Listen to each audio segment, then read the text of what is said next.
And hello everybody, how are you doing? Welcome in, welcome in. Hey Flame, how is it going? Happy Sunday, right? Yes, Sunday.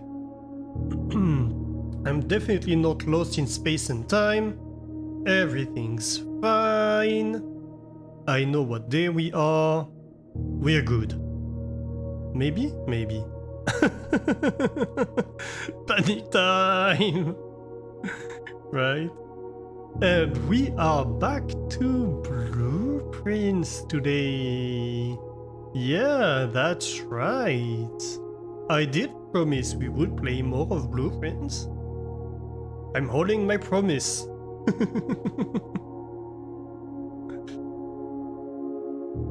How is it going? How is your Sunday, everybody?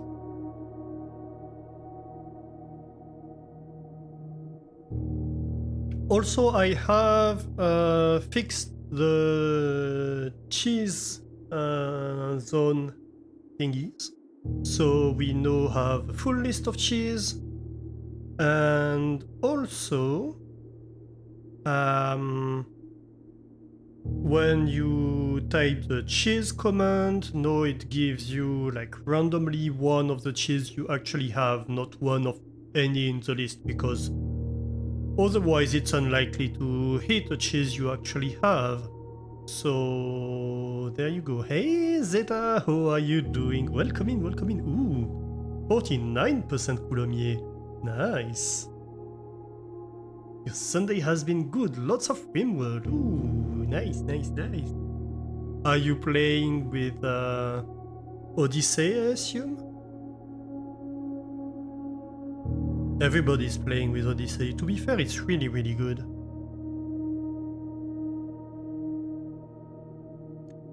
Why am I in this menu? There we go. Odyssey and Anomaly. Ooh. Yeah, that sounds fun. Lovecraftian nightmarish hours. And spaceships. Nice, nice, nice. Temperature is finally cooler. Yeah, it's getting slightly cooler here too today. Only slightly. We still have a peak that's fairly unbearable, but not as unbearable as it was in the past few days. That's also why I'm back on Blueprints, because like last time there was no way I was managing to play Blueprints. Yeah, today we had a peak at like 31. So, you know, contrasting with like the 34, 35 we've been having in the past few days is better.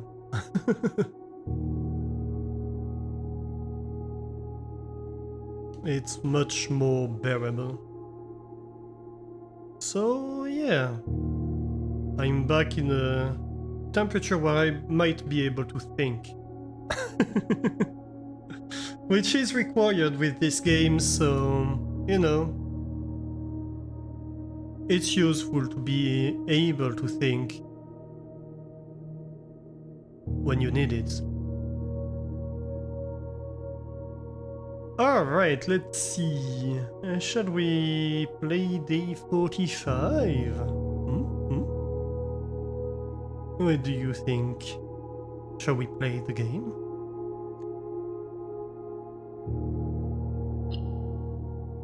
Let's go. Fairly bearable still doesn't sound great. Yeah, I mean, it's still way too hot for me. My ideal temperature is like 24 degrees, something like that. So, like, inside my room it's 30 degrees right now. That's still 6 degrees more than I would like it to be. It is likely worse outside.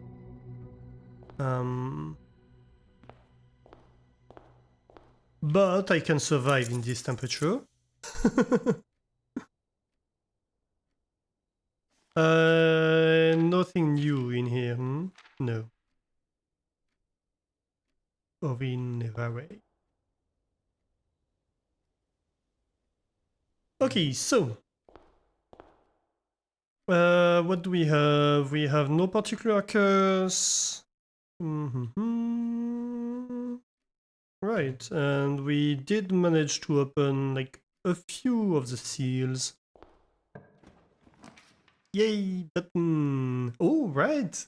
Congratulations, you got first. Yeah, taking the opportunity, Kaz was busy, so...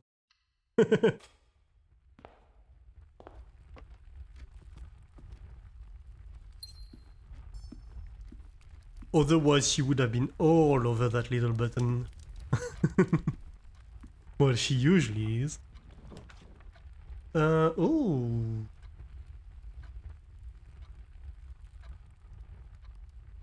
Well, you know, it's not a hallway, but I think an early closet is good.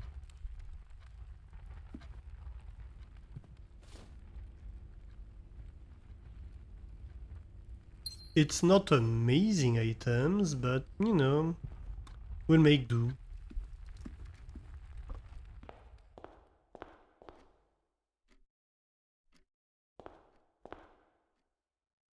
Should we go straight out? I think we should go straight out. So we have the well filled currently.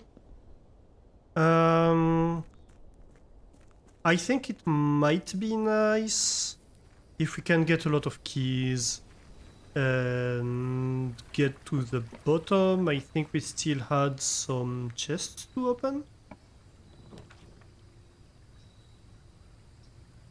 We could go root cellar. Lots of dig spots. Or shrine? Both are...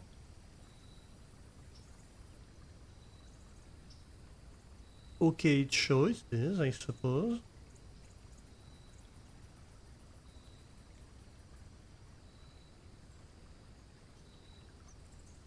I think if we go dig spots, we have a chance to get a lot of keys. Anything in here?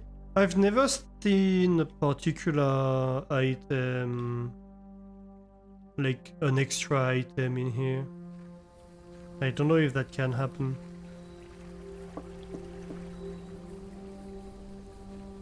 Or we could have gone for setup, maybe. That's also a possibility, but... look, we chose that. Hmm?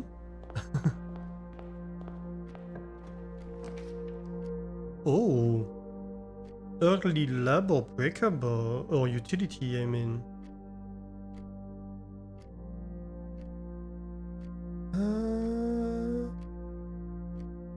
I think an early lab is fun.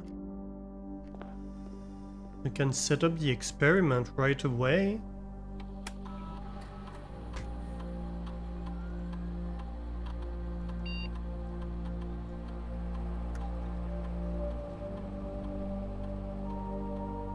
I think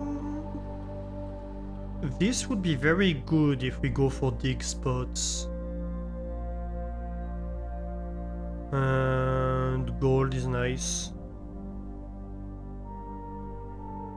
Yeah, let's start that. What else? We can go into network.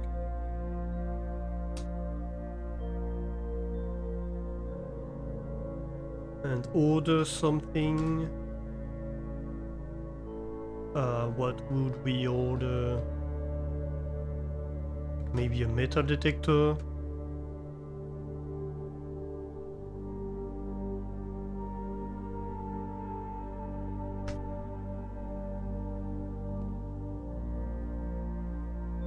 Okay. Anything else we can get from here? What was the experiment again? When we find trash while digging. Right.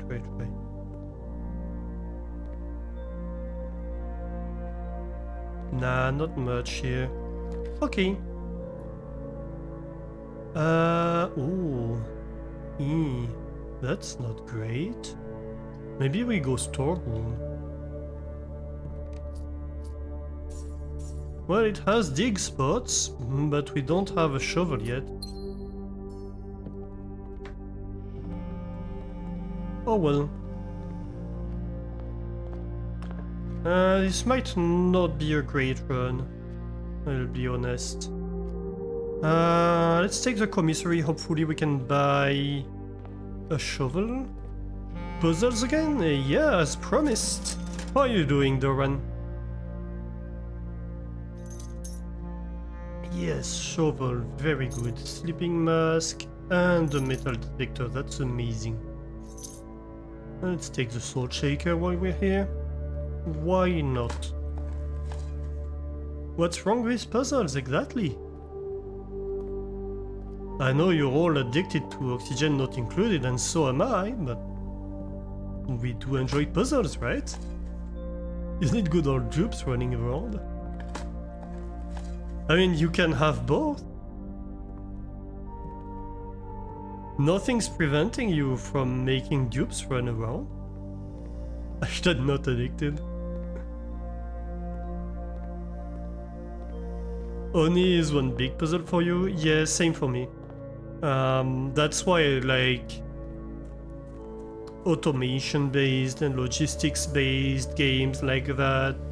It's for their puzzlish nature. For me, it's not that far away from a puzzle game. Brain power is non-existent today. Oh no. What happened? Ooh, a deposit box key. That's interesting. And a secret gun key. Ooh. Oh my god, we're getting a lot of stuff today. That might be a lucky day. Allowance raised. And allowance raised again. Nice.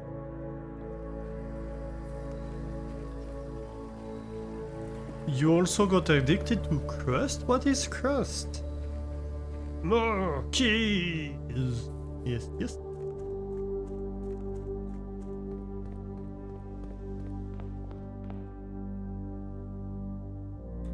Although we might have an issue with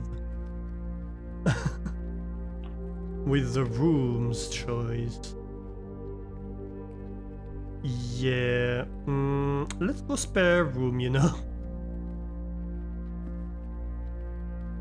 It's a dystopian lunar base colony builder. Ooh, color me intrigued.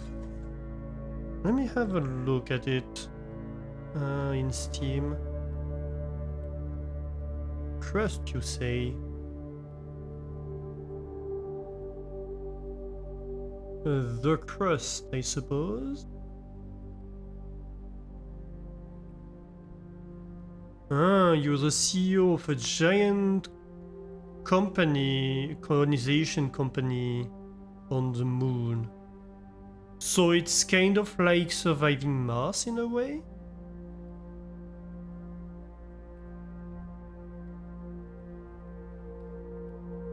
Interesting.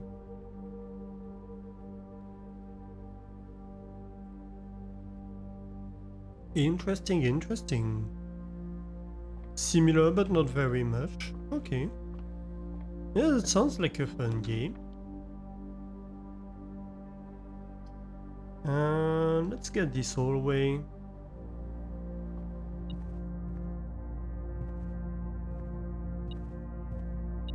Well, of course we have a key.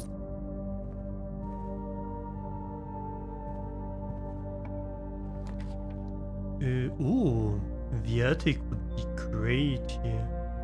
Let's take the attic. Give me all the items.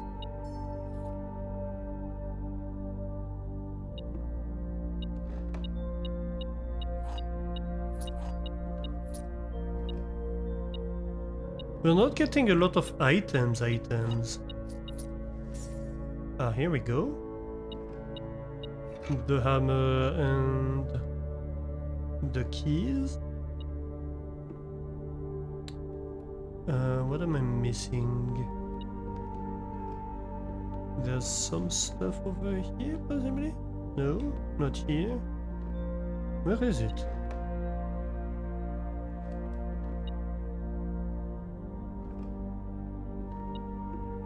I don't see it.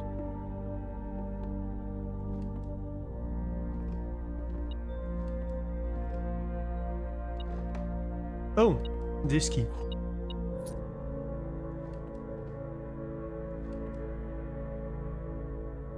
To be fair, we did buy a lot of items.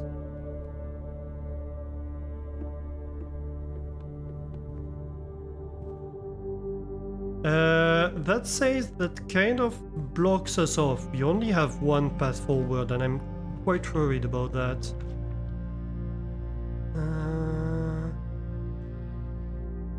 Let's do corridor. Hey, Guppy! Oh no, your dupe is suffocated! He's already blue! Guppy entering the cheese zone and becoming 13% more Beaufort. Nice. Hi, great. Thank you, thank you. A posture check and a stretch. And hey, Kaz, how are you doing? Becoming 42% more Comté. Ooh, 42 is not bad. And oh yeah, I also changed the distribution of like the amount you get. So it's not a flat distribution anymore that goes from like 0 to 100. It's a Gaussian distribution that's centered around 25% or 30%? I think 30%.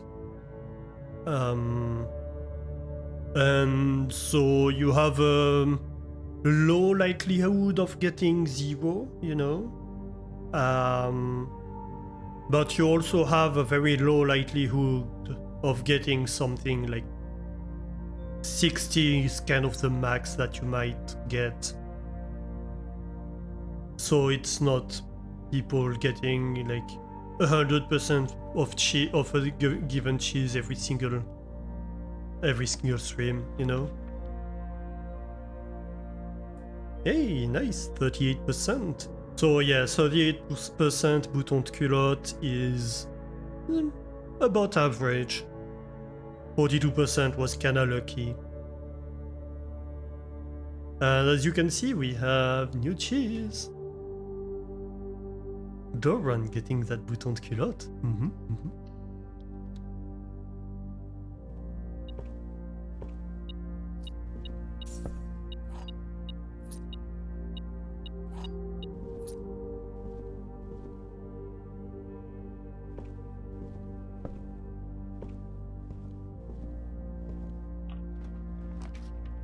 Ooh, aquarium.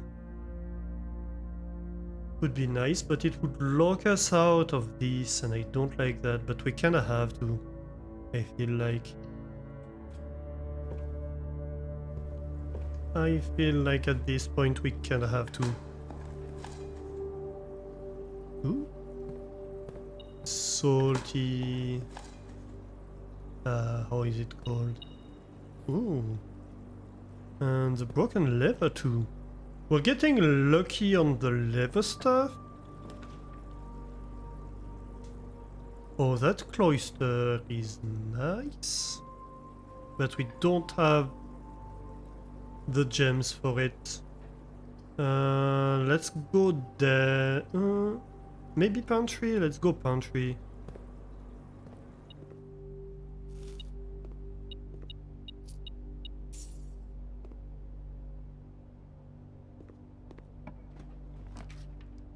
So we have a bit more of a chance of getting like a 3-way thing. Parlor, I think. Be nice here. That way we go to the right a little bit. Anything else? No. So let's see. The gems are not in this box. The gems are in this box. The white box is true. So if this were true, and the white box is true, then the gems are in this box, and this box is true as well. The gems are not in this box. So that doesn't work, right? Because all 3 boxes are true. So this has to be false. So the white box is false. So the gems are not in this box. And yes, that means this one has to be true. So the gems are not in this box either. So the gems are in this box. Yay!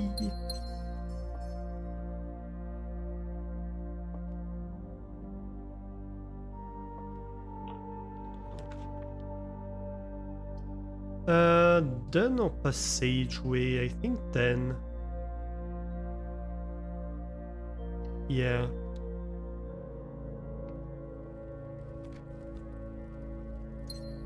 More gems is good.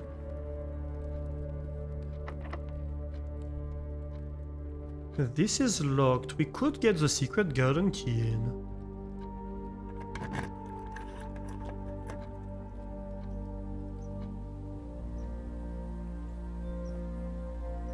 A little food here.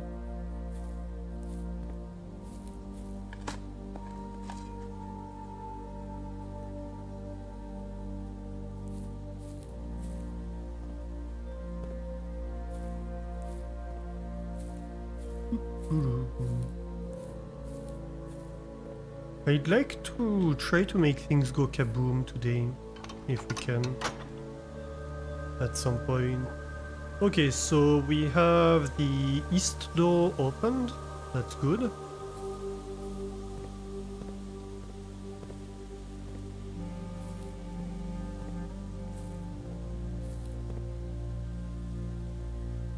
And we can still go down and stuff like that, so I feel that was a very useful use of that.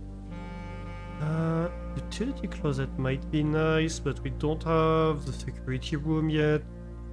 Billiard room could be nice too.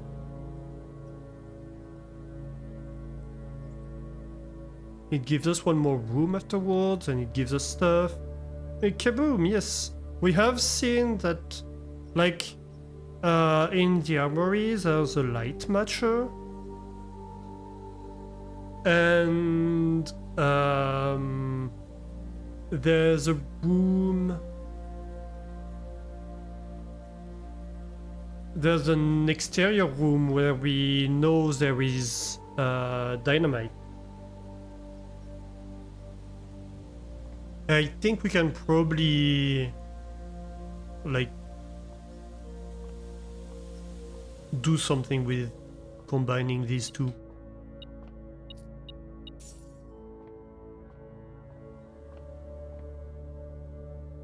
But I'll mention, yeah, but there are words that are sus, and we thus needs to explode them because they look highly explodable. So 2 times 8, that's gonna be 16 minus 15, that's gonna be a 1.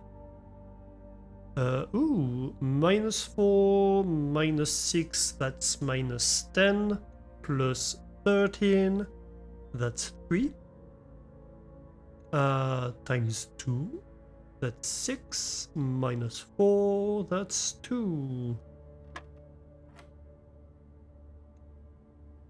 1, okay. Minus 2, that's a minus 1.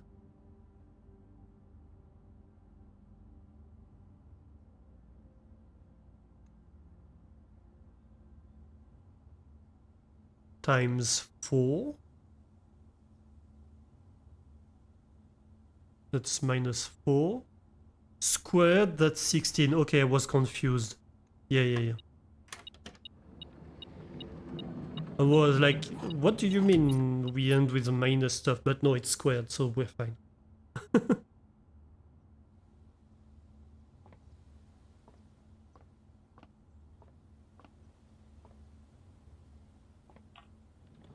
Okay, what do we get here? Ooh. Redraws or steps gain, that would be nice. I think steps gain. I do like a good nursery.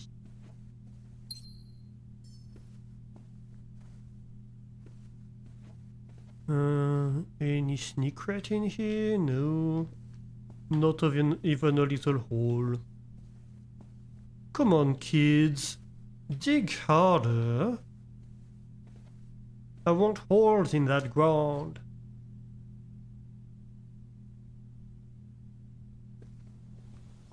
Did I get the password for the boudoir safe? Yeah, the two safes we have are the time safe and the boudoir safe. We need to figure out the others. Still.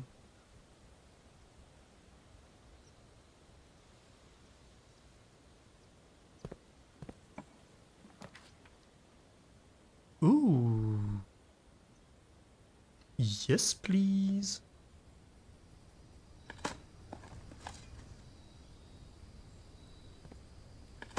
I like items.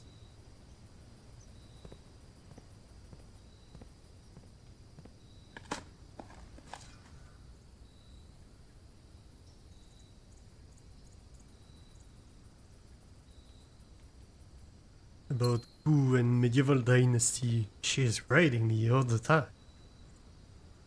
That's almost too much context. Also, I see there's a typo in that quote. Let me fix it real quick. That's quote 61.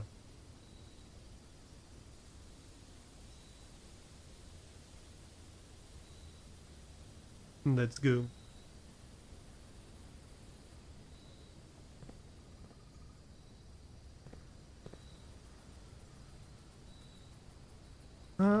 Yeah, I suppose let's continue moving forward. Why not?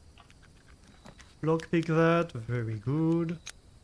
Ooh, should we get the mail room?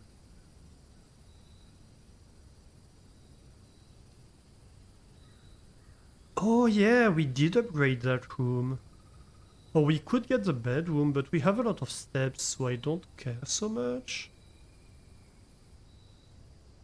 We could also get the music room for the keys. I do like the mail room. I also want to check if we got new mail in here. I don't remember where we were last time. Let's see. I don't even have the... No, I do have the folder opened. How did I call them? Probably mailroom or something.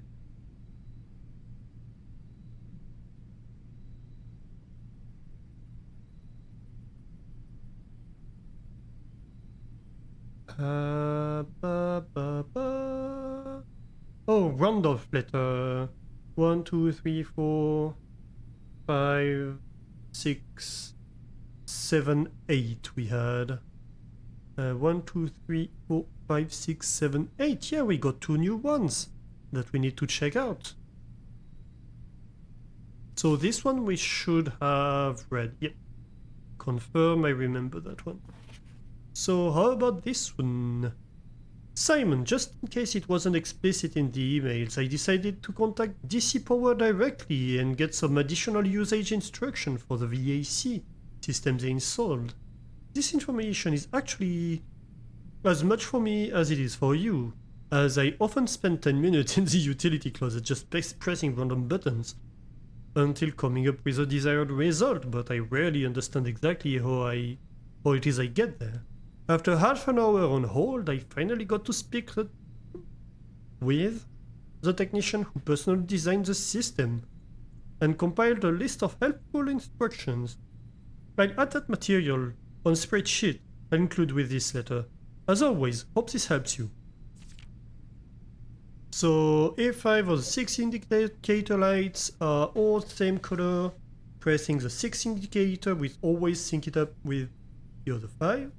If all 6 lights are green, pressing any of them will result in the appearance of a blue indicator. If all 6 lights are purple, pressing any of them will result in the appearance of a white indicator. Pressing a blue indicator will turn it off. And flip both of its neighbors blue, unless one of these neighbors is red. Right, we pretty much already knew that, but that's kinda useful. Let's screen cap that. So that's Randolph letter 9. So if you're new to these streams, I started screen capping pretty much everything we get, any document we get or kind of clue, because a lot of the time, like, you need to go and review them afterwards, and so yeah, that's basically it.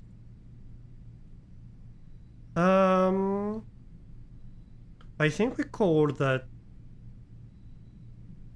VAC system instructions.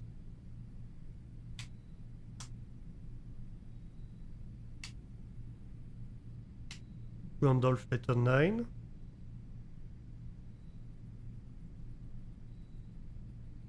Let me check, it is letter 9, isn't it?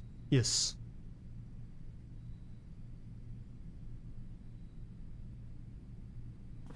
Okay, so, greetings Simon, hope all is going well on the estate. I was discussing my communications with you with the fellow technician, Kimberly Thompson, and she suggested I disclose to you the locations of the drafting strategy issues she's personally found on the estate. Issue 1, dormitory. Issue 2, drafting studio. Issue 3, library. Issue 4, bookshop. And issue 5, bookshop. I think we might be missing issue 2.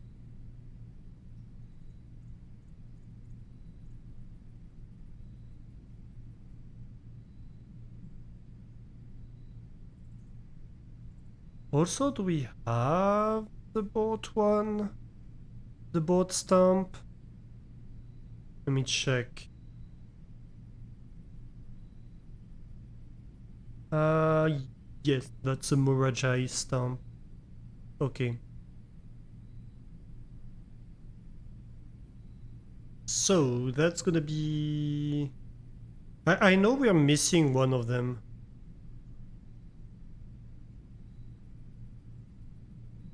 So, Randolph letter 13.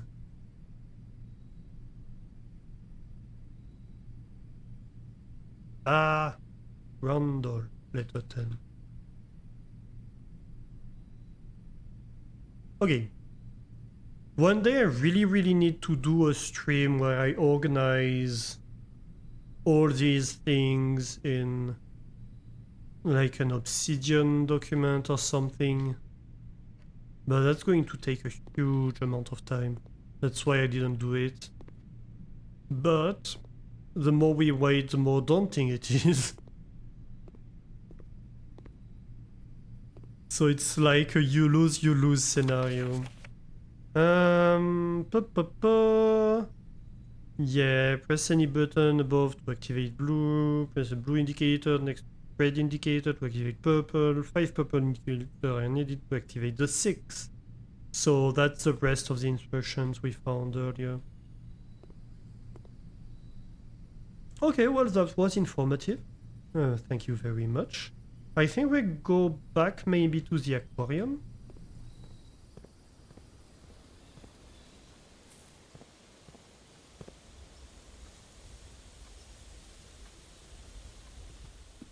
Yeah, sure.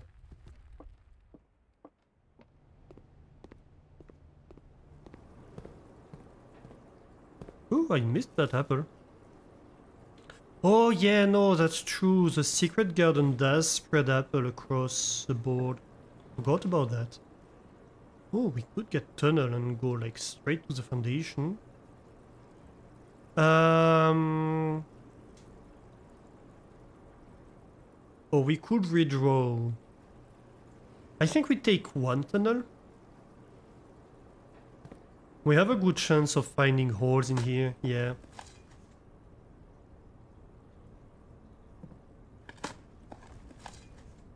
So that might be a lot of keys, possibly.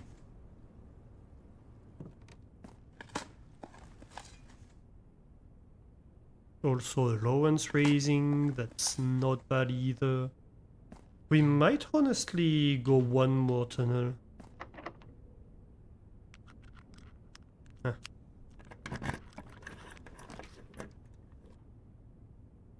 Oh, dining room would be amazing here, in fact. Or courtyard, both would be great. I think we go dining room here. That way it does give us finally access to the left cordon that we didn't have from...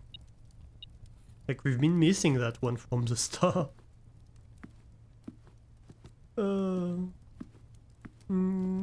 Anything we can get?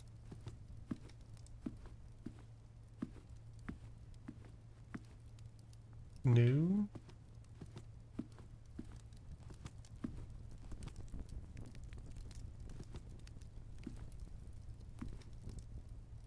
No. And I think we go left here and try to make our way back. Well, we won't, but garage it is. You know what? It's not a bad pick. That's a lot of keys for us. We were hoping for keys.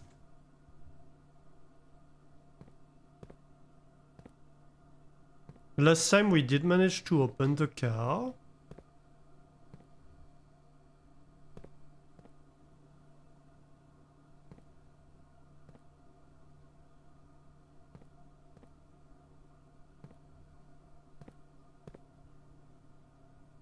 So that's pretty good.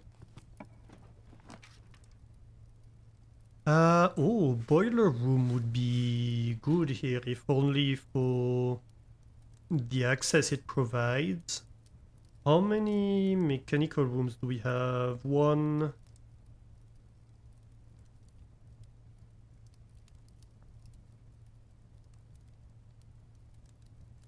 That's it, I think.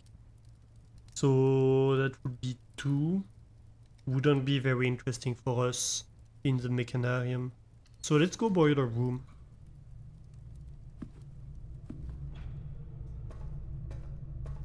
A few holes too. I think it's the first time I managed to actually dig in the boiler room. Every time we get holes in the boiler room, we're desperately looking for the shovel. Pretty much. Well, there's no cost in starting the boiler. I don't know if we'll get much out of it, but we can do it at least.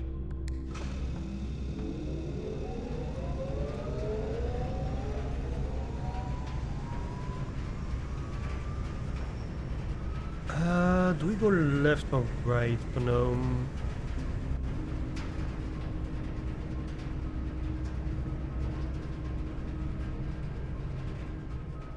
I think we start going right and then we go left. So let's forward right for now.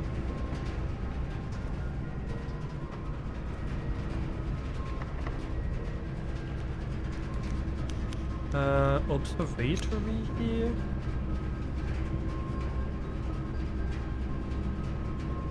Or dark room. I think observatory is perfectly fine here. It's not a mechanical room, but who cares?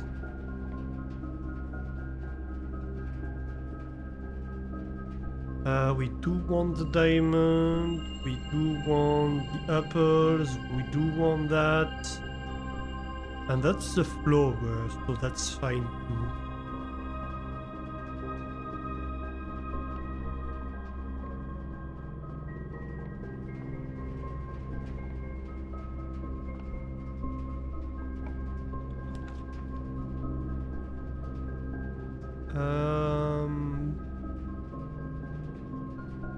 Patio, gallery, or drawing room?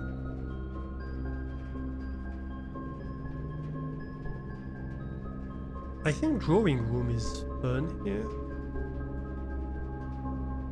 It does give us access to the foundation, which is great. Yeah.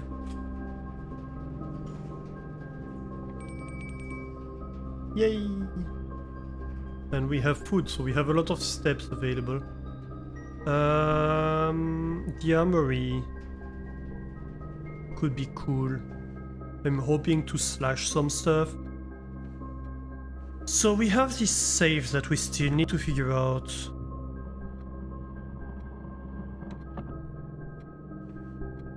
I can't help but think that like these arrows have to be an indication.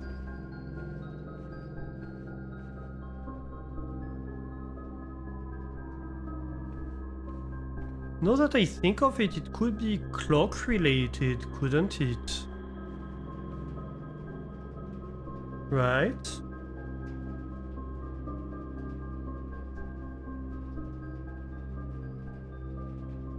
It could be like 3 and 9. So like 0903 or 0309, something like that.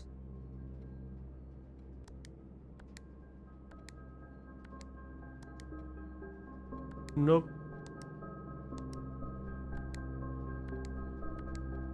Neither. So it's not that.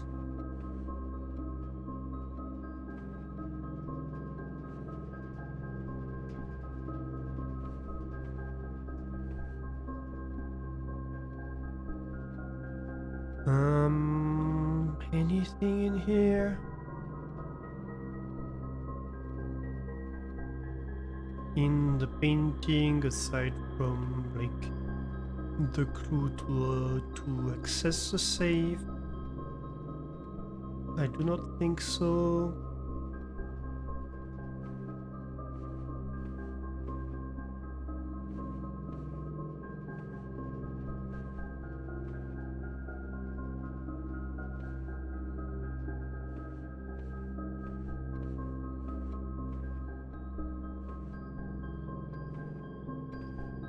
Trying to look in details if there's any clue I missed in here.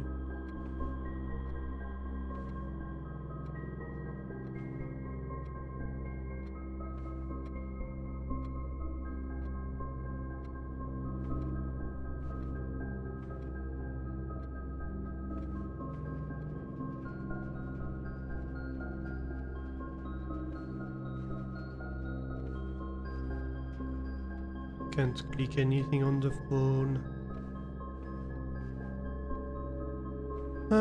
What do we see in here? Nah, not much. So, yeah, we have these arrows everywhere that point at their feet every time.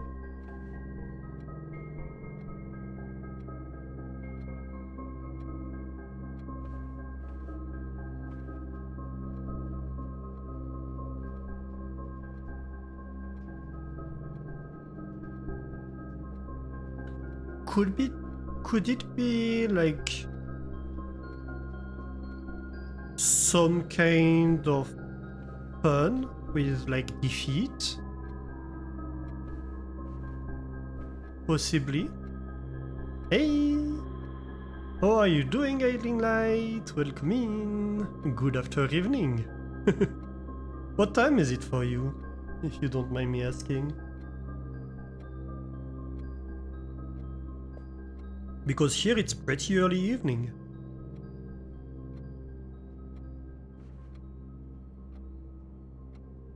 Yeah, I'm kind of wondering if it's not a pun. It could be.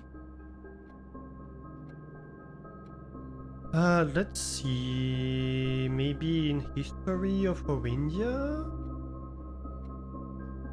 We get...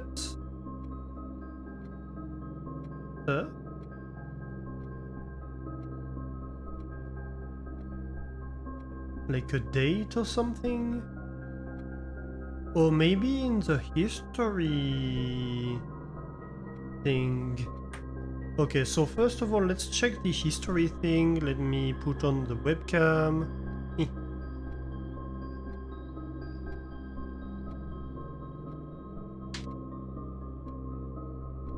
So we did figure out the history, the answers to the history questionnaire in the classroom. Yeah, so here I was thinking, like, you remember we have clocks that have things like that, these symbols. So I was like, well, we do have these like two arrows here. This double arrow that could be related, but it doesn't seem to be. Or at least not in the way I was thinking if it is. What else?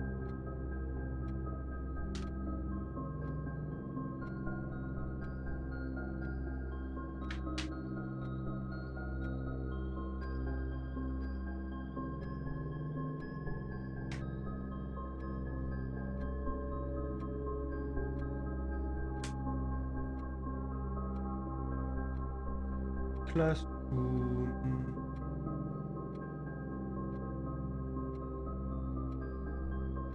Ah. So the first crowned ruler of Pen Aries is General Teskin. The city named after historical figures is Oris. The fourth king of Oringia has 2 sons and 1 daughter. The War of the Fifth Era lasted 22 years. Eraja didn't ally with Pen Aries. And the black flag of Oringia Aries is forbidden. But that doesn't answer. That doesn't give us any date, right?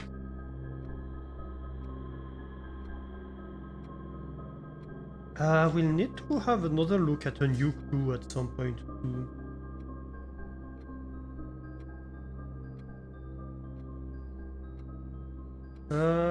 The 6th of October. Possibly?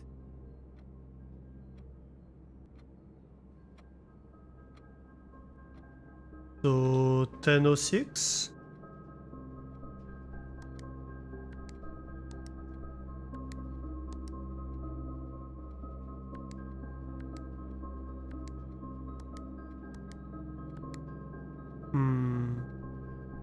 It can't be 0610, right?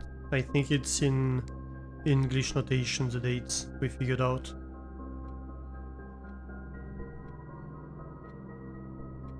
It's 7 p late, it's light but feels evening.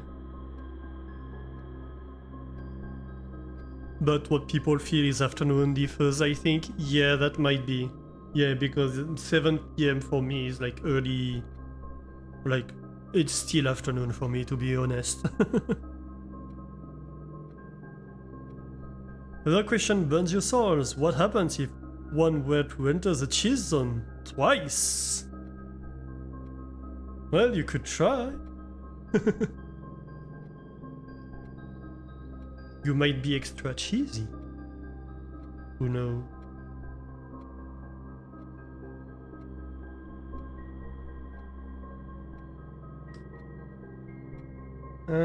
Alzara has a 12-3. I don't know what this was about. I don't remember, but maybe. No.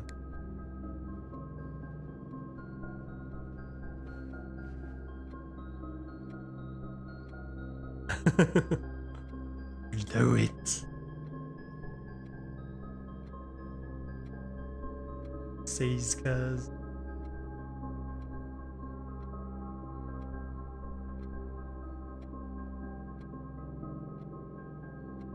Okay, so that's about it for this. Let's have a look at History of Orindia now.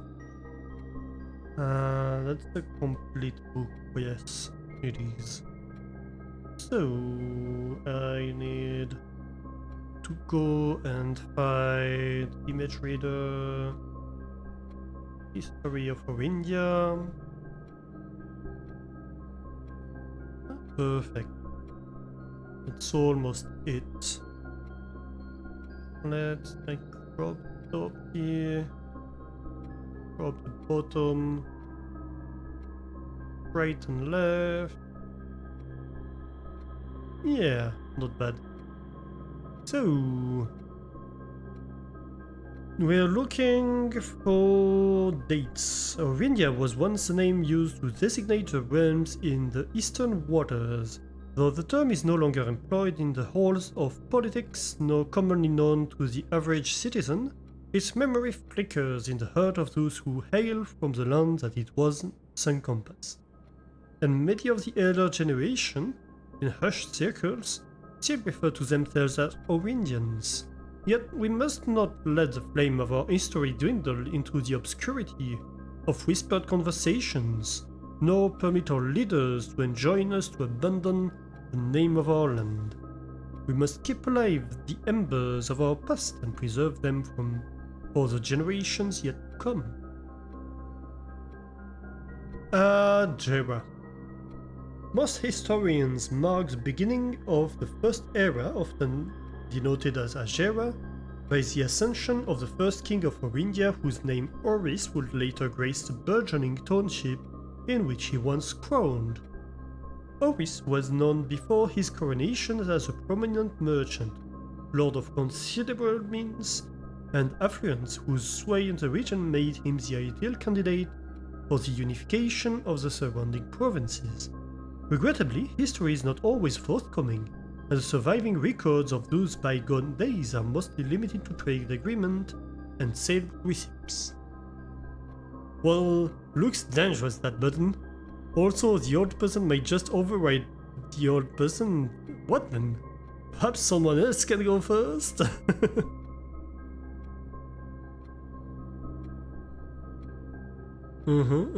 Not feeling very courageous. I see. Kaz is full of cheese and noodles. So she couldn't eat any more cheese.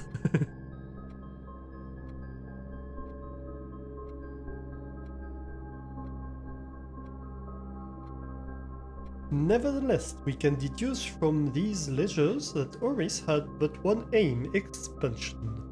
The territory spread from the heart of Oris, and by the end of the 1st century, the black banners of Orindia could be seen fluttering in every hamlet and hostelry, along every thoroughfare from Oris all the way to the western banks. A new kingdom was born. You sure? But can I? Or will it be not active to be pressed a second time a stream? Oh, those who have gone before, guide me. Well, I suppose if you try, you'll know. Ooh, a real pick of Kaz. Let's have a look. At your new hair. What's going on with my OBS? My OBS is breaking out. Hello? Okay.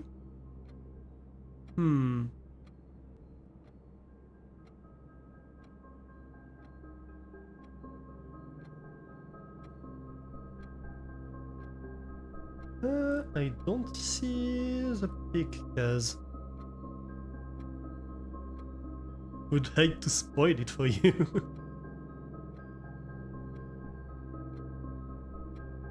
Ooh, and here we go, Idling Light entered the cheese zone. And comes out 41% more mozzarella. There are no 41% mozzarella. Ooh, nice. Nice, nice.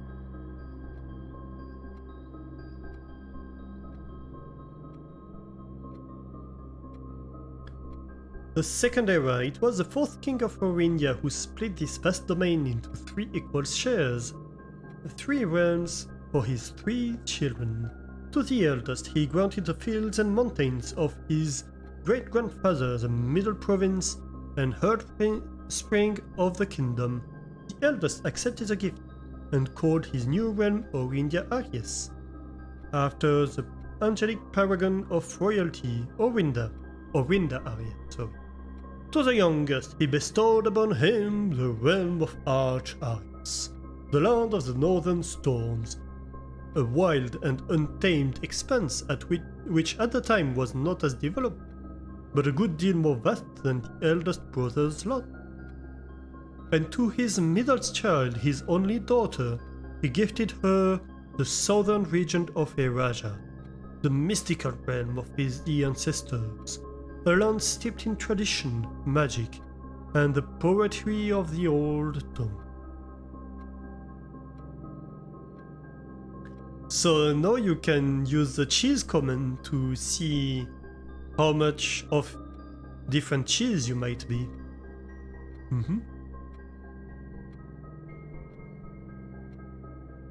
The third era. As the second era drew to a close, the three sovereign realms had achieved a period of remarkable progress and prosperity. Each of these distinct regions, ruled by their respective siblings, monarchs, had blossomed, cultivating the bountiful resources of their lands, and developing a unique character and culture that set them apart from one another. Despite these differences, the sibling monarchs managed to maintain friendly relations throughout their lives, and were known for their cooperation in matters of trade and transportation. The succeeding generations of their heirs continued that tradition, and the third era was defined by construction of a vast network of railways that spanned the length and breadth of the land, linking the northern mountains of Arch-Arias to the southern shores of Eraja. This development facilitated travel and commerce between the three realms, further strengthening their bond and laying the foundation for the promise of a prosperous and bright future. A promise that would unfortunately, as my readers will soon find out, not be kept. Ooh, 41% mozzarella, well that one you already knew.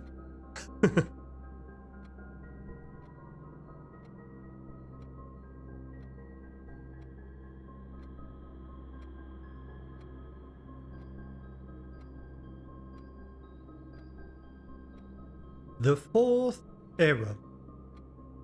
As the kingdom of Orinda Arias entered the fourth era, a different kind of ruler took the reign of power.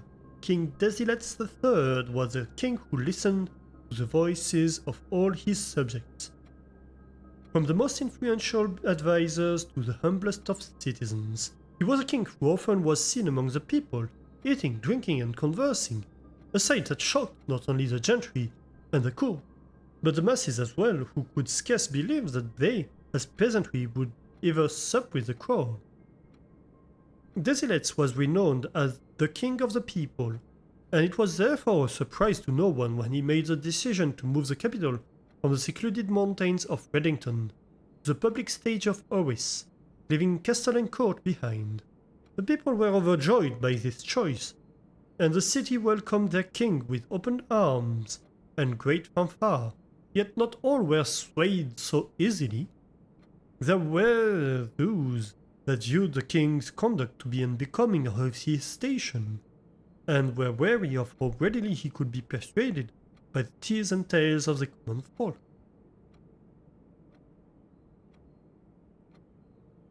These dissenting voices planted the seeds of discontent which took root in the lawns and gardens of the nobles of Fen, or as I have been instructed to say, the grand city of Fen.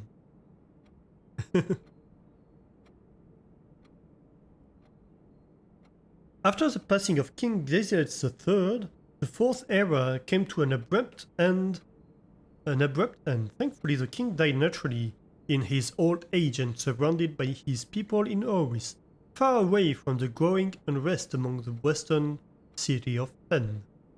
On the very next day, the 6th of October. Okay. The self-proclaimed Prince Learson of Fen declared him stem of a true monarch. This declaration was bolstered by a surprising number of supporters due to the fact that Desiletes IV shared his father's good name, but little of his virtues. Okay, so let's try that. 6th of October. So 610? Or 10-6, I suppose? Isn't that what we already tried?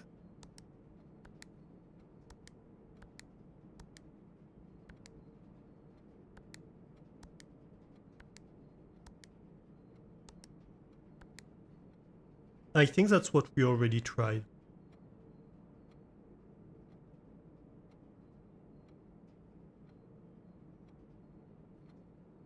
As the prospect of civil war seemed inevitable, the Realms Regiment were hastily recalled from the frontiers to stamp out and put an end to the insurrection.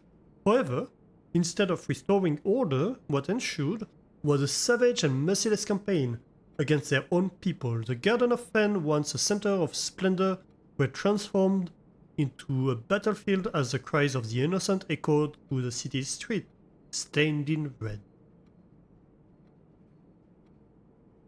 The Mourning Bay. The brutality of the pacification of Fen did not go unnoticed by neighbors. As sympathy for the city surged, allies came forward to lend support. Among them was the general of the Northern Regiment who, sickened by the barbaric actions of the other battalions, joined forces with Prince Learson to form a formidable army. Together, they leveraged their political influence and favors to persuade the nearby realms of Arch-Arias and Nuance to join their cause. However, even with the tide turning in their favor, victory did not come easy. The War of the Fifth Era lasted for 22 long years, and so buried once in every 3 men. Prince Learson himself added another number to the casualties. However, even in death he had won. Oris had fallen, and with it, the realm. The black flags that had flown for 5 eras were burned, and in their place, red banners were hoisted in honor of the fallen of Fen. The few remaining members of the former royal family fled in fear of their lives to the south, forever exiled.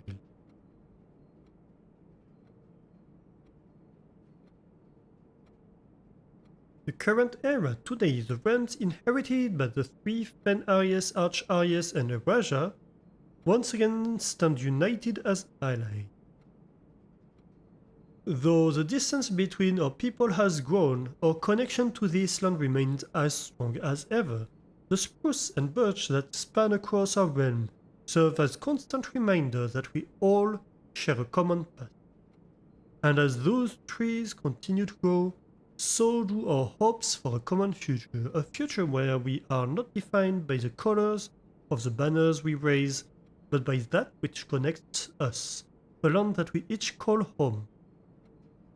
For this, despite everything else, a land rich in history, a land of myth and wonder, a land that sprang forth the greatest empire the world has ever seen, the land of our fathers, of our mothers, and of our children.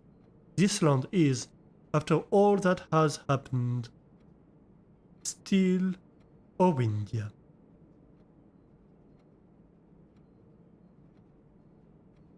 Right, so no clue in here.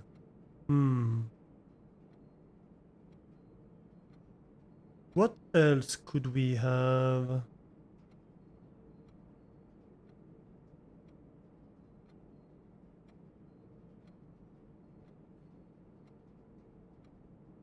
I'm not quite sure, honestly, if we have anything else.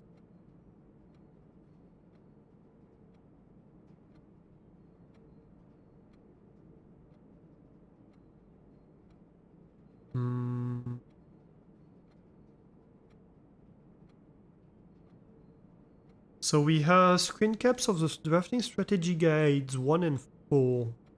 So we need to find the other ones.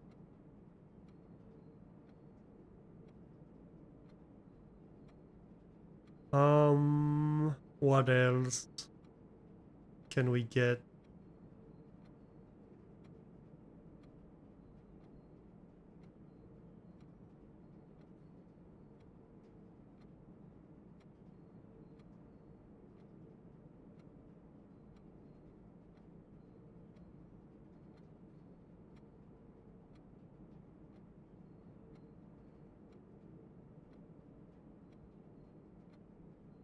I think that's about it, honestly. Trying to look through the different screen caps, just the list. But I don't see anything it could be.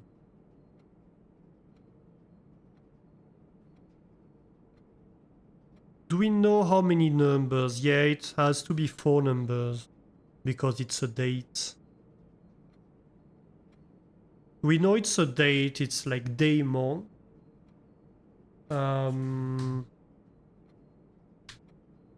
So we had the 6th of October here, so that's why I tried 10:06. Hey Ray, how are you doing? Welcome in. How is your Sunday?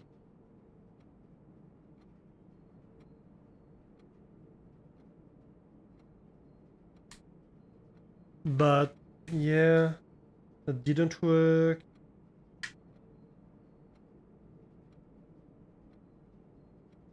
Basically, we know the format, but we don't know. There isn't that many things where we know the day. We know the years of a number of things. But like, for example, if we look... Oops, I bonked the camera. You just finished some art stuff and relaxing. Oh, nice. What kind of art stuff were you doing?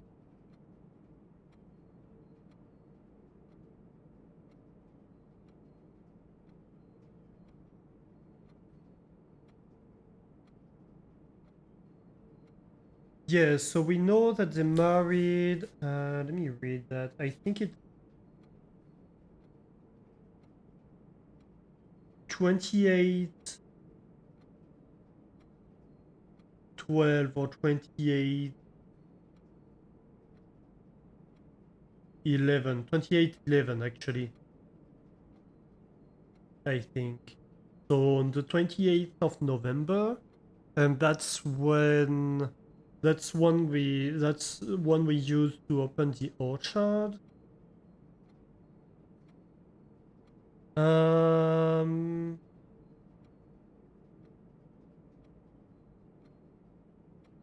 We have Mary, who's born on the 1st of December.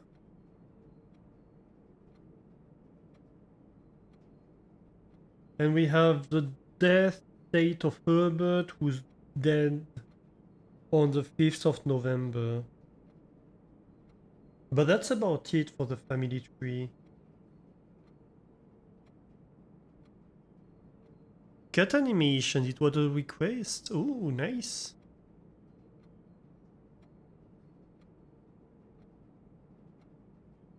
How do we know it's a date? Does it click after 4 inputs? Okay, so that I can show you. So you remember these paintings? We have some in this room. We have these paintings in every room, right? Every time we have a pair of painting, and um, and they differ by one letter.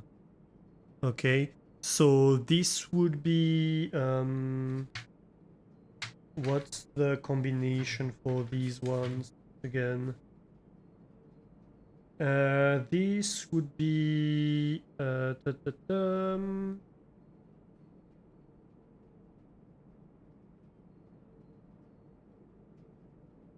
it's not create, it is oh come on.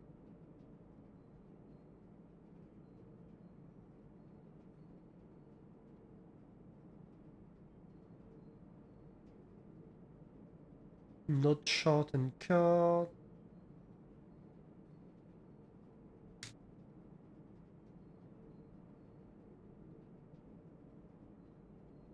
I can't find it. Did I have another list somewhere? I think I might have.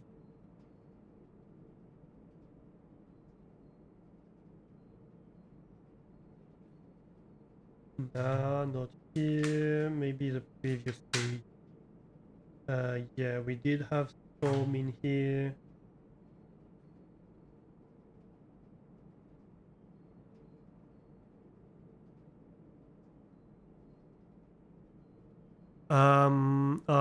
So this, what could this be? That could be a box, crate. This would be like a chart.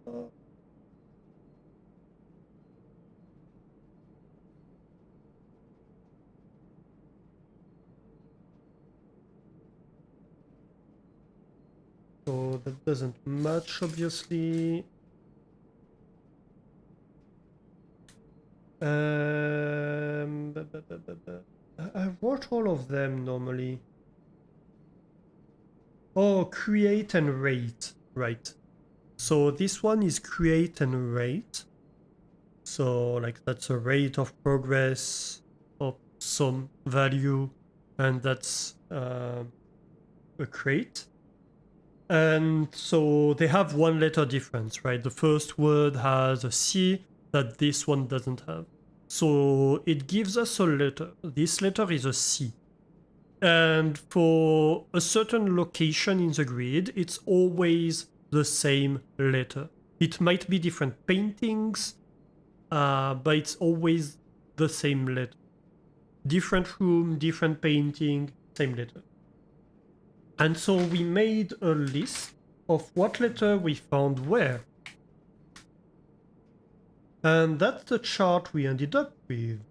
And this is telling us if we count small gates, 8 dates, crack 8 safes.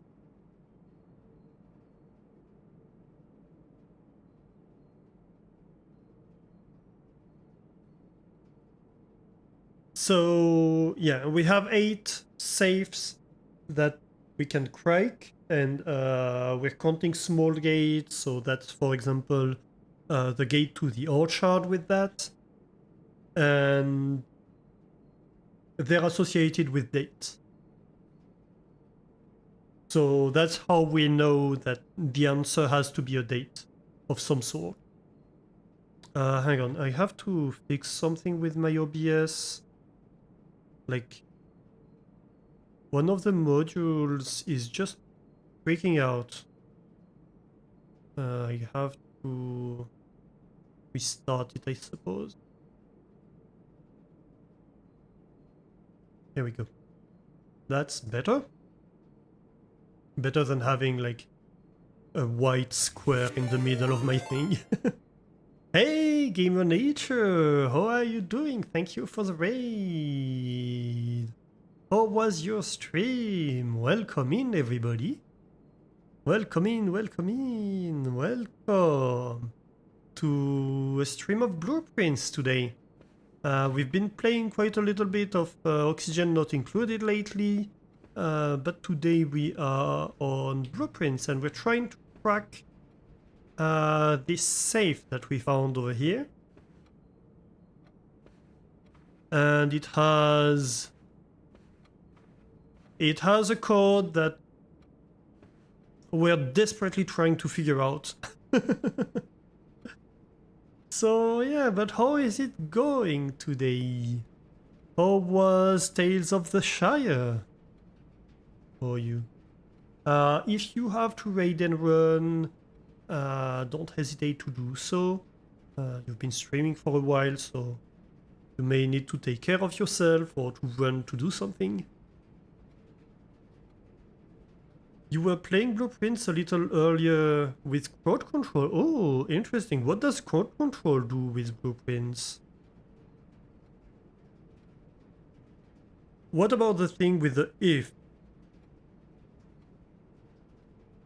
If we count small gates, so it's like telling us that for the thing a small gate is a safe. And Pijo, thank you for the second raid. Everybody's raiding us right now. What's going on? Hey, how are you doing? Welcome in, welcome in. Thank you for the raid. What you're playing, Pijo? Oh, Wimworld, nice. How are you enjoying Odyssey? Ooh, and we have a Kaz too. How are you doing, Kaz? Cookies. Ooh, yeah. Go get those cookies. How is it going? Welcome in, welcome in. Same as for Gamer Nature, if you do need to raid and run, don't worry, we totally understand. You may have to do things after the stream.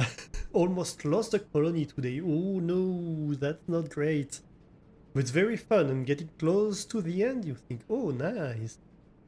Well, the good news is you almost lost it, but didn't lose it, so I suppose that's good news, right? The best you can hope when you get like a big raid and everything starts crumbling down. Code control is where chat can take control of actions like add keys or gems or take ons. Okay, so like they change your resources in this game with code control. Interesting.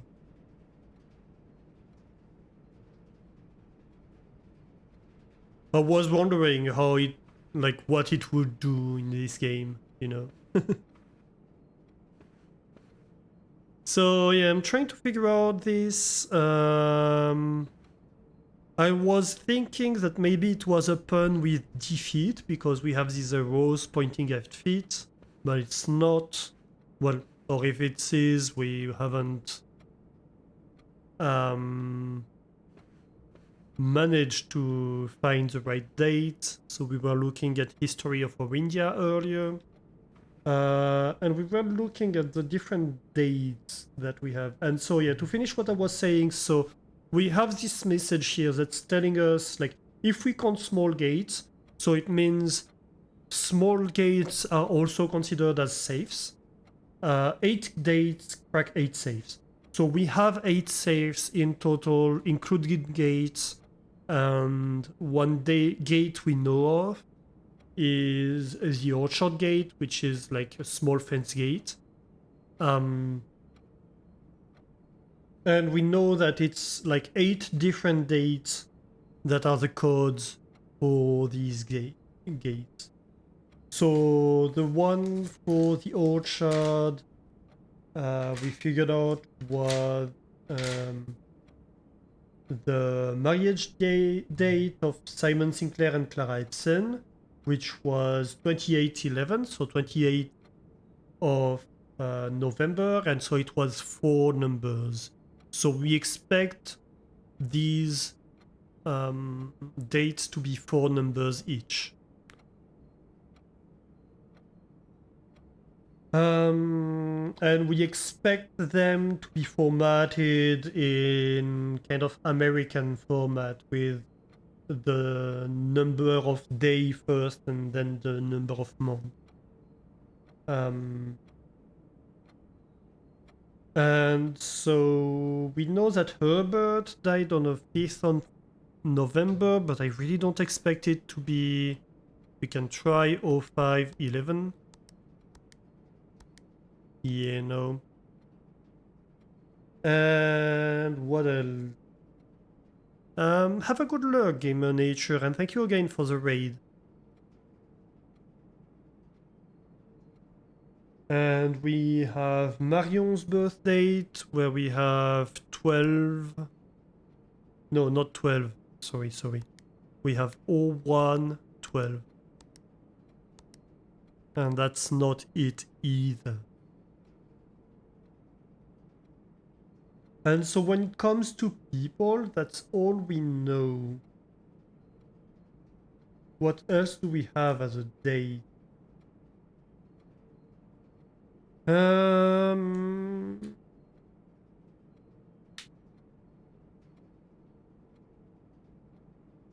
on, I need to have it on camera if I'm going to read stuff. So nothing here.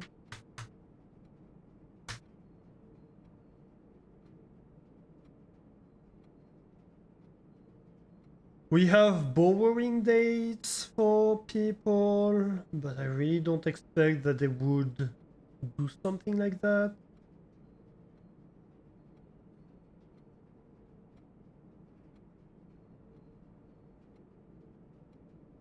Yeah, so we have this garden, this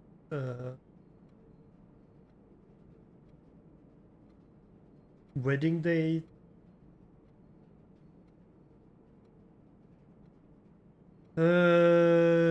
Robert Nogul started 10th of April. You don't see why it would be in this room. If anything, it would be in a green room, maybe.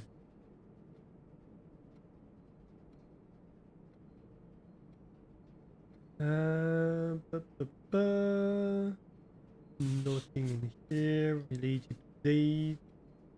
That, like the chess pieces we find in rooms. That the paintings message.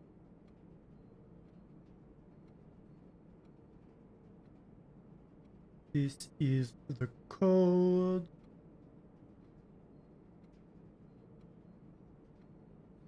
Not the code, the the statues.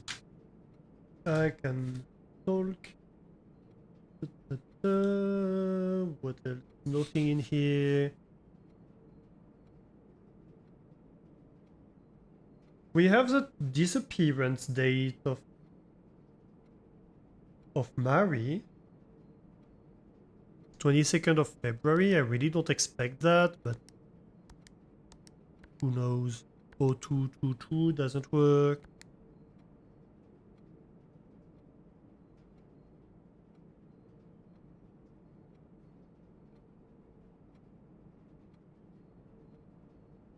On the 2nd of September 87, we have the theft of the Rubicon. I don't think that would be it either. Who knows? So 09, 02. Nope, nope, nope.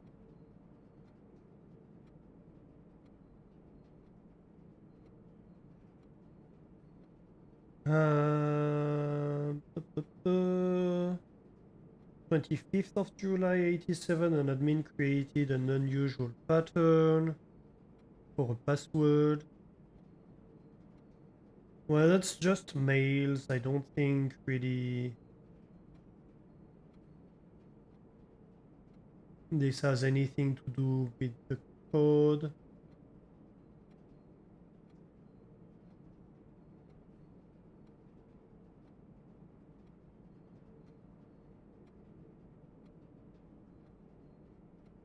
The Trinsdale bombing is November 11. That's kind of a significant date, but no.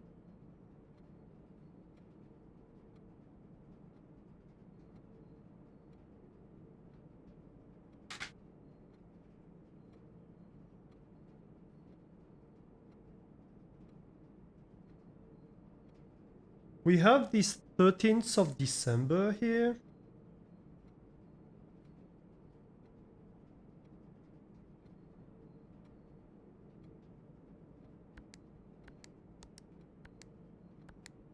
Nope. Foreman's log. I don't see the point. 15th of June 83 could be Clara Epson's death. 0615. Nope. Did I have that in the other?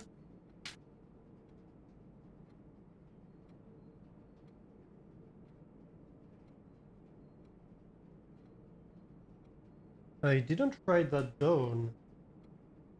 So 15th of June. 1506.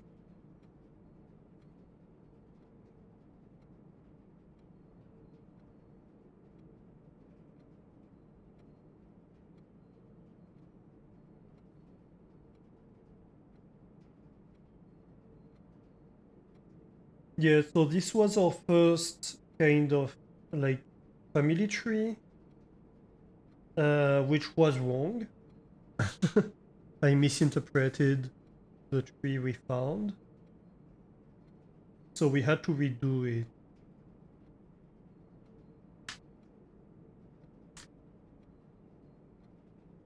If you have dates that are module years, birthdays, holidays, and others that are not, A game might break the assumption it's always 4 numbers and use the right number of numbers. If so, in hindsight, format may be Middle Indian, American, or not, of course. Back to the how many numbers though thought.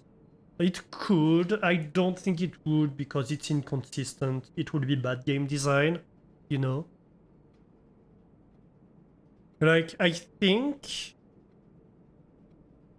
the one we figured was the boudoir, right? The one we figured out was the boudoir. And we figured out the boudoir because it was Christmas. And so I think the purpose of the boudoir is to teach you the format.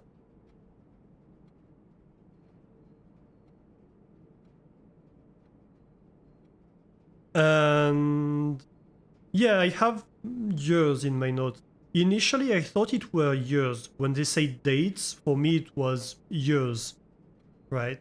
So initially I only wrote years. So that's why it's a bit of a mess. And then I had to go back and figure out the actual dates when I understood that it was like days and months. So for me, the boudoir's safe objective is to teach you the format. And so going on and immediately breaking that format would be bad game design. Because the game is teaching you something and then it's throwing it away and telling you, yeah, actually that was useless. So that wouldn't be great. So I don't expect them to have done that.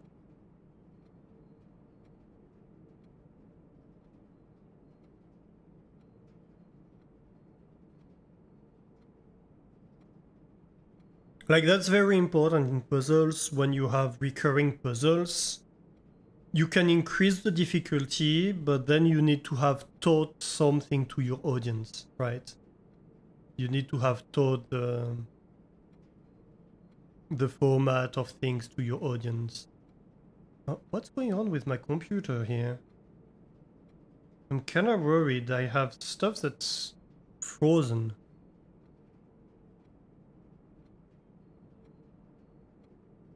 Let me try to close some stuff, possibly. I think I might be out of RAM or something. Yeah, it's kind of dire. So let me close some stuff.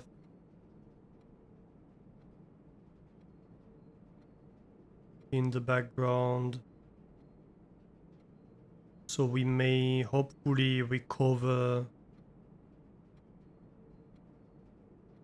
a bit of the computer's functionalities.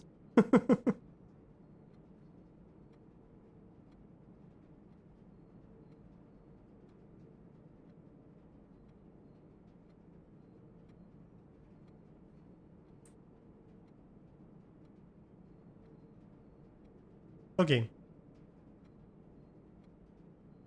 Hey, Mustani, how are you doing?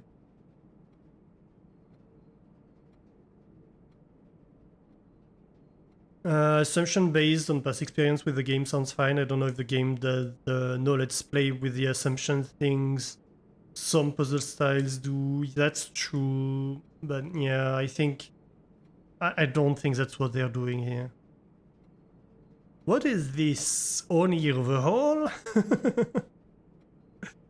Yeah, it's an Oni mod. You have to figure out the code to a safe to give any order to your dupes. And in the meantime, they're freely roaming and they may very well kill themselves. So you have to be kinda fast. Good evening, how are you doing? How did your day go? Happy Sunday.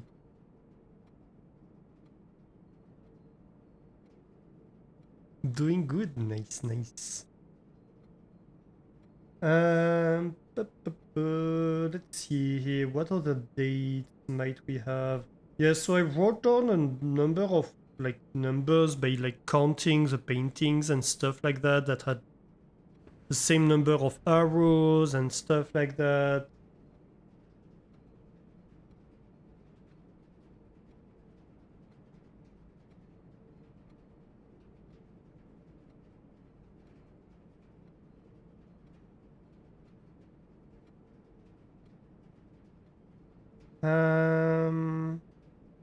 But that doesn't really work.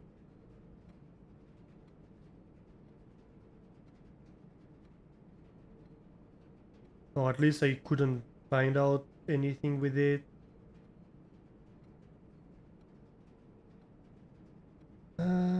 What else? That's just the list of stuff.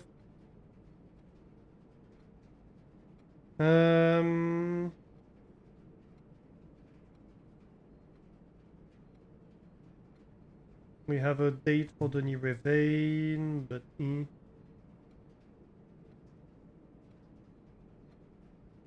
Right, we have this XYZ ABC in the wood cellar. That's Canassus. Especially since we also find it in... which one was it?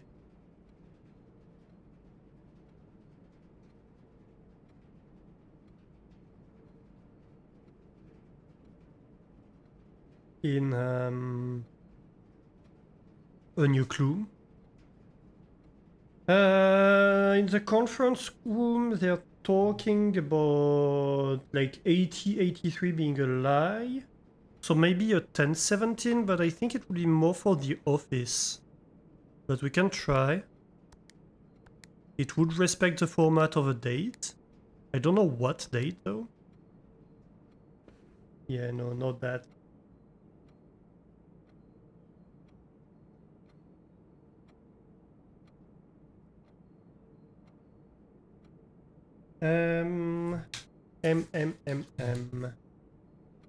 Do we have anything in here? The shrine. Coffee.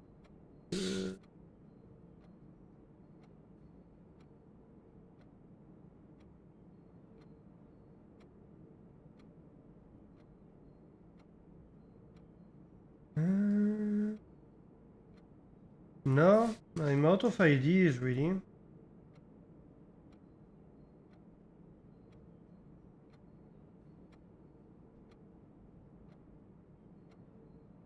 I really don't know here. Oh well, let's continue I suppose. So should we go to the corner? Yeah, let's go to the corner first I suppose. No lockpick. How many types of pictures are there in the room? Thinking with duplicate direction size, seems there would be some ways one could encode number. Yeah, that's what I was looking into earlier. There are 5 pictures. Let me find the data that we gathered.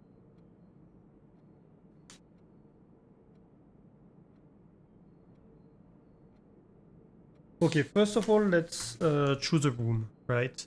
We won't be able to do anything until we do that anyway. Walk-in closet or observatory? I think observatory.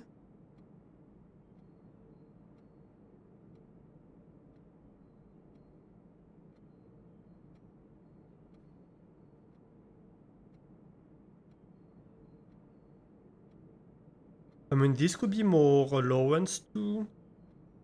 But I think observatory is more interesting for us here.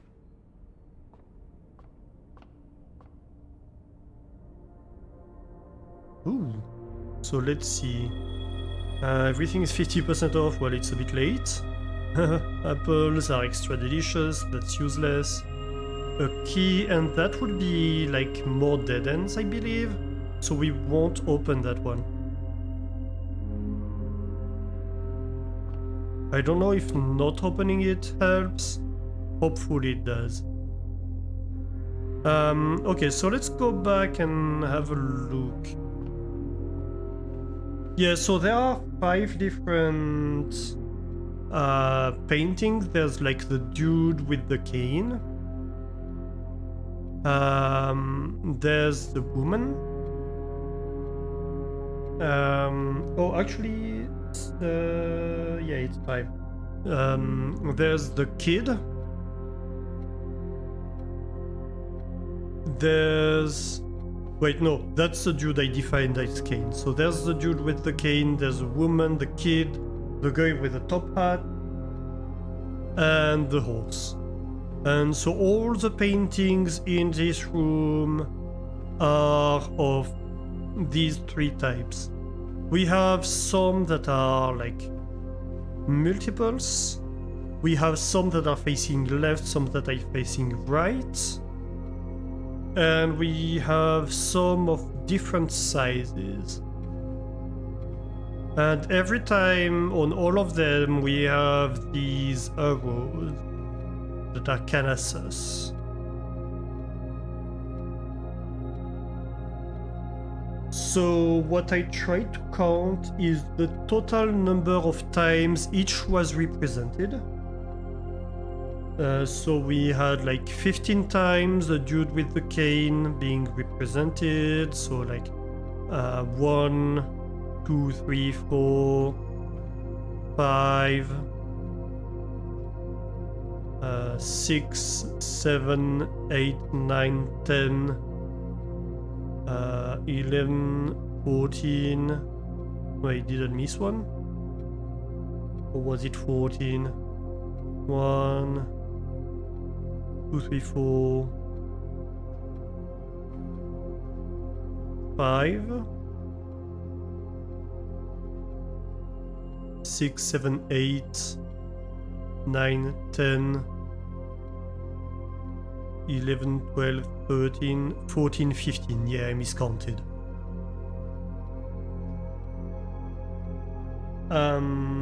So there are like 4 women, 11 guys with the top hat, 5 boys, and 6 horses, right?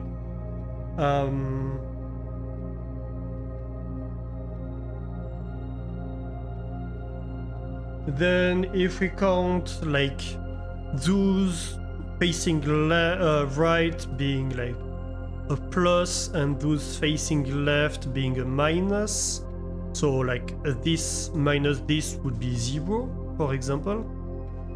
The cane would be 7, the woman would be 0, the top hat would be 3, the boy would be 3, and the horse would be 0. I tried counting only those facing right and only those facing left. Actually, it would be left minus right to have these numbers. That's a lot of variables. Are they at least constant between days, room, positions? Yes. It's always the same room. Wherever it is, it's always the same room. So like the paintings are always the same, right?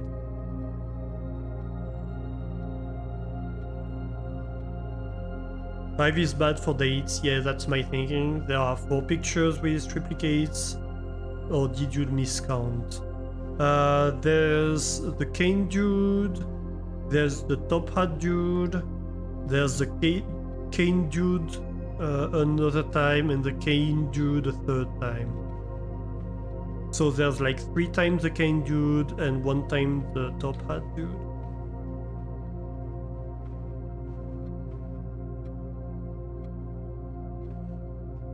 Which, you know, maybe we could ignore that as part of the counting. That could also be a possibility. Because then it might make the totals... Like the fact that this is a 15 is also a problem, right? Because that gives us 6 numbers instead of 5.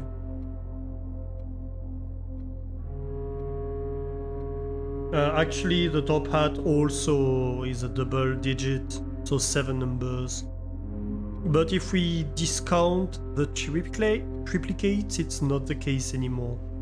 So that would be like 1, 2, 2, 3, 4, 5, 6.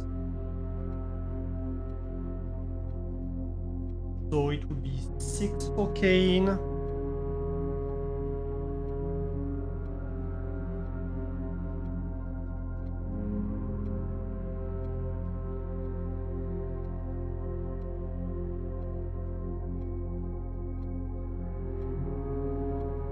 Could it be number of portraits present equals order and number of people in them, number... Well, there's always... Like, there isn't a constant number of people with the same artwork, right? You have the King Jude, which can be in a single or a 3. So I don't know what you mean by number of people in them. Is the safe only 4 digits? My assumption is that the safe is only 4 digits, yes, that it's a month and a date. So something 1 to 12, followed by something like 1 to 31, I suppose.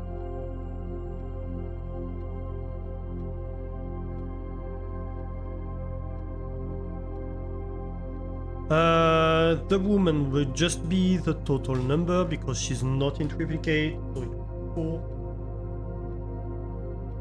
The top hat guy would be 11 minus 3, that would be 8. The boy would be 5, and the horse,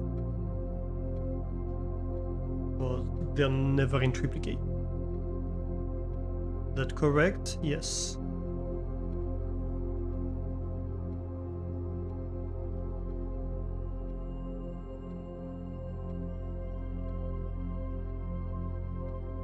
And even with these numbers, we can't really form a realistic date, right? We have no 0, we have no 1.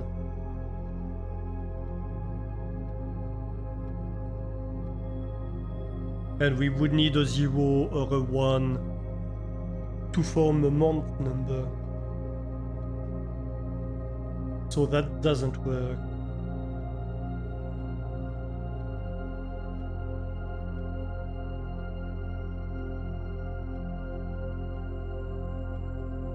Question is also if mirrored symbols count as different symbols.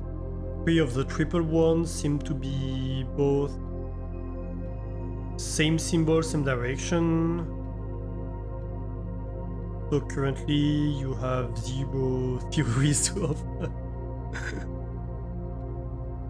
yeah, there's the same direction. Though this one and this one are opposite directions.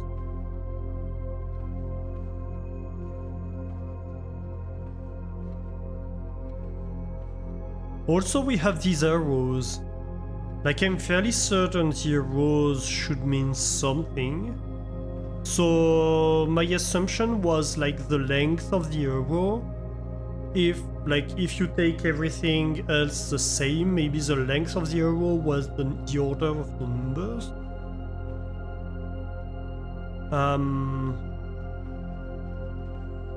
But first of all, it's hard to judge the length of the arrows.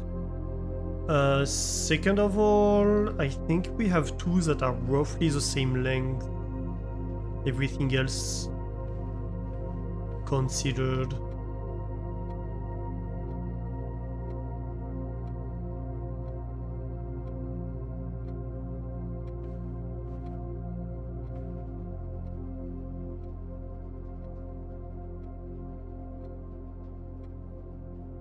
You assume I tried wordplay interpretations of these constant pictures. The double-framed ones are the variable ones, if you understood correctly.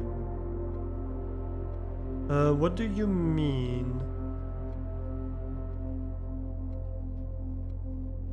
I didn't understand neither the main sentence nor the parenthesis.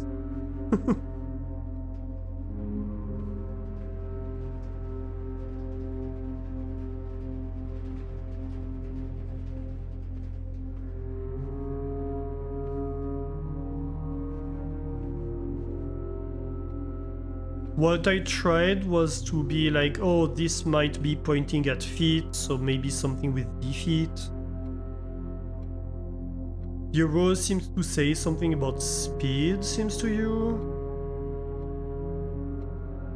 Possibly. Yeah.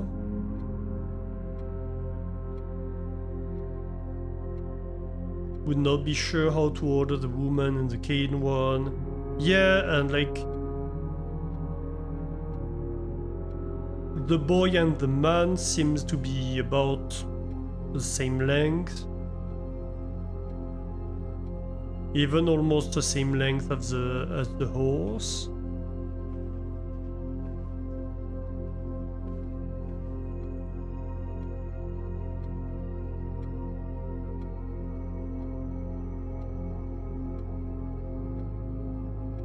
Could also be like number of feet, like 2 feet, kind of 3 feet, 2, 4, 3. But then what do I do with these numbers?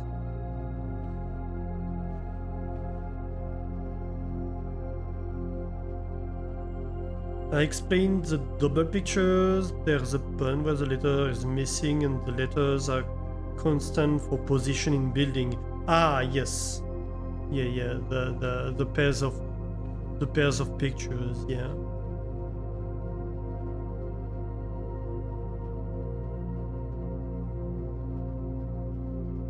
Yeah, so these pairs of pictures change depending on where the room is located. The rest stays the same.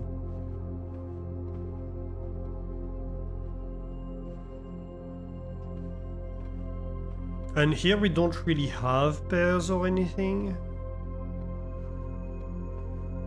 I don't know, I really don't know.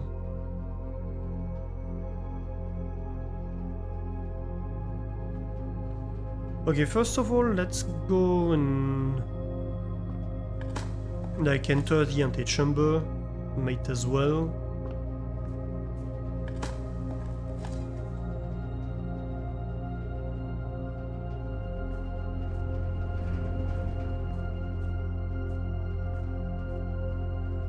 That's all the holes I have for today in here.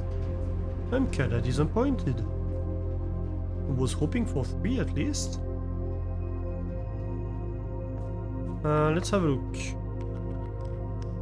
Can't pick it. Boudoir, sure.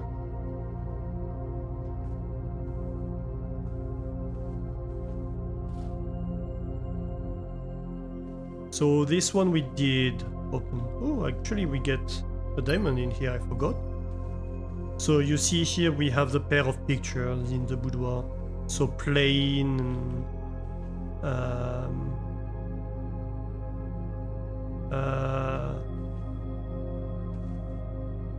no, flight and light. So that would be an F, right?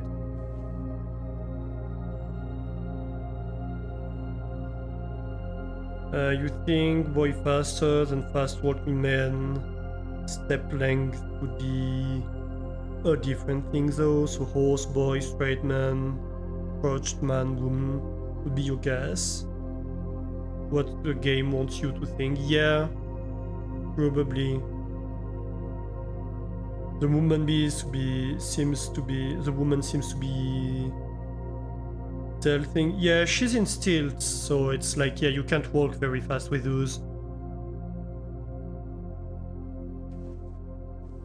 So it would make sense to me as well. But even then, like, that's not a date, right? That's the main problem here.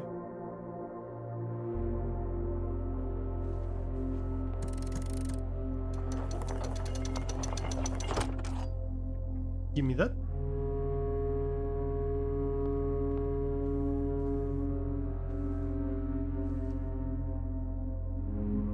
Okay, so we have access to the antechamber. I suppose we're going to continue exploring a little bit. Or do we go down?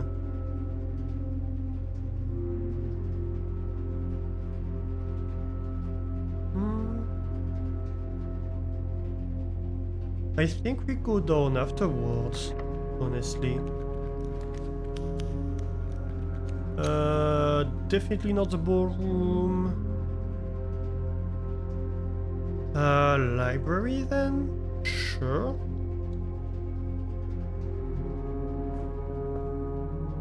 We did order a book last time, didn't we? Yeah. That's going to give us an opportunity to see. So that's volume 5. Very good. I think we bought this one.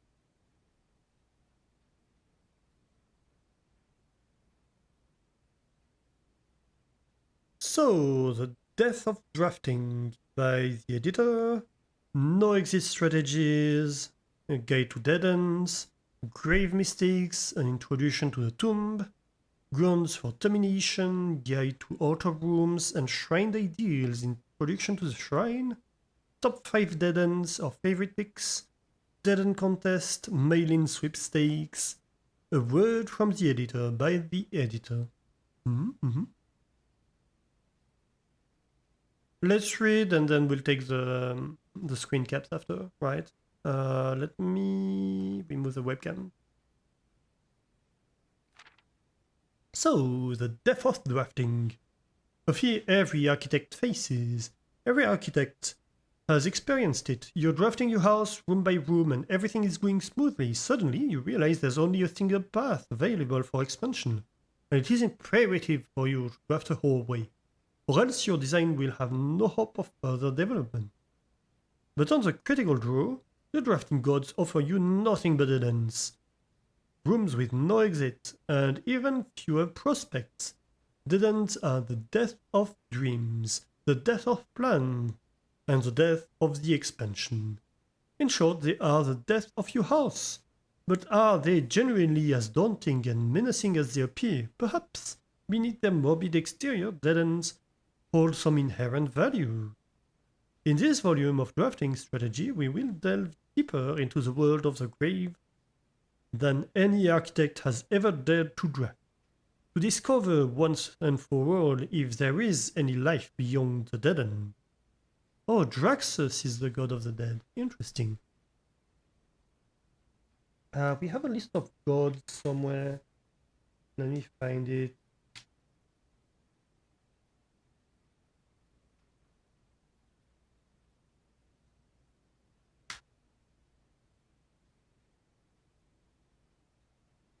Where would that be?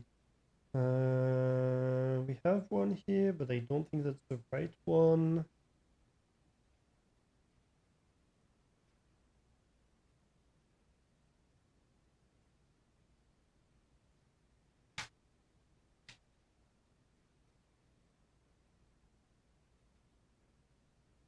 We should know, to be fair, because there's a lot of stuff named after Draxus.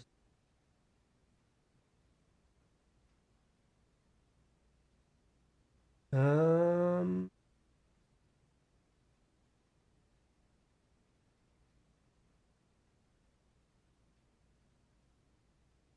yeah.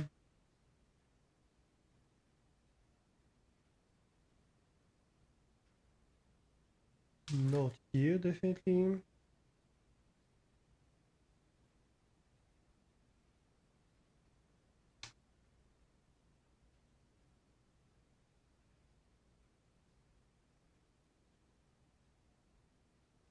Oh, come on. Where do I have this list of gods? I'm pretty sure I have it somewhere. That's why I need to organize my notes at some point. Because at this point, we're completely lost. I cannot find it.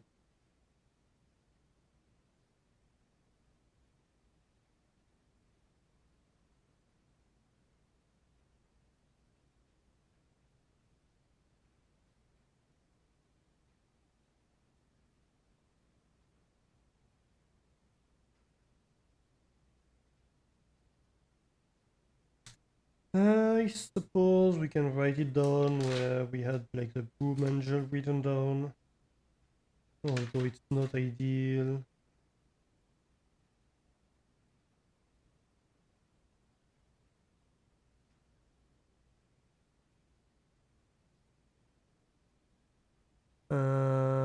What you said is some data without somewhere to put it or even direction of how to format it. Yeah. Oh, hi, handsome.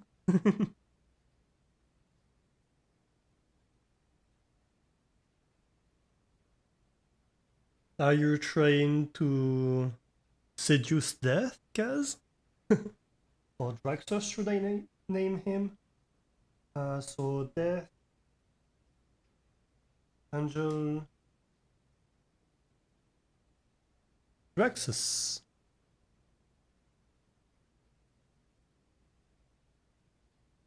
So, no exit strategies. A dead end is any room that lacks another door by which to exit. It is an understandable instinct to want to avoid these rooms while crafting your house, as they limit your available paths for growth.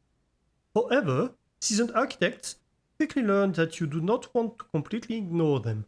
A very common mistake that beginners make is picking the room with the most doors while drafting and ignoring all other factors. But every house needs some dead ends.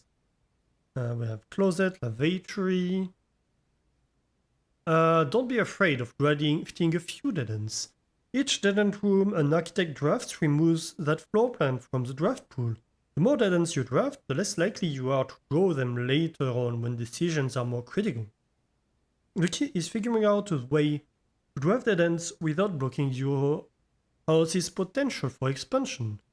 Dropping a dead end room on the rank behind you is a great strategy to accomplish this and helps you pick up some extra resources before continuing to higher ranks. In general, you should be trying to fill up every open slot in your house before moving north. An ideal slot to draft a dead end, yes, yes. Ooh, Veya. Hmm.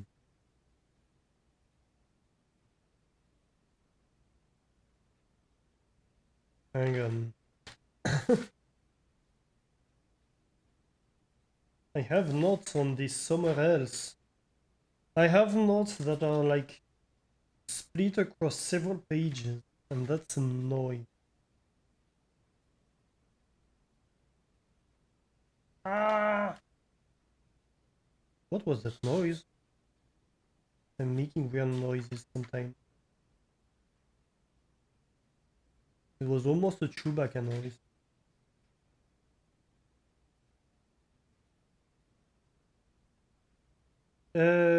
Okay, so... Ah, I know where I have found my notes. Here, we had Mila Orinda with the scepter. So chimney sweep is Veya. We have Rina with the troll. We don't know the pizza, the pitchfork, and the braiding crop. And we have death, I suppose. Draxus that we can add to the list. Okay, back to reading. So, Grave Mistakes, an introduction to the tomb. As foreboding as black bordered floor plan may seem, the tomb stands out as one of the most straightforward strategies centered around dead ends. This floor plan can only be drafted from the grounds and is considered one of the outer rooms. As such, it can be drafted at the very start of the day, allowing architects to know immediately whether the strategy should be focused on dead ends or not. The tomb itself is a vast crypt filled with shadowy alcoves and creepy recesses. The entire space was designed by early Indian architects to evoke a sense of mystery and intrigue. Perfect for those who are appreciative and skeptical of dead-end architecture. The 8 Ajeran Angel of that early era that are scattered throughout the tomb chambers are a memento of times past, and you will certainly be seeing a lot of them when employing a tomb-centered strategy, as you will likely be making several visits here throughout the day. A successful tomb strategy depends on 3 crucial factors: finding shops, amassing enough steps to allow for return trips to the grounds, and drafting as many dead ends as possible. This strategy is perfect for those who love risks and great reward. So each time you draft a dead end in your house, spread 5 gold in the tomb. Right, so that's to get a lot of gold. Grounds for Termination.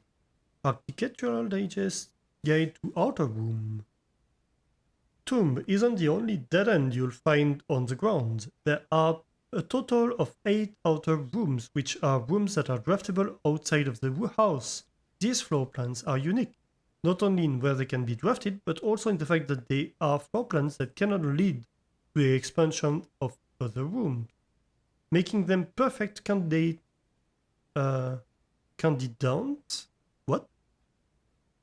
for dead ends. They are also able to be drafted at the very beginning of the day, which allows architects to plan out their strategy with greater precision and purpose. For example, on Schoolhouse Day, architects will prioritize acquiring gems to pay for the extra classroom floor plans, whereas on a Horval Day, they will focus entirely on getting a lot of extra steps. So, Hovel, Grounds for Termination may have been a play on words on the title of this article, but it certainly wasn't a joke to the foremost groundskeeper, Denny Ravane, who made this his home while employed on the estate in this humble bedroom. The toolshed. The groundskeeper toolshed is often a great draft choice to find useful items like a shovel or sledgehammer. Trading post. Even better items can be found in the trading post. That is, if you have something valuable to offer. This shop is frequented by local farmers and hunters who supply the estate with goods in exchange for a few shiny trinkets. The root cellar. Most of the vegetables and fruits obtained from the locals are preserved in this subterranean cellar. When winter arrives, these stored goods are frequently traded back, providing them with a reliable source of sustenance during the colder months. The shelter. Even further underground, provisions are also stored in the estate's bomb shelter. The purpose of this, of course, like the wood cellar, is preservation. However, in this case, the preservation of people rather than food, against fallout, radiation, and red rooms. Enshrined indeed, an introduction to the shrine. The last outer room is a floor plan with a function that isn't as straightforward as the others. Just what is a blessing? How much gold do I need to give? How long does it last? The shrine is a space of reverence, a mystical cavern filled with a glow of candlelight, and those that show respect and pay tribute are blessed by the unseen forces that guide this world. Blessings are persistent benefits that last several days and are bestowed upon the reverent visitors who have made an offering of gold. The type and duration of blessing can differ depending on the amount of gold given, but the more gold you offer, the longer the blessing will last. So now we have a list of blessings, that's nice. Blessing of the Tinkerer. Whenever you draft a mechanical room, trigger your current experiment. Blessing of the General. After you draft a red room, if you have at least 5 different ranks containing red rooms, gain 5 gems. Blessing of the Berry Picker. While drafting, instead of picking a floor plan, you can pick a berry. If you do, draft a random floor plan from your draft pool disregarding rarity. Oh, interesting. Blessing of the Monk. If you call it a day in a room of your estate, you will draw that room while drafting from the grounds the following day.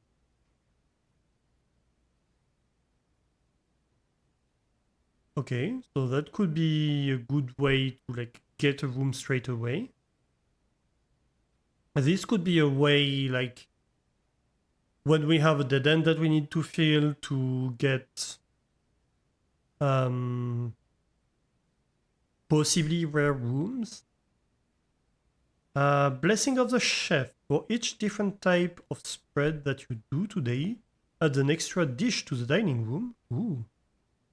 Blessing of the Dancer. While drafting, you may pay 1 gem to spin floor plans. Blessing of the Gardener. Add 8 courtyards to today's graft rule. This one we've got a lot. And Blessing of the High Roller. Each time you draft a shop, gain an ivory die. Gain 10 gold whenever you roll an ivory die.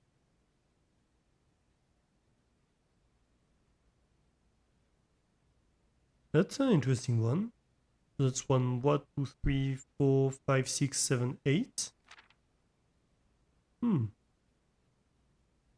Top 5 dead ends. The attic. If Toolshed is good, then attic is really good. Even at a steep gem cost, this room cannot be passed up. It always pays for itself and more. The study is likely the most powerful room for the experienced architect, who no longer has difficulty accumulating gems or solving chest portmanteaux.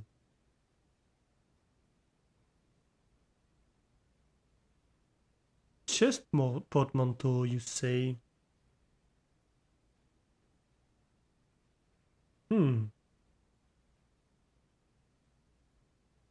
I don't see the relevance of chess in the study.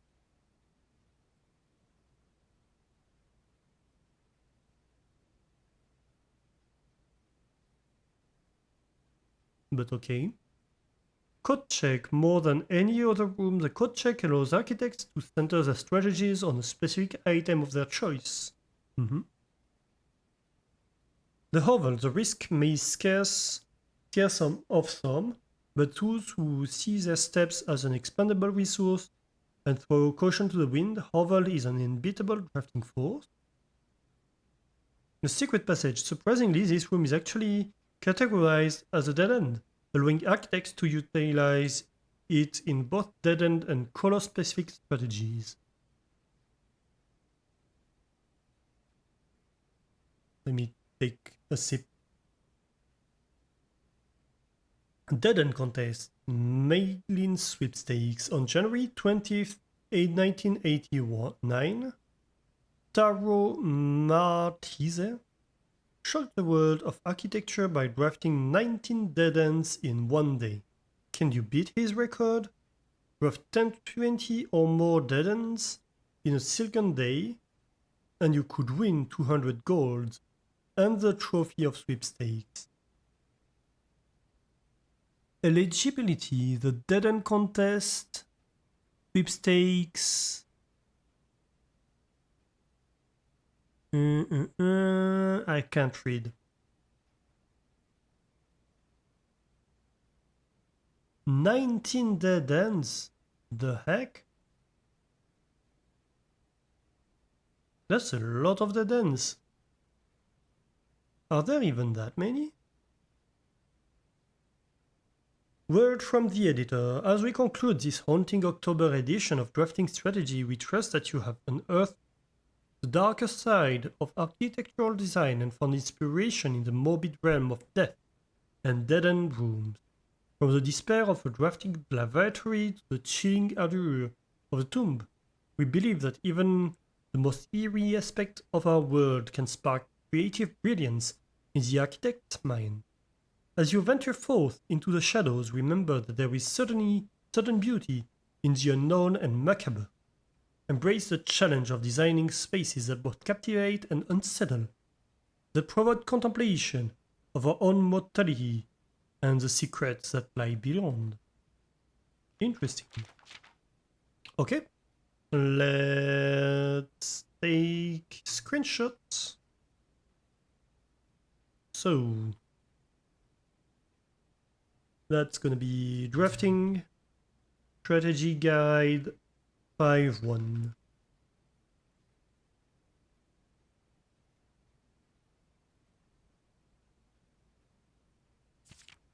Five two.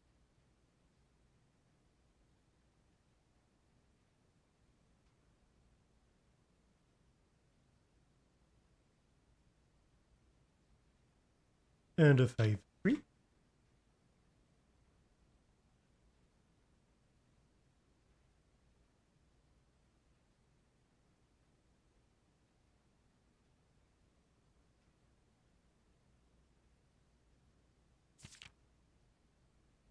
That's gonna be 5-4, of course.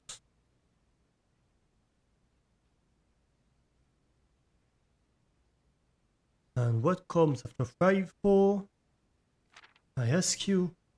5-6, of course. No, 5-5.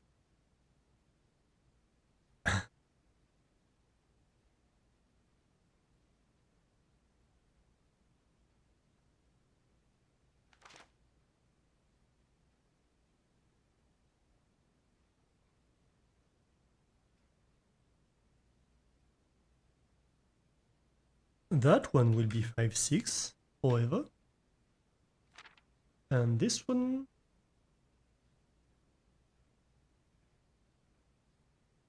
That's it. 5-7.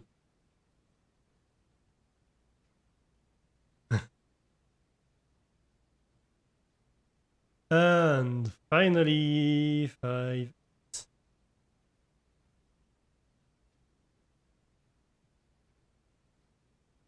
I know that taking screenshots isn't the most riveting part of the game, but it is very important that we do it.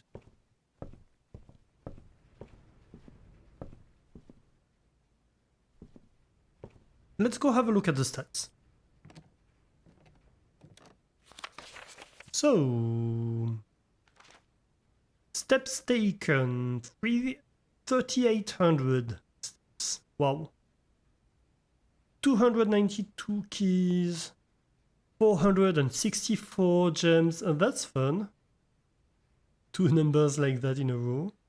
1,332 gold spent, 63 allowance, that's getting up there, and 42 star. Nice. Drafted 1,217 rooms, including 112 bedrooms, 148 hallways, 98 green rooms, 67 shops, and 118 bedrooms. 23 billiard rooms and 36 parlors, all of them solved, of course, named all the gallery art. We got 10 upgrade discs, which I think is half of them, 2 letters, and 4 sanctum keys.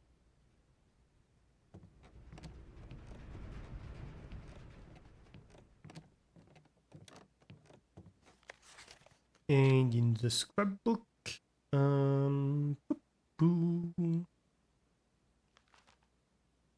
We get a lot of tool shed, a dead end. Is our favorite floor plan. We draft the most the den, the observatory, and the courtyard. We pay a lot for observatory, passageway, and courtyard.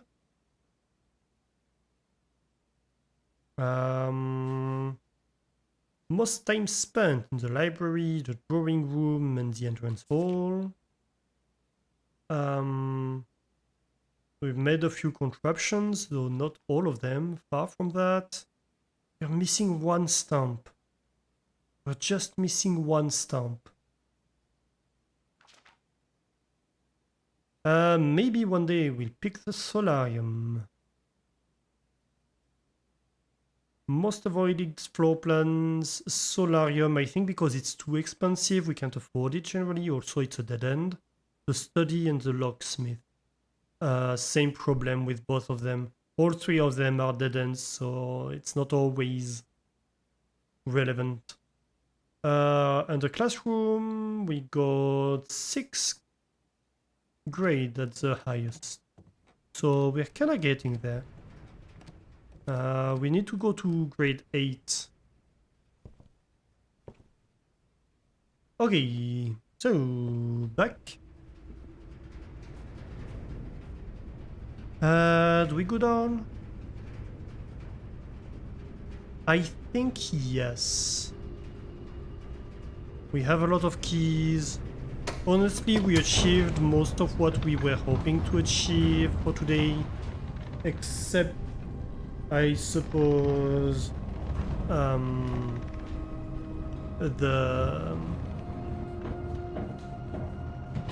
safe that we didn't figure out.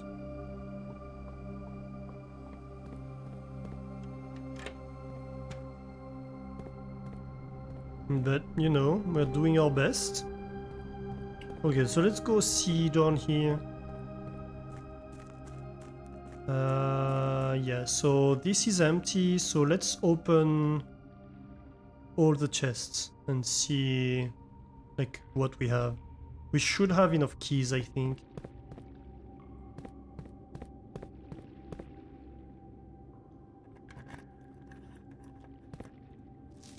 The black box contains allowance token.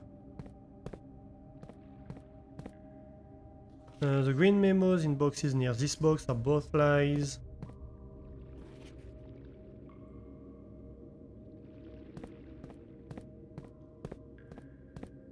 So, should we continue the list?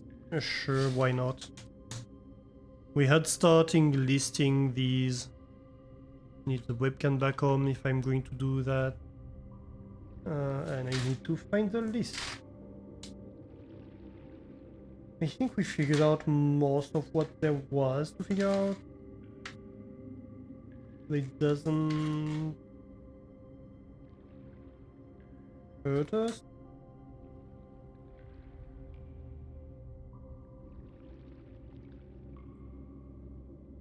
So in red we have a black box contains allowance tokens.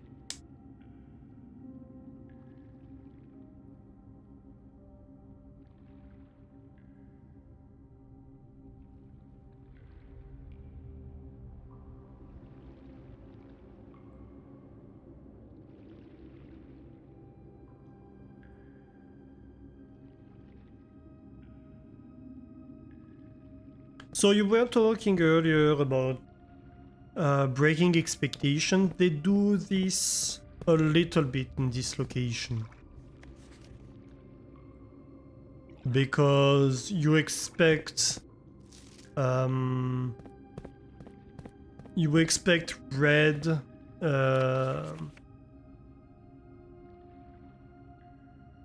you expect red memos to be false and green memos to be true. And here you have blue memos, first of all, that seem to always be true. And you have green memos that are false. Here we just opened like a red memo that was actually true because the allowance tokens were in a black box indeed. So here we have a black box that's saying this box contained this, oh no, sanctum key, sorry. Wait, so where were the allowance tokens? I think we found them, didn't we? Maybe not. Let me check. This box contained 3 allowance tokens. Okay, so the red memo was actually full.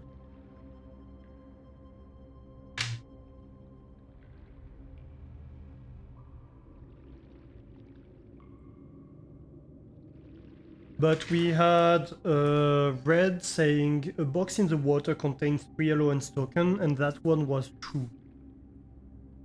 Like it was in fact in a box in the water. So like it's muddying the water a little bit.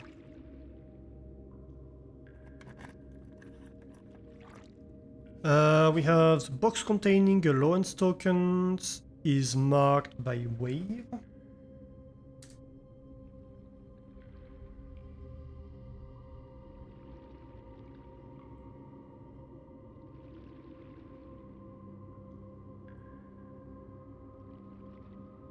Ah.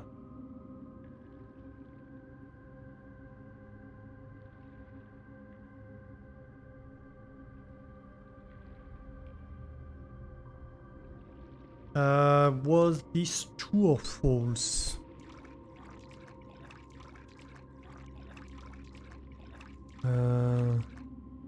this was a sun, so that was false indeed, so as expected.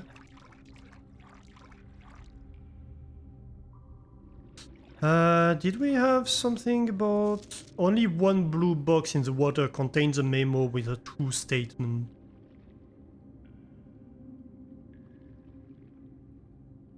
It would annoy you slightly that these boxes seem tricky to name, identify, order.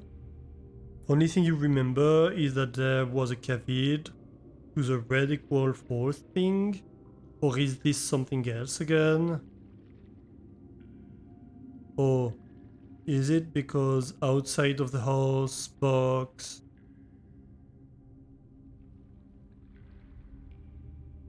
Oh, thinking outside of the box? No, there is a caveat that green memos that are in Hartley's room are always false. That we found. And in here you have blue memos that are always true, and that are modifiers sometimes to the other one. So one blue box in the water contains a memo with a true statement.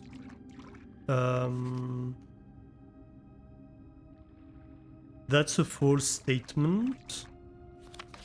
All green memos found in boxes in the water are true. I think is false.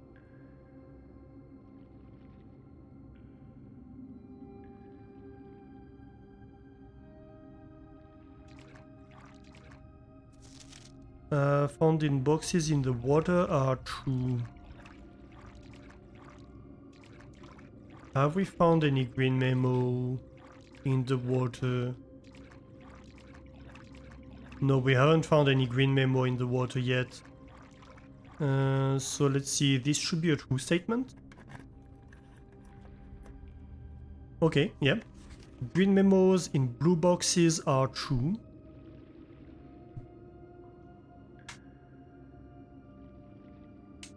So that's written in green.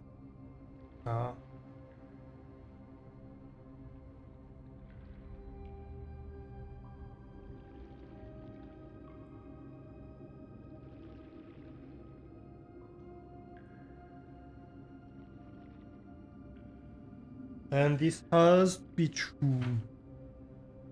Only one blue box in the water contains a memo with a true statement. So this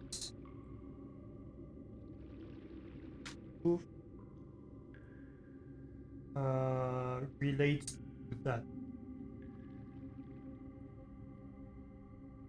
So if we say green memos in blue boxes are true,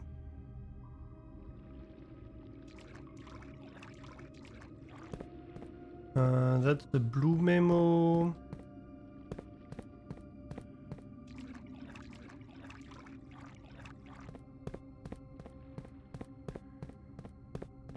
There was a box hidden over there, wasn't there? Yeah. Which was written in cursive, which is highly unusual for this game.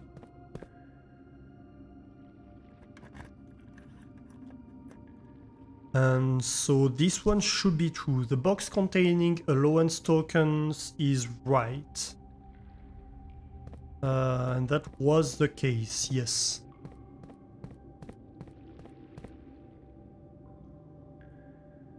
So we have in green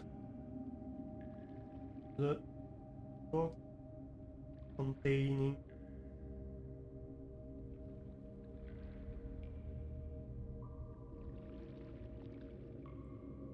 the white. And this relates to that statement.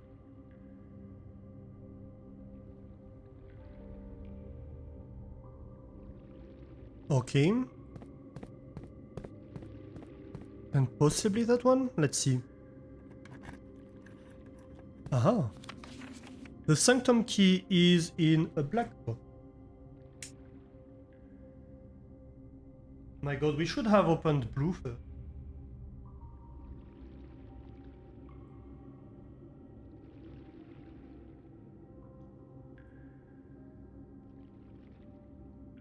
it would have said so much.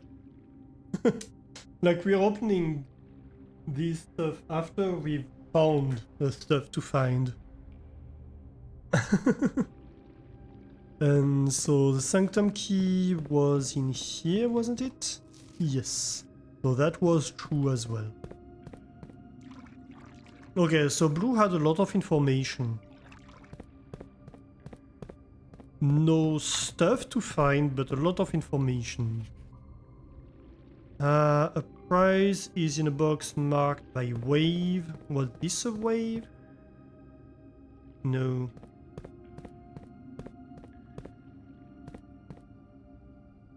So is there something telling me, oh, all like white stuff are lies or something like that?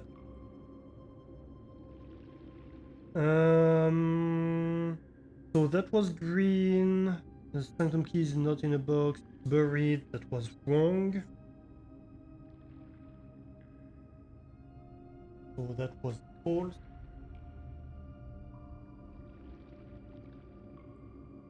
But it was targeted by the green memos in boxes near this box are both lies. And it was a green memo saying green memos are lies. The other one. So that was happening over here, right? Yeah, the green memos in boxes near this box are both lies. So we had this one that was a lie, and this one that was a lie. Some green memos in general are not lies. They're truths. So that's true.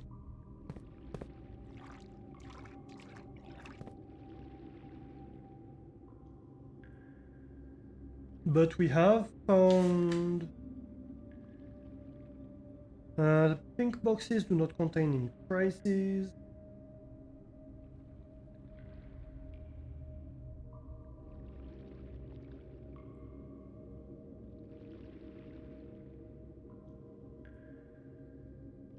All green memos found in boxes in the water are true.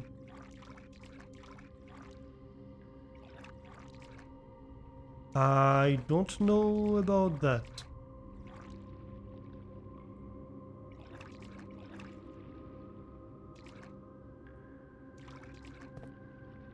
Because there could be lies.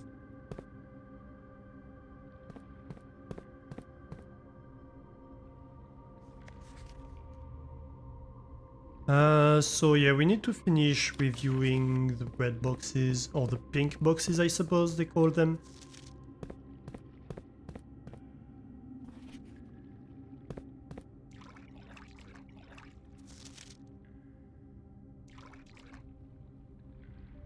Let's go.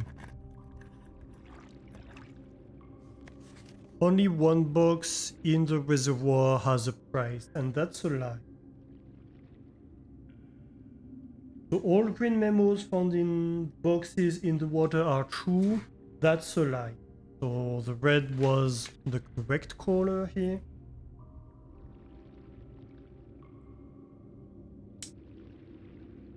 So only one box in the reservoir has a prize. That's full.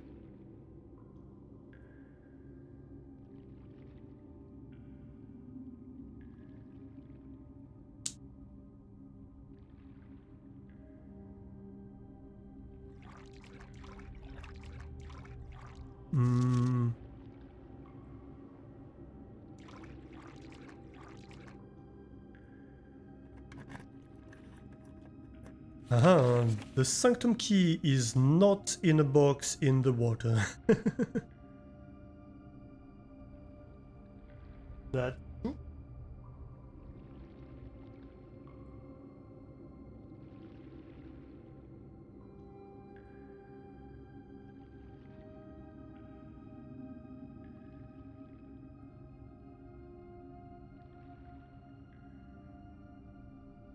Yeah, so blue was universally true. What is telling us that this pink box is a lie? I suppose another pink box, probably.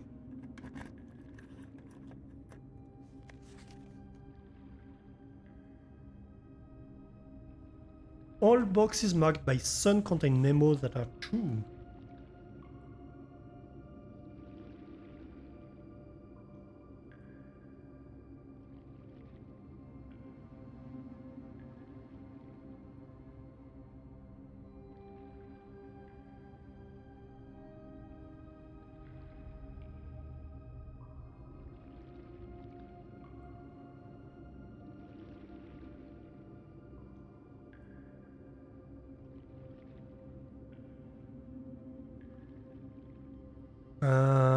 For real?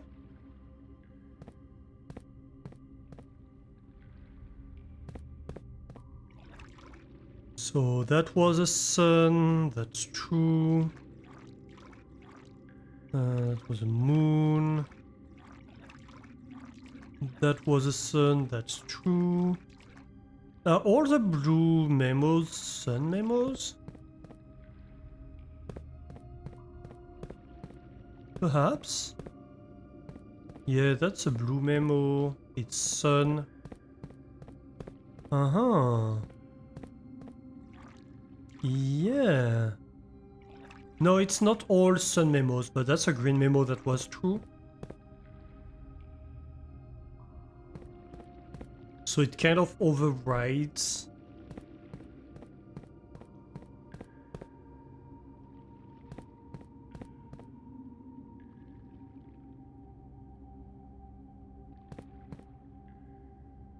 That was a sun one.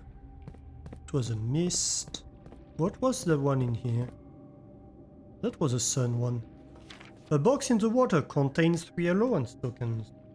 Right. So this one is overwritten by the sun statement. So now we understand why this one was true.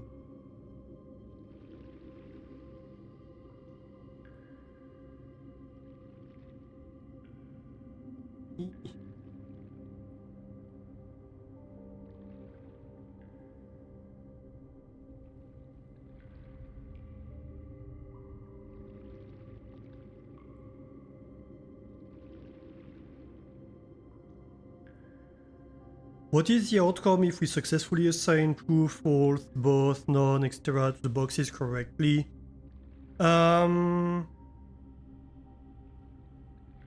Is there a difference between red printed font and red handwriting looking? I don't know if there's a difference between the handwriting and the printed. I suppose there's a reason why it's like that. I don't know it yet. Right now, I suppose it doesn't matter anymore because what was in there to find was that there was a box containing 3 allowance tokens that we did find, and there was a box containing a sanctum key that we did find.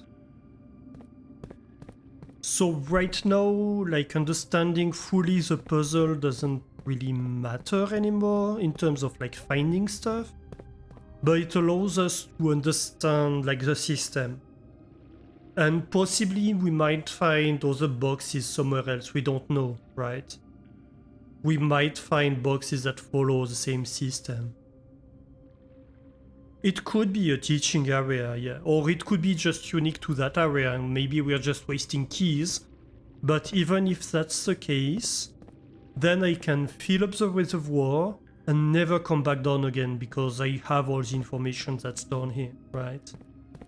So that's my purpose here, is to gather all the information, understand that information, understand what all of this is about, and once we have all that, we can fill out this reservoir, because right now it's taking water, like it's forcing us, for example, to keep the fountain filled. So it's taking opportunities away from us for better accessing the manor, the deep parts of the manor early, for example. So yeah, it's just a question of collecting the information, parsing it, understanding it, so that if somehow we encounter boxes following this system later, then we have it. And we don't have to come back here to understand what there's to understand down here. Green memos in white boxes are lies. Oh. Well, I think this was a white box, wasn't it?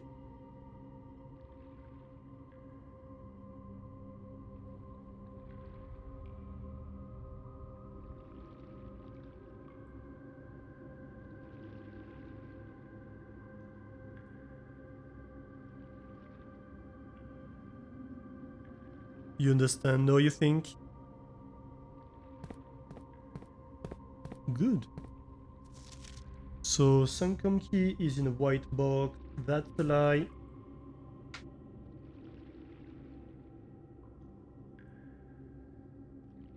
We're going to have, I suppose, like a number 4. I'm going to say 4. I don't know why, but we're going to have a 4. And that's the number 4. Okay, so now we're understanding why we have green memos in some of these that are lies. Green memos are lies. That was a lie. For 2 reasons at once.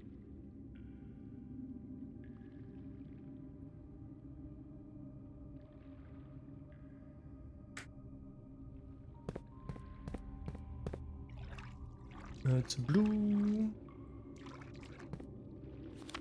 The price is in a box marked by waves. A price. Not the, it's a. Nonetheless, it's a lie. And now we know it. That was false. Oh, sorry, I'm outside of the frame, aren't I?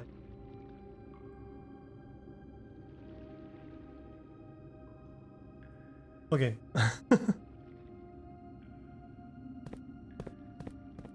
It's a bit hard to film. I need a camera that... I don't know. Can film in more details. The Phantom Key is in a white box. You already have marked that as false. Right, so I think we reviewed all white boxes. That was a red. And so that's also why it wasn't a green memo, it had to be red. So we could overwrite it by the sun, but like the 2 statements wouldn't conflict. So it had to be red or blue. Pink boxes marked by sun always contain blue memos. Oh.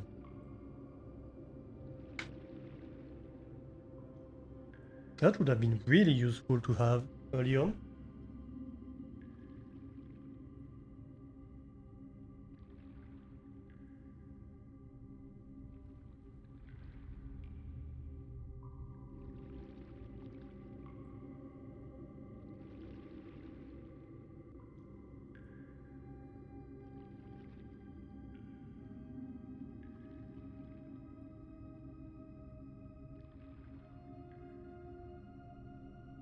Okay.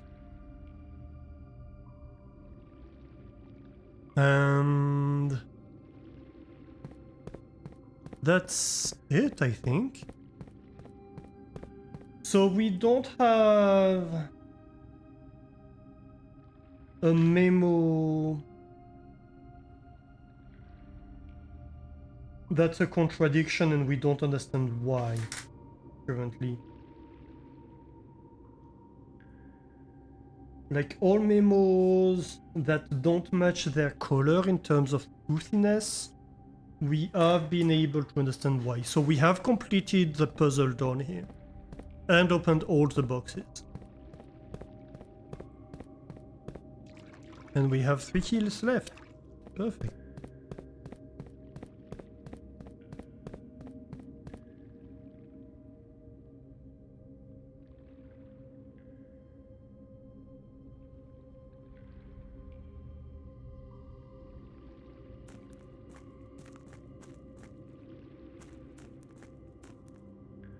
Let's open the north door while we're here.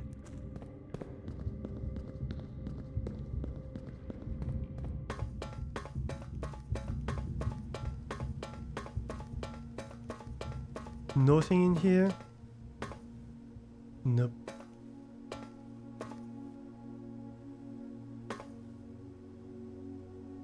That doesn't spell anything, doesn't it? Does it? Doesn't seem so.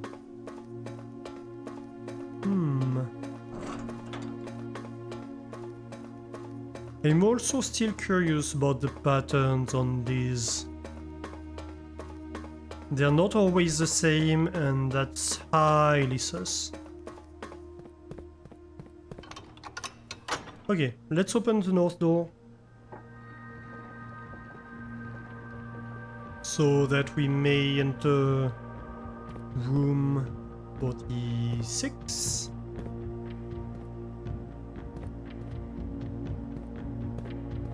Oh, is there maybe something with that? Or with that? Nah, I don't think so.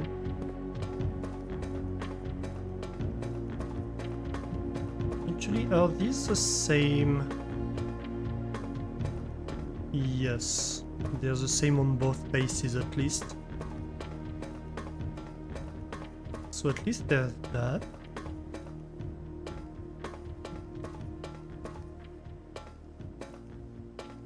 But yeah, it seems to me like... Also we have sometimes a light, sometimes not. There's stuff to understand on here that I do not understand yet.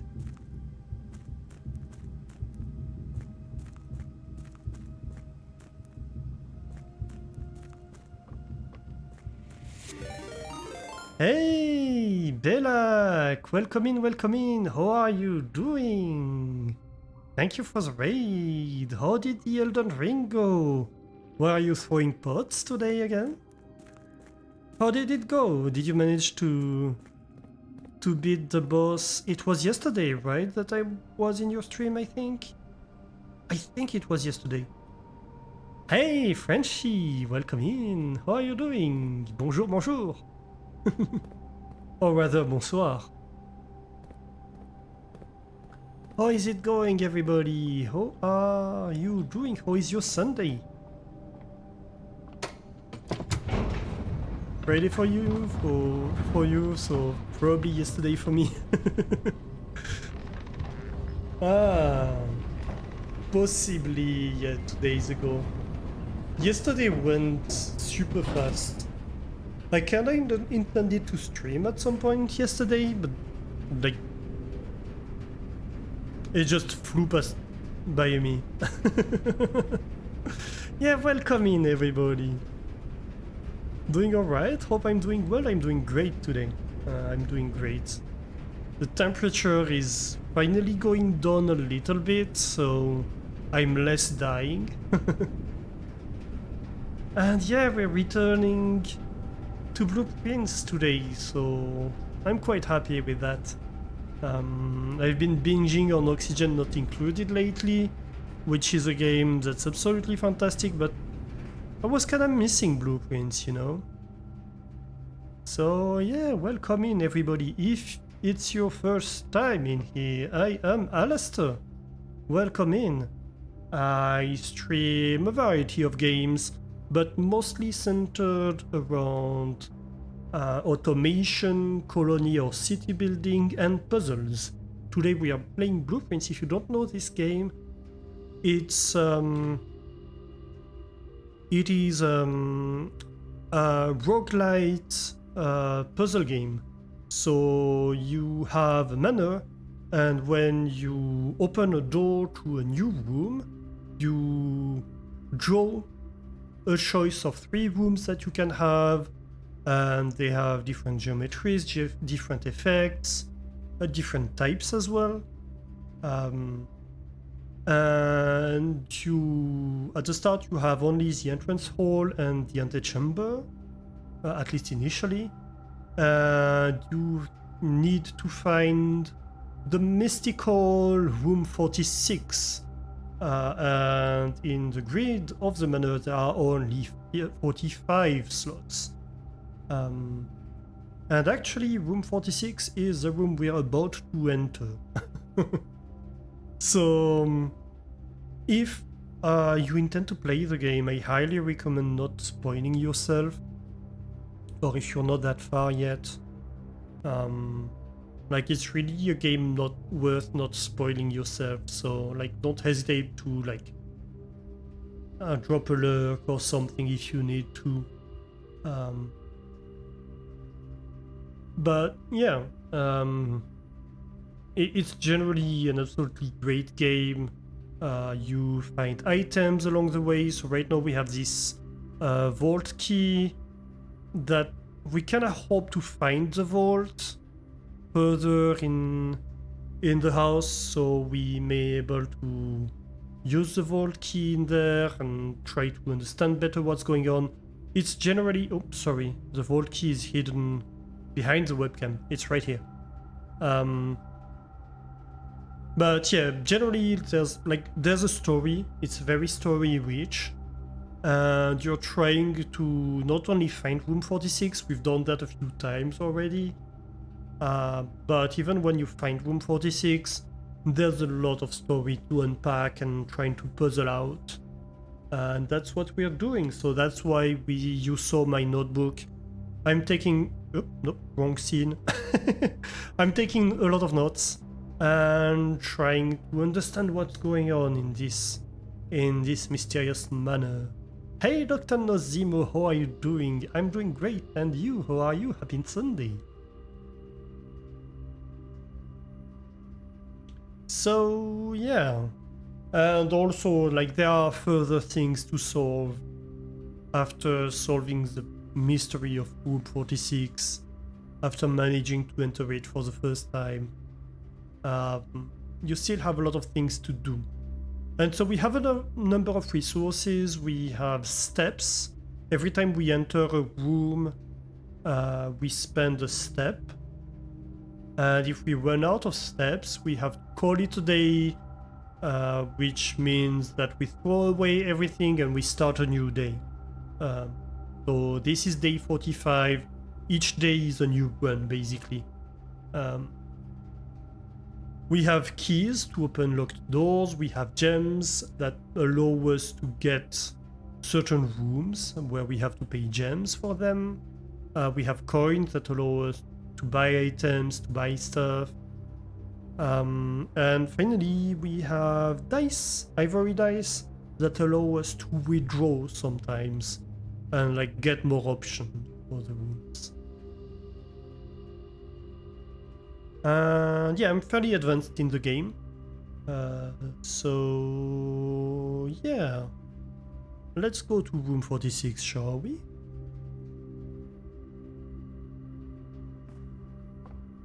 Well, we need to go to the boudoir.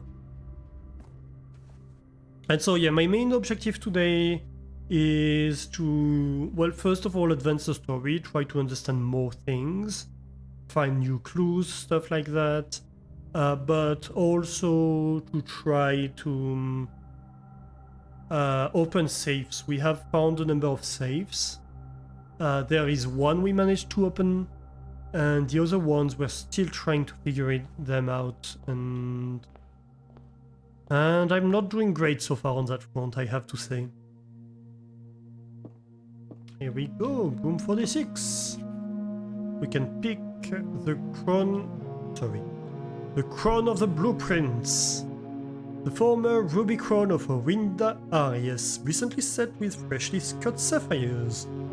The first time you draw a red room while drafting, you may remove it from today's draft pool. If you do, gain 1 diamond and redraw floor plans. Nice.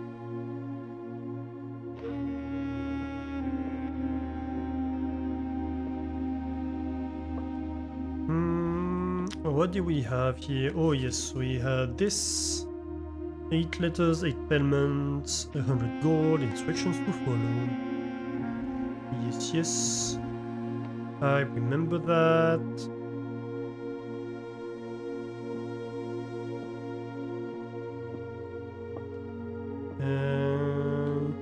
So that's Baron Sinclair, who's our uncle, or grand uncle, I suppose. And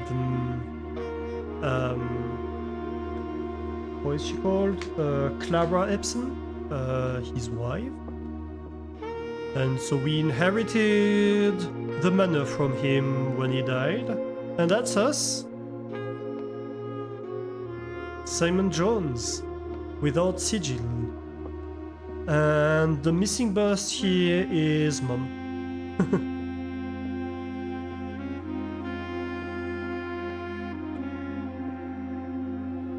I hope we find the bust at some point when we're able to place it back. I bet we will. Anything else in here? No.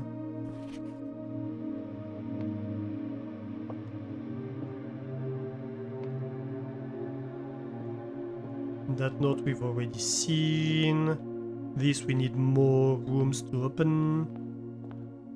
Okay, so let's go back to the dining room because we have steps waiting for us there.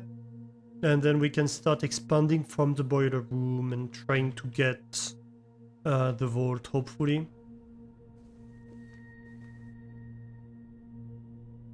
And so, yeah, in the drawing room here, we have a safe that we haven't been able to open yet. And that's kinda annoying. But what can I do?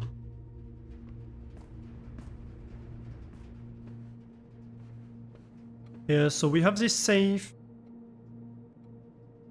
So we know a few things. We know that the code to the safe is a date in format month day. It probably relates to the room, and in this room we have these paintings. We have basically 5 different paintings, which all have this double arrow, but different length of double arrows. Could be an indication on the order or something like that. So we have a painting with the woman, we have the man with the top hat, the kid, the horse, and the man with the bowler hat, I suppose. And sometimes they're facing left, sometimes they're facing right.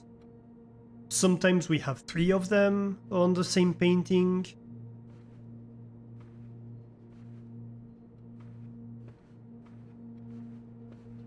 And yeah, I don't quite know what else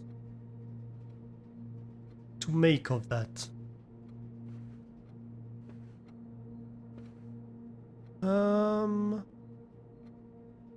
Like all of these are facing right, the triple ones, right? We took 2 notes on this in my book. Let me find the page. We have a lot of notes.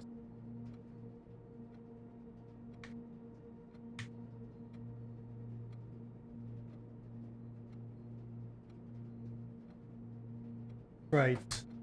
So we know that there is, like, the man with the bowler hat, there are 15 men with the bowler hat, right? 11 facing left, 4 facing right. But if we remove, like, the triple one, we have 9 men facing left in the triple ones. So that would be 2 facing left and 4 facing right. For the woman, we don't have triple ones, so facing left would be 2 and 2. The top hat guy has 3. I think it's 3 facing right.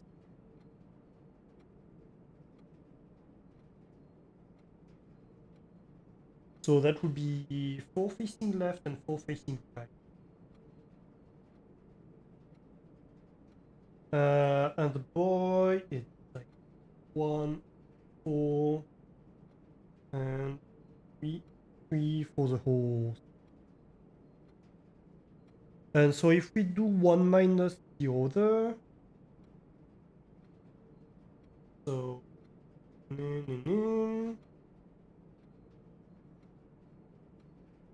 it would have to be facing right minus facing left. So that's the total numbers, right? Sorry, this is almost out of frame. So it would have to be facing right minus facing left, so we have positive stuff. We are looking for something that gives us 4 single digits as outcome, ideally pre-sorted. There are 4 sides of the room, with one of them labeled. Only one picture here. Yeah, that is true.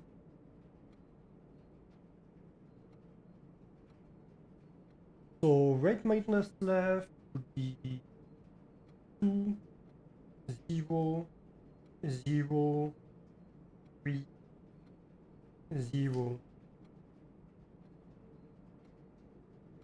I mean, maybe if we go with the order of steps,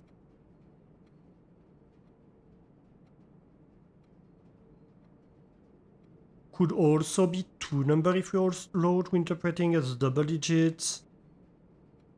I think generally the save code is related to the room you are in. Like, the save in the boudoir was related to stuff we were seeing in that room that was pointing out to Christmas, right? So I think the room gives the key to the safe in a way. Possibly with like exterior indications. But so I don't think there would be 2 codes in here, if that makes sense.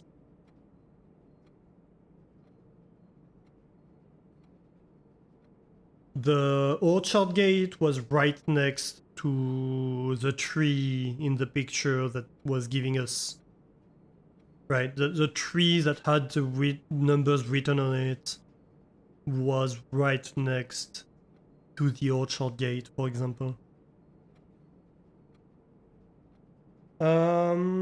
But like this could be like a 3002 or something like that. What was the order we were talking about?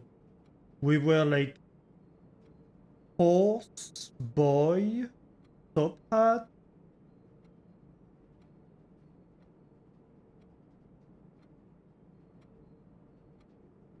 Cane woman.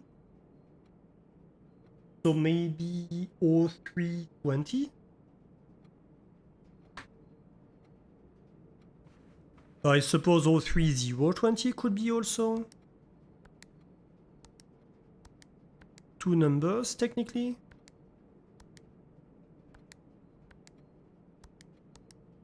No. And if we try 0230,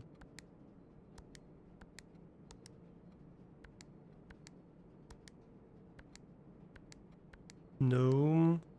00230,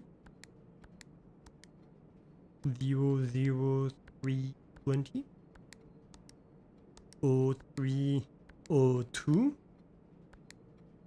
0203. No, none of them.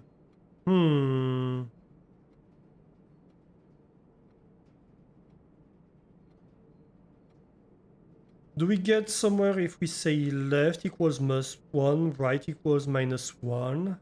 Single picture wall defines +1. What value would the walls be? Oh. So if we say this, so this would be 1. So this would be like 1, 2, 3, 4, 5, 6, 7, 8, 9. 8, 7, 6, 5, 4, 3. That would be 3. Let me write it down because I'm not gonna remember. So we would have like 1, 3. That's not starting well because that's 13 as a number of months is not a great start. What you like here is that the first digit can be 1 max. That matches the date constraints. Yes, it does. But if the second is 3, then we're fucked. Do check my calculations though. I could have miscounted. Like that's 0, 0, -1, -2. That's a 1.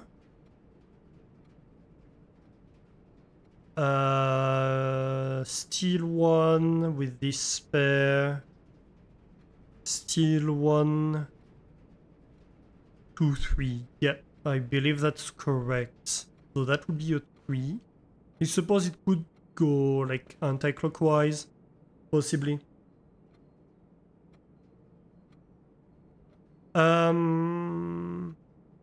This would be 1, 2, 3, 4, 5.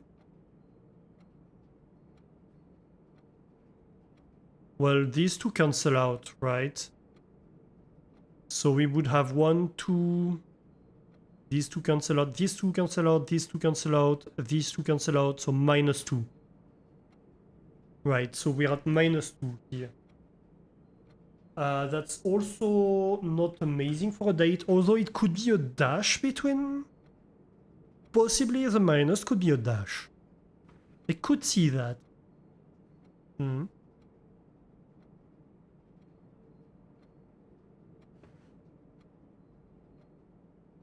Let's see if this wall fares better.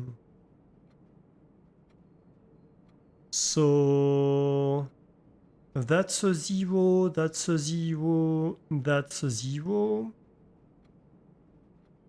That's 3, 2, 1, 0, and -1. Right, 2 dashes, I don't see it.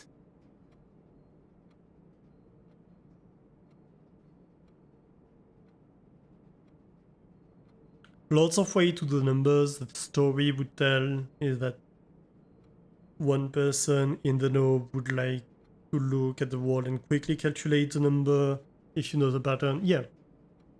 Wonder if the triple symbol pictures count as signed 1, 3, or 0 logical possibilities you came up with would count.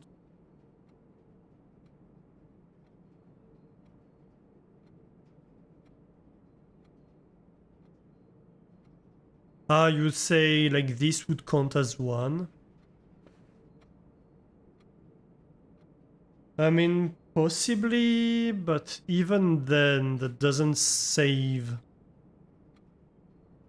Like whether this is a plus or like a 1 or a 3, if it's plus minus, then it's still cancelled out, right? And here, if this is positive, then this is even more overwhelmed if it only counts as one, right? So it would be even more negative.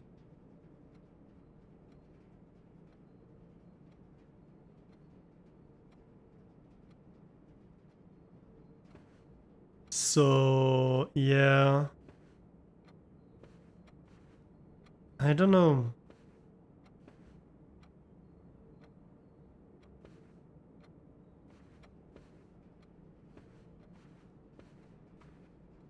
The only other thing I can think of is maybe it relates to like the guy, a date that's significant to him.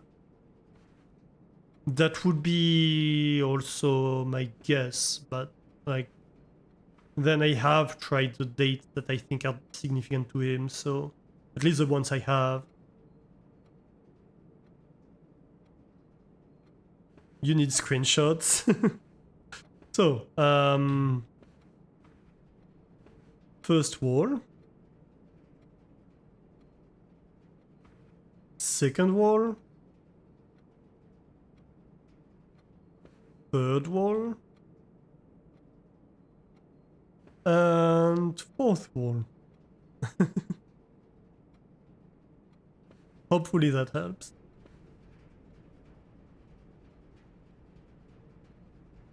Yeah, if you have theories, don't hesitate.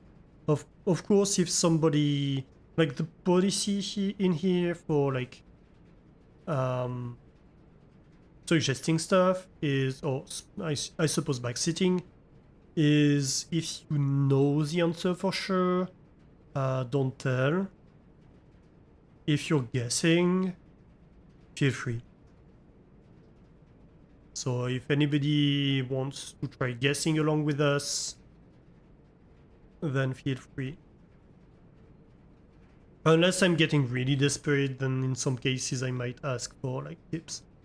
But never straight answers. That's for sure.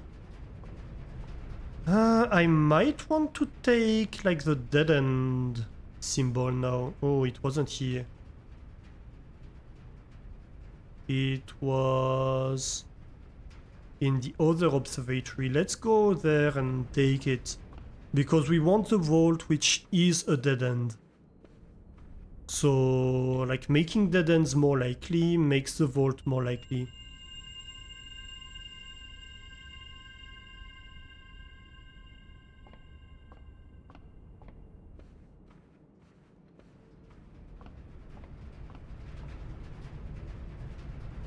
Okay, let's switch the boiler in case we need it on the other side. And let's go take a peek at what we have in here. Also, let's go eat dinner. Ooh, we have pizza today. 20 steps plus 10 if we have the furnace in the house. Let's have dinner.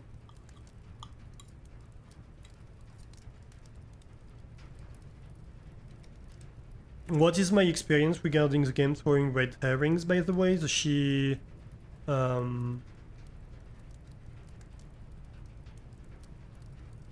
wall of picture throws you slightly. I mean, I think it's not intentionally throwing a lot of red herrings, although it does like to troll a little bit sometimes. But there are some puzzles that we've encountered that were, in my opinion, badly designed, where it's something that's almost impossible to find if you don't know the answer. Because, like, you have to point at a very specific thing and, like, you have no feedback and you have nothing, like, actually pointing you to it or something like that.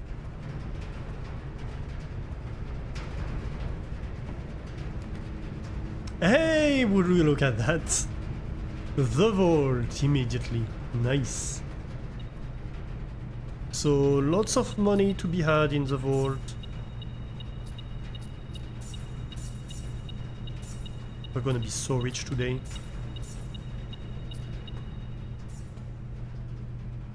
Sometimes other stuff, but not day here. But more importantly, we have the key to locker 233.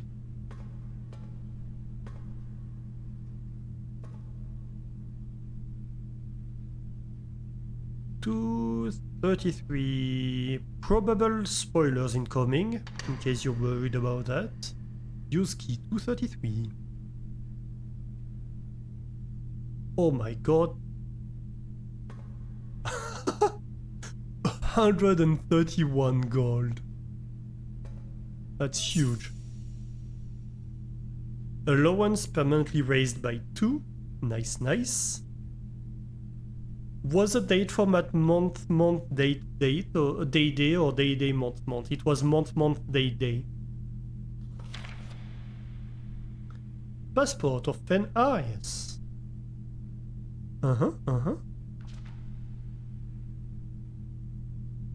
International passport, diplomatic pass 455, 815, 232, surname Daniels, Gray, Ariesian, date of birth 5th of January, no, 1st of May 1956, sex female, 84 to 94, that's definitely Mary, compromised. Interesting. So, wait, so in here that was 149, right.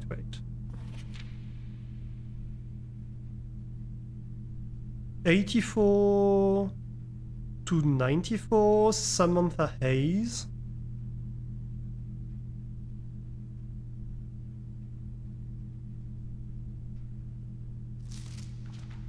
We have ID here. We have nothing here. 84 to 94, 110. She has several passports for the same time period. And like we are, what's the date again? Oops, I went too far. We are in 93, right? And she fled. When did she flee?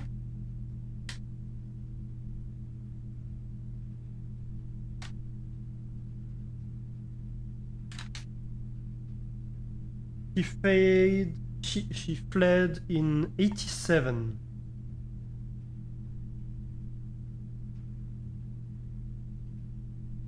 Okay.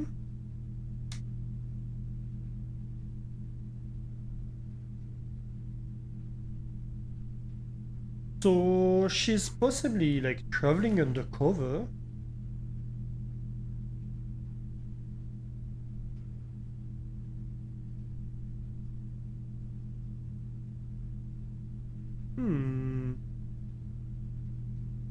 Very interesting.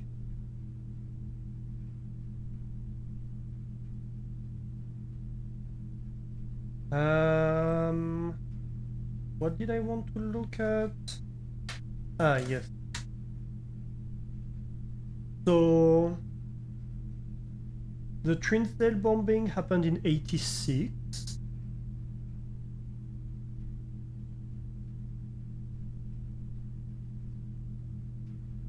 And the associate editor was arrested in 83.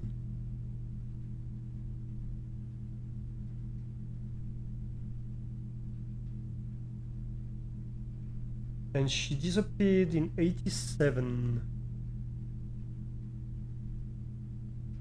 So like she could have started planning in 84 for the theft that happened in 87.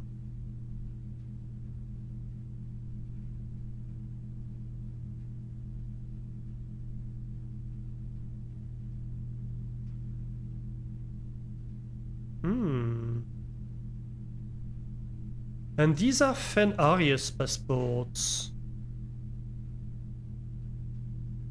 Which realm is that again?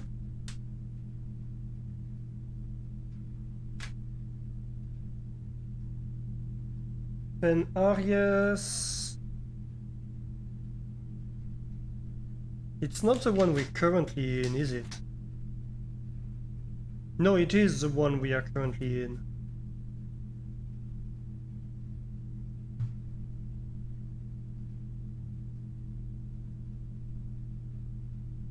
So,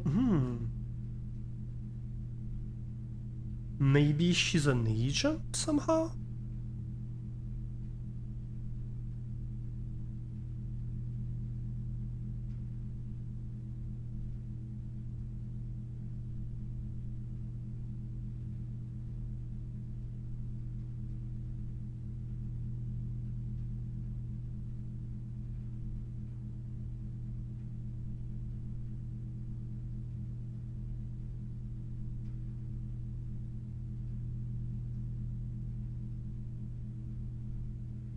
Yeah, we do have a birthday. I think we tried it already on the vault.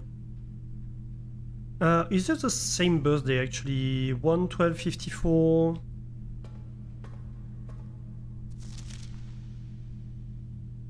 No, 5/1/56. Okay, so that's maybe not her true birthday.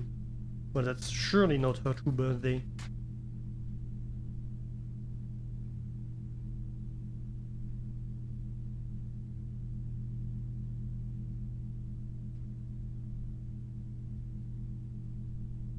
Hmm.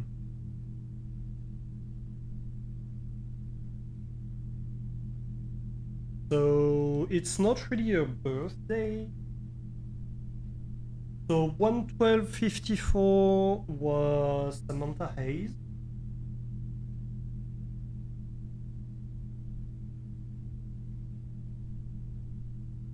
I think we're going to need a new page with like the alias of Mary. Because that's going to quickly expand, I think. Well, quickly. Hopefully quickly, but we're having a bit of trouble finding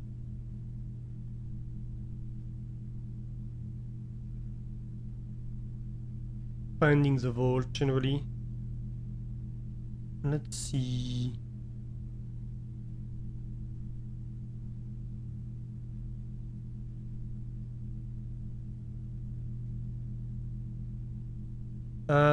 Okay, so I need to rename stuff.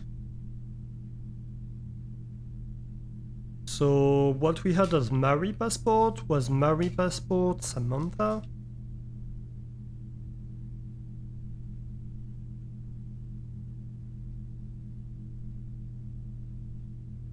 So we can have like the different identities.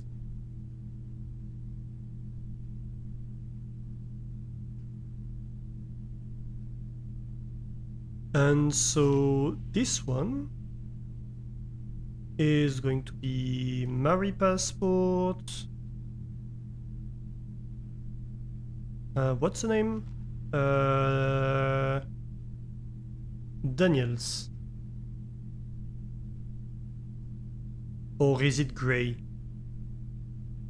I suppose it's Gray. Wait. Ah, no. I messed it up. Okay. So, Mary Passport, that's going to be Gray 2. And Gray 1.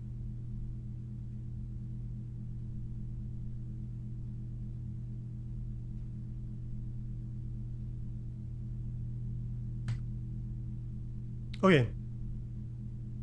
Anything else in here? No, it doesn't seem like it.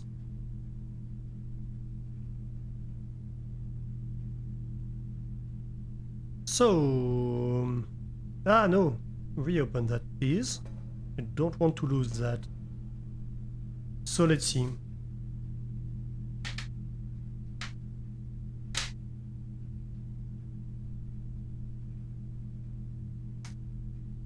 So this is gonna be Marie Alias's.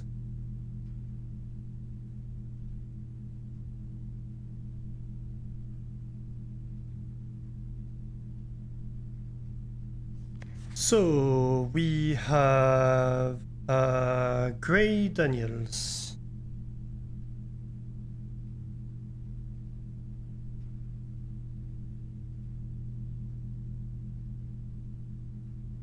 Um, 5156.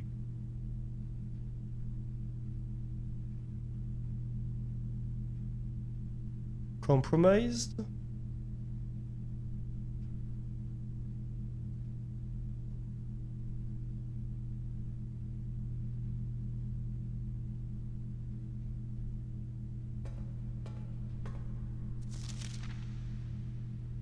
We have Samantha Hayes.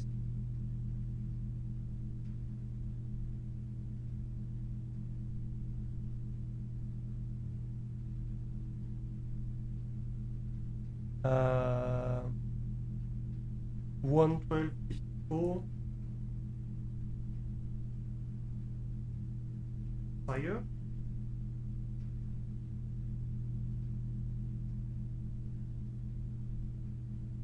$81.55.44. FA $81.55.44.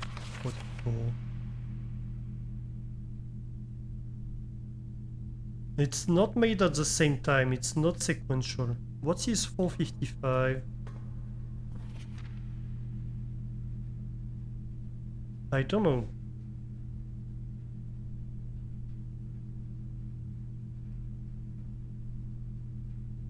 And we have this ID here, which is interesting.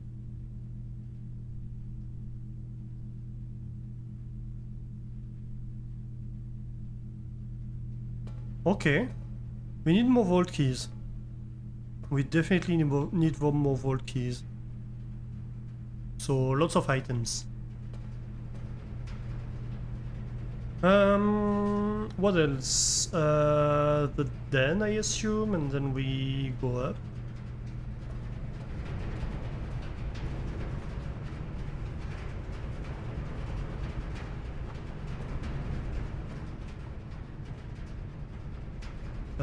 Wait, no. We did need to go to the dining room. Oops. There wasn't... No.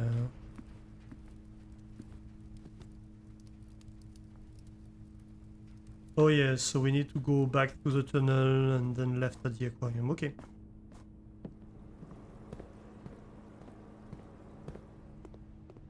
So here I'm kind of hoping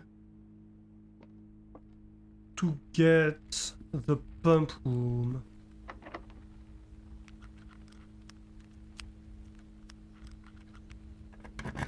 Well, let's use a key. Dovecote is kind of our only chance to have one more big. We could redraw. Smoking closet, the kennel.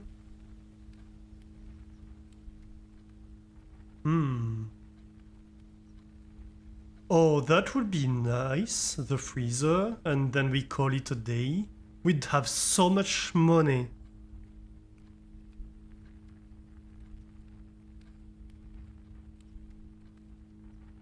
I kinda want to do that.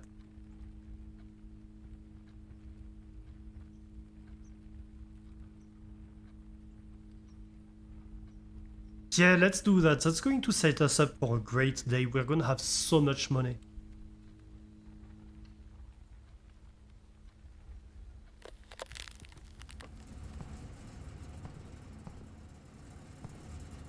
Also, we need to thaw this room at some point.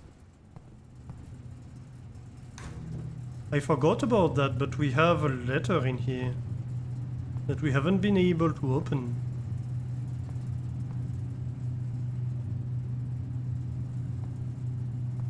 So we're going to need like a furnace, a powered furnace combination with this room too, at some point. In which case I suppose this could become a door, which is interesting. Or maybe there's like something hidden behind here? Possibly a lever? I could see a lever in here. That would be fun.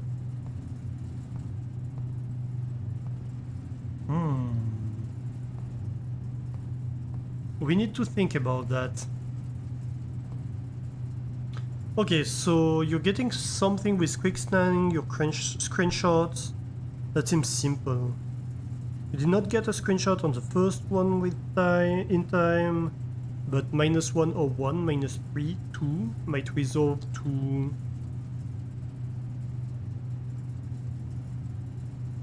02 to 1, 04 to 1, 1231, 1202, 1204, or even 1229, you guess.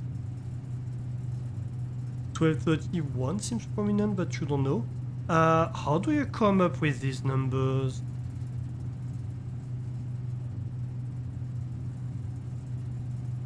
Yeah, I can see like where you could get 1231 by being like, oh, the negatives are together and the positives are together.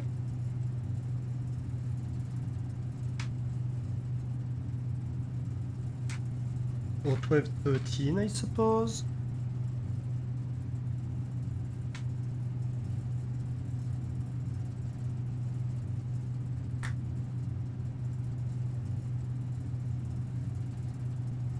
But why is there a 4 in there? In some of your numbers? Or a 9? I don't understand that. I mean, we can try. We're basically at the end of day. Anyway. Oh, hey, steps. In case we were missing a few. Like, we basically have as many steps as we started with. It's kinda crazy.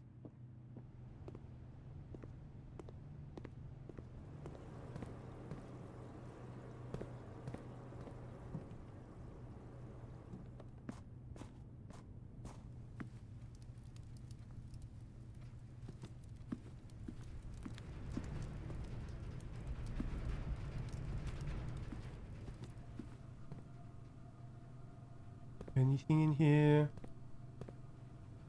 Anything more, I should say?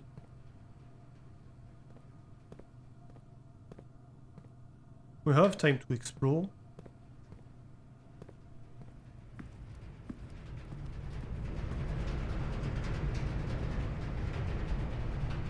Let's go have a look here. So 1231 or 1213, I suppose.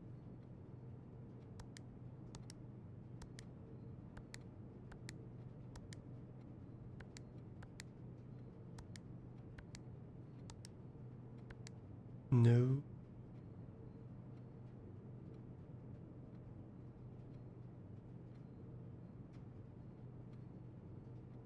You did not have a screenshot for number 1, so you assumed -1. Well, I suppose it depends how, like, white orientation is what.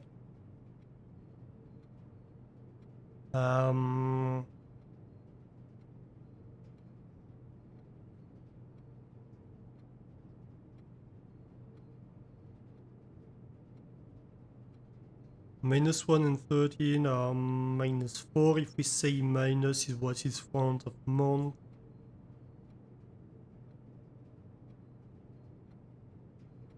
Oh, you sum them up?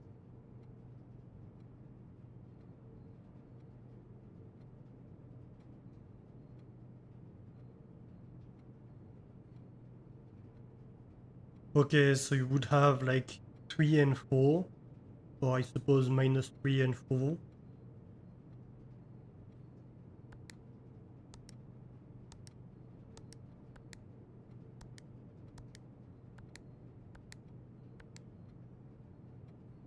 Nah, that doesn't work.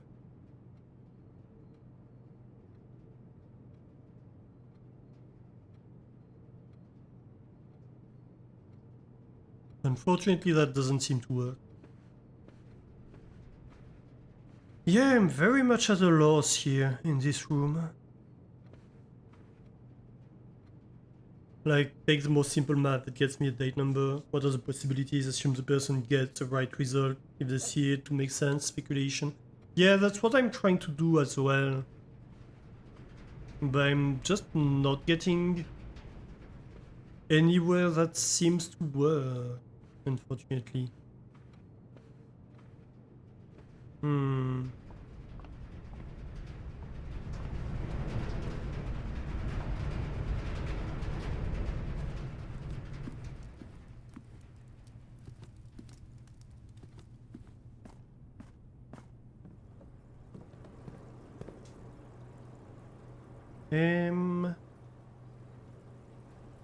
Well, we could take a quick look in pantry and parlor.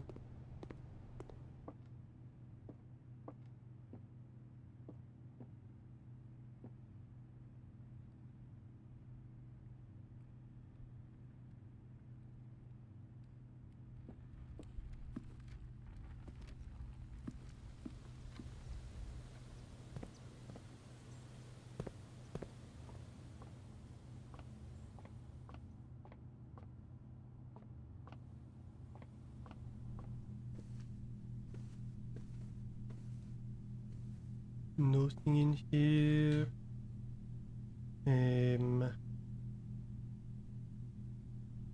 Okay, so we go back to the parlor. I suppose we could take another look in here.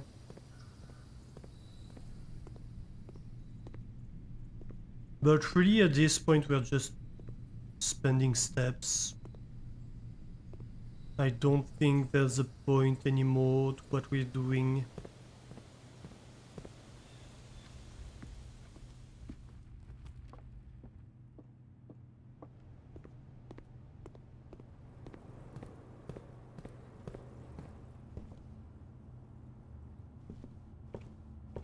I'm just trying to look for the fruit that were spread.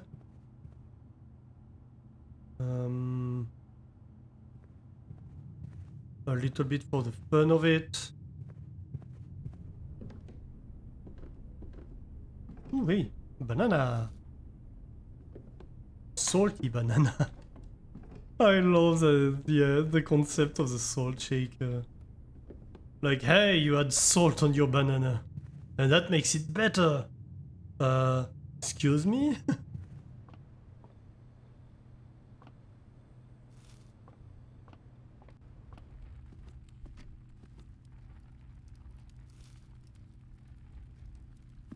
The apples have been upgraded so much today that we're getting like 9 steps per apple.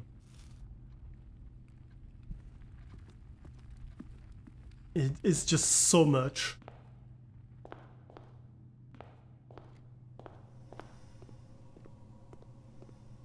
Oh no, I thought this was an apple.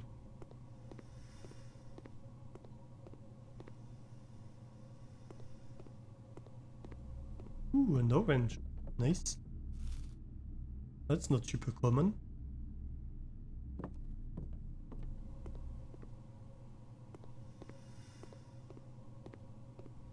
Well, alright.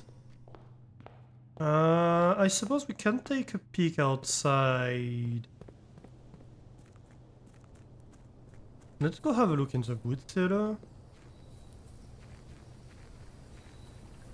Don't think there would have been any changes, but we never checked afterward. Right, so we have this like XYZ ABC here that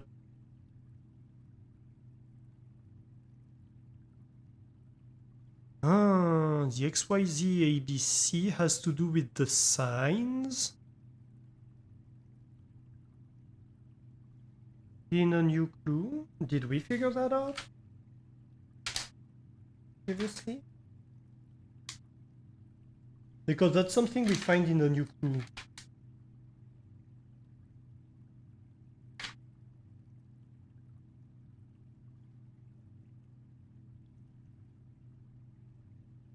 I think we didn't make sense of XYZ ABC.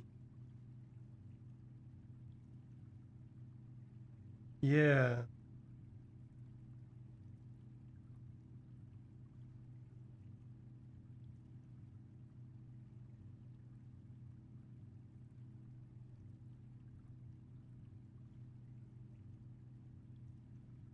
So what were the signs?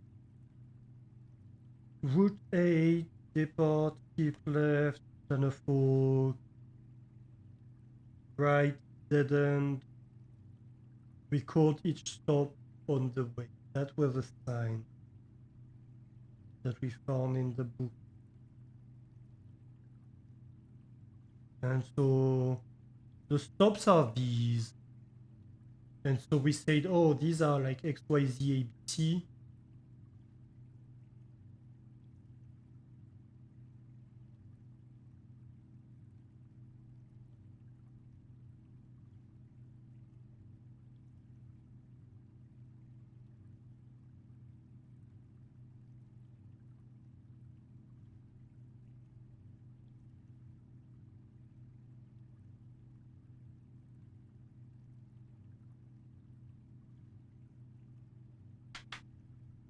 And so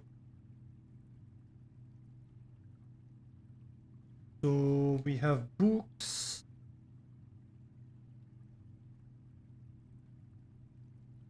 Hmm.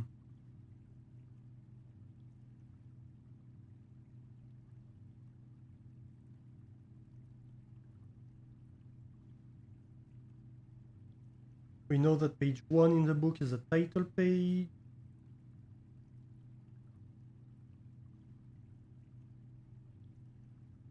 And we need page word combinations.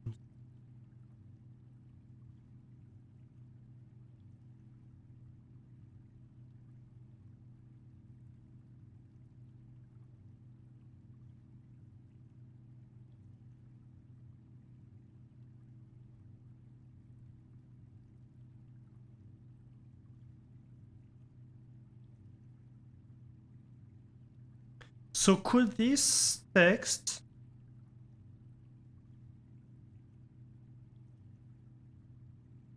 be a clue for a new clue? Possibly.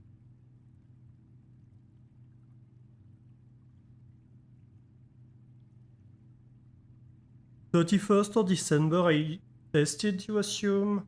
I did. Yes.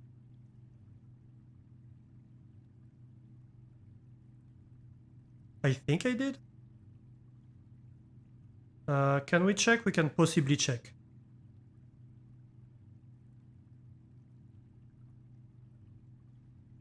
Maybe I didn't.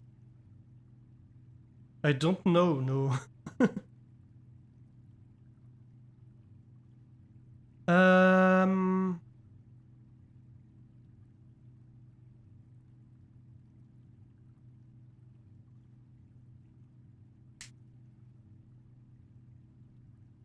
So we need the fixed terms, random rune, a new clue, and the red prints. We have all the books. Hmm.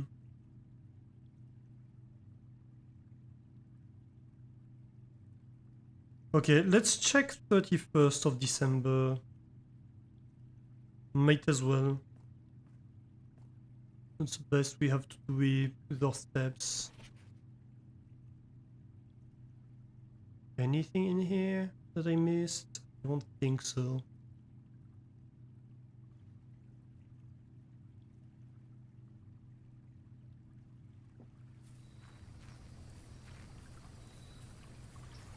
Well, let's go have a peek.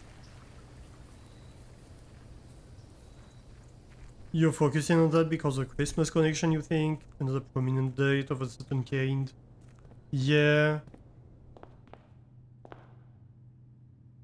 I was like, it can't be it because we already have the December date, but it doesn't mean anything. We have 24th of December, not 31st. It could be. I suppose.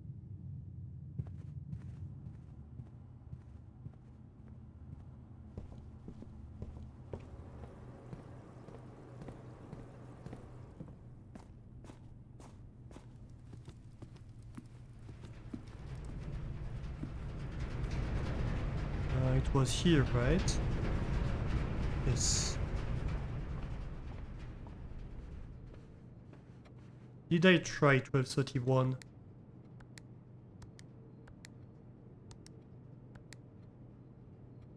No, I did. Okay, let's call it a day here. I think there's no point continuing these days. We have gained a ton of money. Like the allowance is 65 now, I think it was like 50. Or maybe 52. Like this is so much more allowance than we had.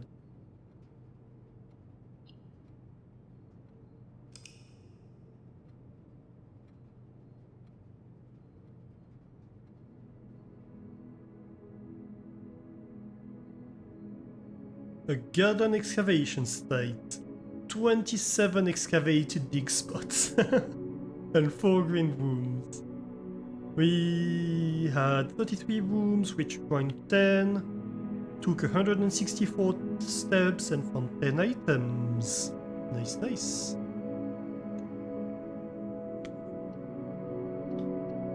Right, let's continue. Let's do another round.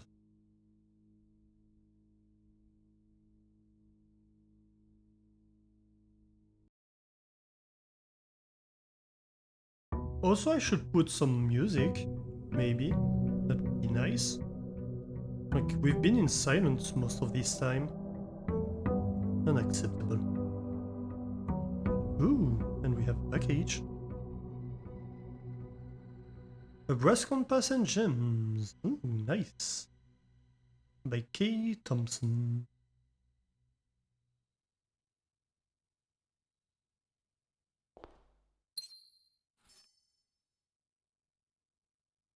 So brass compass gives us more north-facing rooms. And that's 8 gems for today, that's great. And 196 gold. Oh my god. That's just so much gold. We can buy the entire estate here. Right, what did I want? I want to go and see what we pick for an outer room. I think at this point, like we have gold allowance, we have gems, like there's really no point starting the first row before we know that.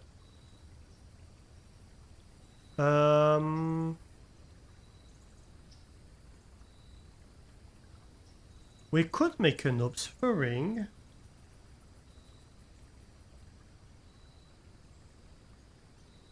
Oh, you'll start to get blackmail. We already had that.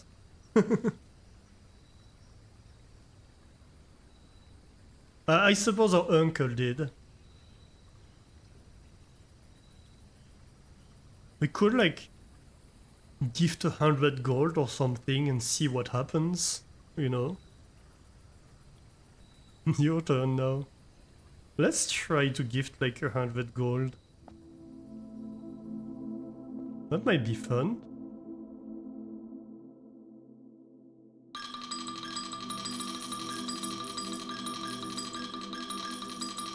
Is there a maximum to the amount of gold we can give in the offering?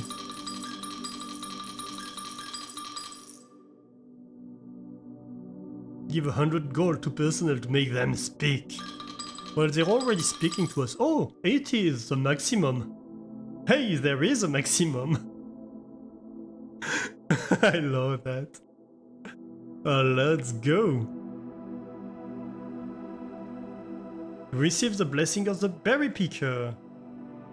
While drafting, instead of picking a floor plan, you can pick a berry. If you do, draft a floor plan at random from your draft pool disregarding rarity.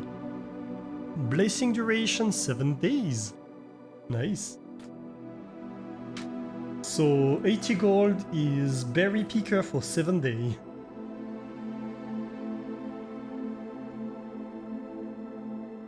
And there are like 8 different blessings. So it might be like...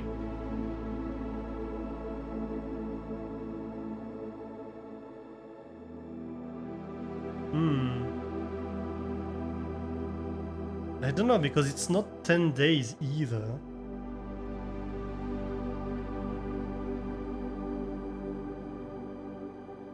I don't know what's the math here.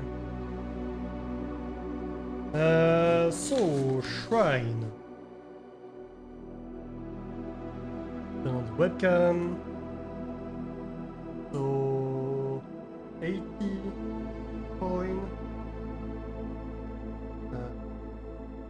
Berry picker. 7 days. Ba-ba-bum.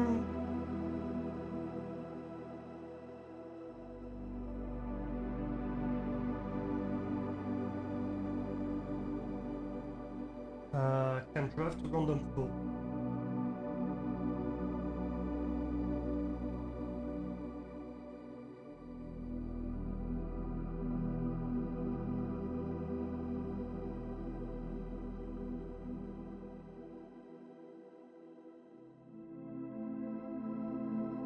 Regardless of rarity. Okay, let's try that. You like it? I like it. And we're still over 100 coin.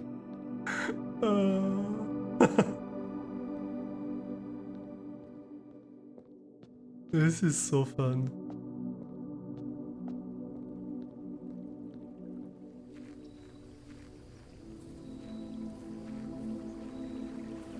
I do enjoy the Gardener blessing quite a bit. So, right, we had... we haven't written down...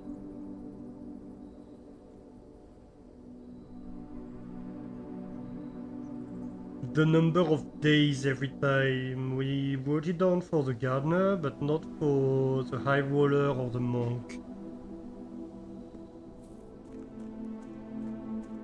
But yeah, it might be something to look at. Like, what's the math behind what you pick?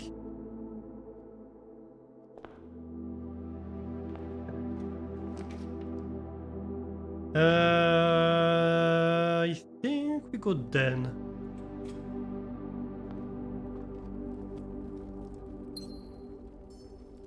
Yeah.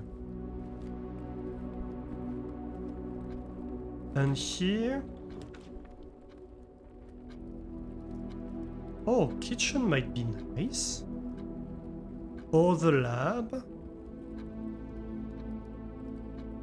We have so much money, we could clear out the kitchen, but also lab would be an opportunity for more... for more letters. I was kinda hoping for pick a white berry here, but honestly these two picks are great currently. Let's go lab, I think.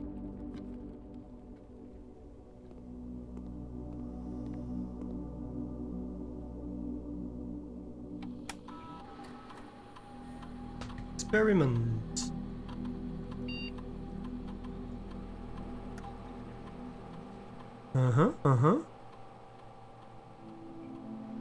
The next 3 times you open a locked trunk, when you draft a red room, lose 5 steps, then or immediately. Could get up to 3 stars.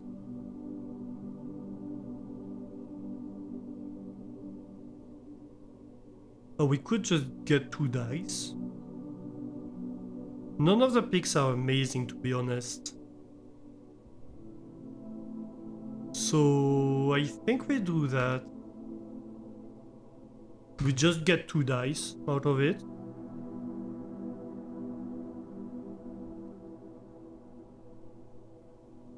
It's not amazing, but it's resources.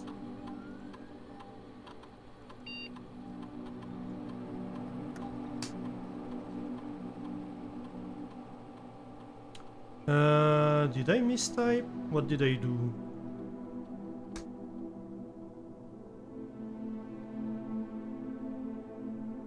Yeah, I mistyped.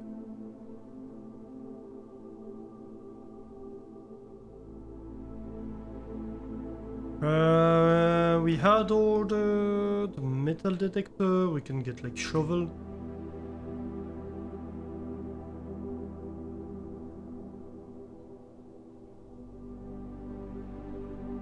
And log out. Anything else in here?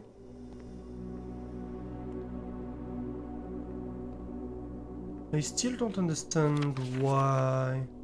Oh, complete though. Hmm.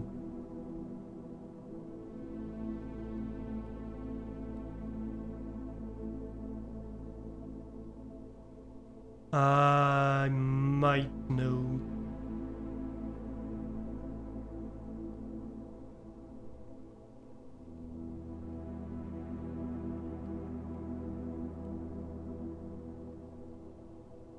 That's because of the furnace and like the other room interaction, I think.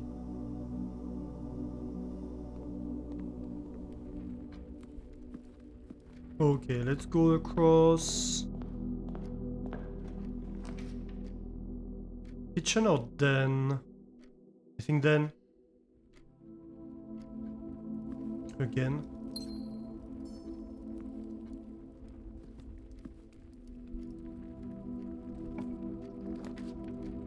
Oh, commissary is amazing here. Let's go. Give me all the loot. Gimme, gimme. Also, I'm kinda hoping we might pick... how is it called?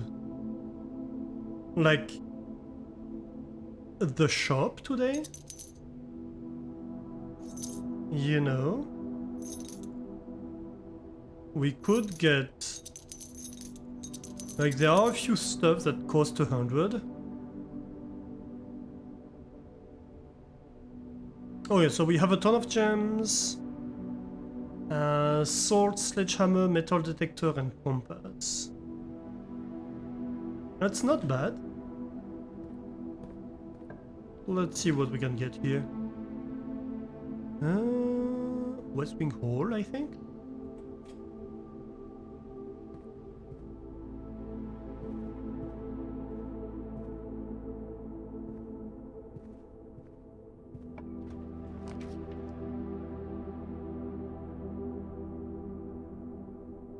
Parlor sounds amazing.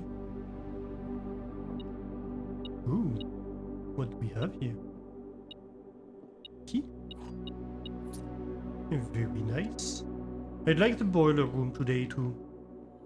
So if we have a boiler room, not a boiler room, I mean the pump room. The pump room. One of the other statements is false. One of the other boxes contains gems. And if you replace the word one in the other two statements with both, they will both be false.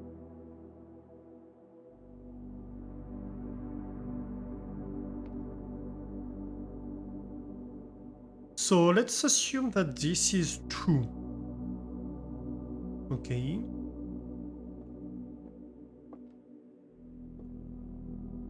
Both of the other boxes contains gems would be false, so this would contain gems. And both of the other statements is false would be false.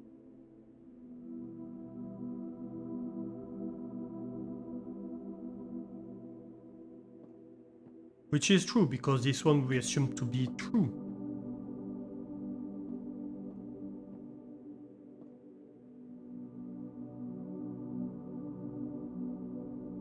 And this would be false,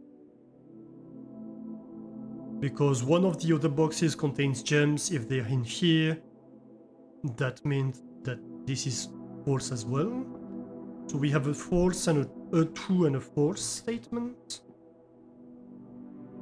And this would be true. Okay. If we assume that this is false, if you replace the word one in the other two statements with both, it will be false.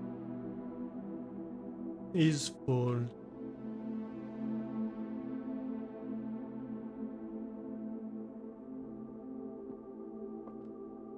So they won't both be false. So one of them doesn't work with that rule, right? So either that one is false or that one is false when... So both of the other statements is false. Would be false. No, would be true. Or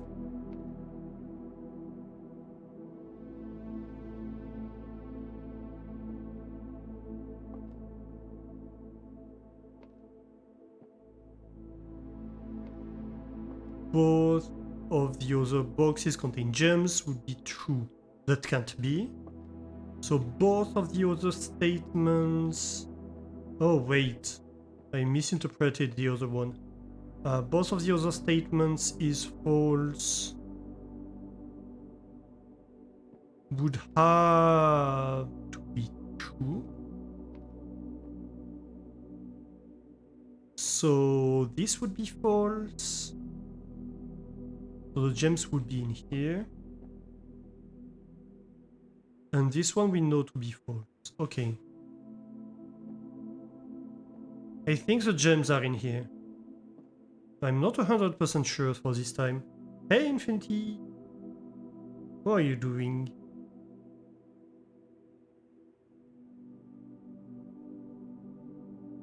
Thanks for helping you sleep for a while. Did you just have a nap? Or are you about to get a nap? So let's... Okay, so this one is false.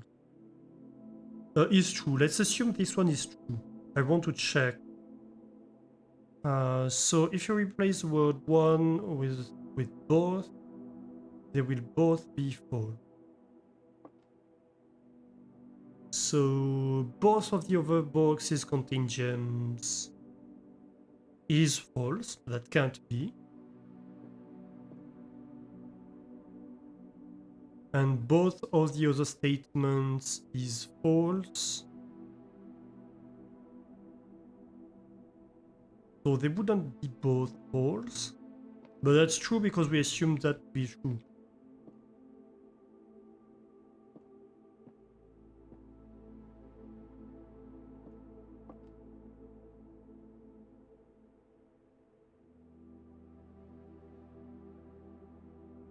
But it could be like none of the other statements are false.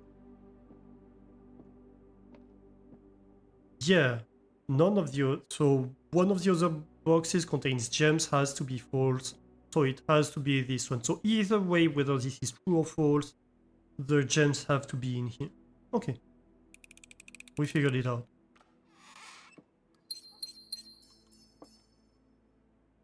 Too tired, but a little better. How have I been? How's it been today?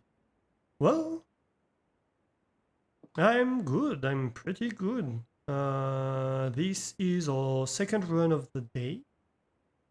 We've discovered a few things so far. I still haven't managed to open a new vault, and I'm frustrated by that. But, you know... Your guess, Center, third. I think it converged for you. You think one of the constraints for the game is that it must be Deducible, defined, and not random probabilistic, right? Yeah, I think so as well. And let's start the Vault Dweller. Well, not a very good Vault Dweller. Though, yeah, we did open a new box in the Vault. So, yeah, I suppose the Vault Dweller. Yeah, I think... But I think it never... Like, you never have to use the fact that it has to be deterministic.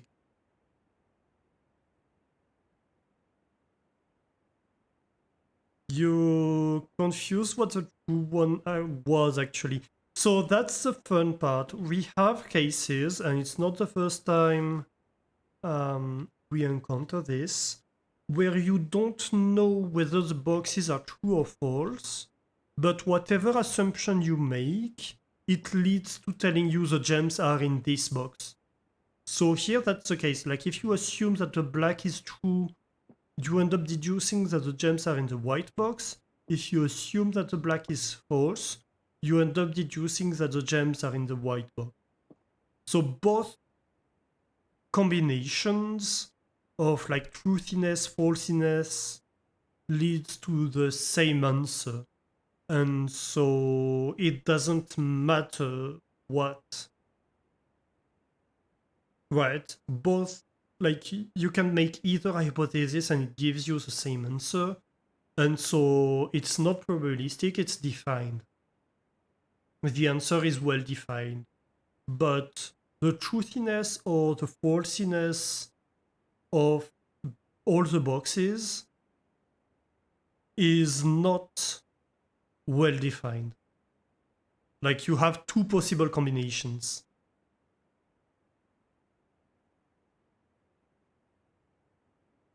That's proof by exhaustive assumptions. A totally valid proof method in most logics. Yep. Yeah, in a lot of cases, you have to do that. You have to make an assumption and see if there's a contradiction. If there's a contradiction, then you're like, okay, the other is wrong. Otherwise, like you have one of these two cases basically that we've encountered so far. Either if you make one of the two assumptions, it leads to a contradiction for one of the boxes, or both assumptions lead to the same answer. Either way, that's a valid solution.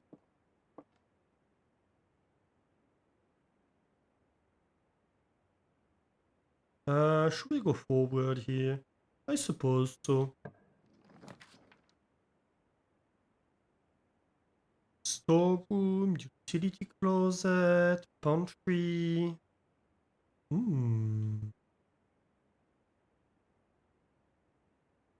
I might go storeroom.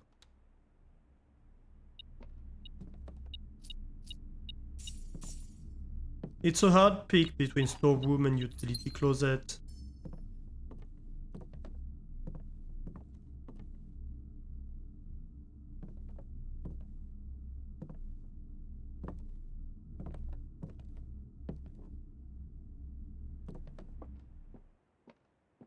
Either way, it's a dead end, but it doesn't lead to the same consequences.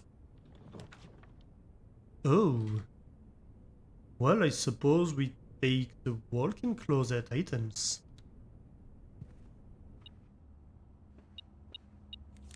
Keycard is nice. Okay, very good. We have keys, we have a keycard. Love that.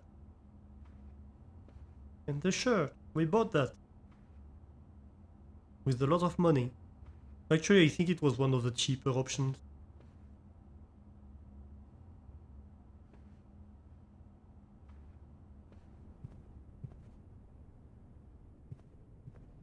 In the souvenir shop. Okay, so that's blocked now. Let's go straight, I assume. We don't really need the utility closet anymore. We could go locksmith or wildberry. Let's go wildberry. Oh, we only have 3 wildberries. Oh, that's great. The foyer. Means all hallways doors are always unlocked. That is great. Okay, there's something somewhere. Where?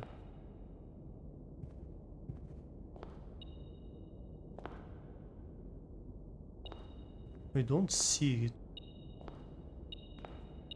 Oh, yes, here. Nice.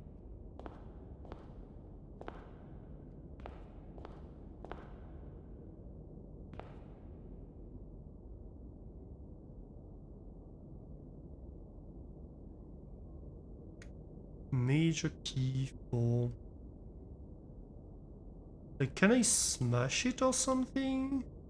What do I have to do here? I'm sure that's a clue to something. Maybe it's just telling us that there are 4 major keys?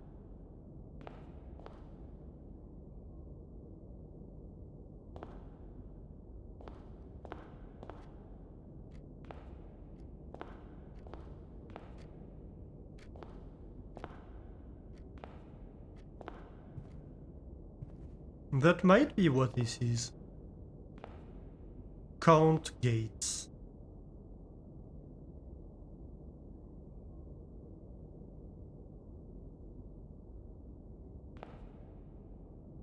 What gates do we count?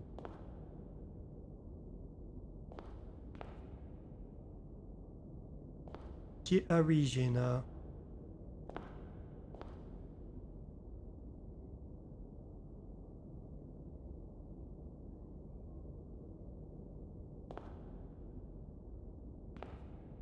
I'm not sure if that's like reorder.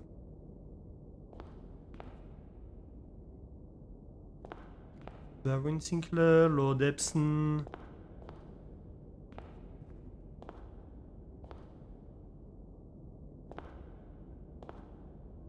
Baron Edwin Sinclair. I think here Regina might be a historic figure. But maybe these two is count as a gate. I don't think he's in the family tree, right?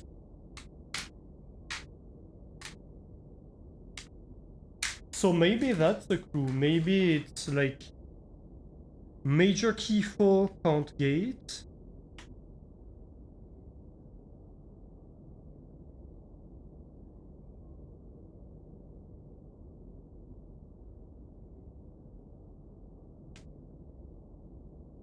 So Lord William Epson is like, or like mother, grandfather, great grandfather. Simon Sinclair is our grandfather.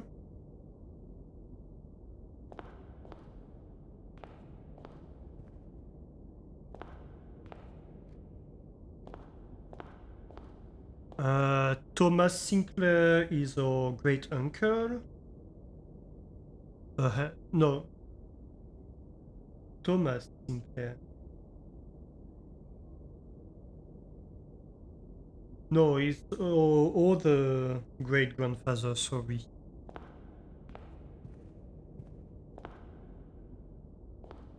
So, and Lord William Epson. Yeah. And Baron, wait, Thomas Sinclair and Edwin Sinclair. Sorry.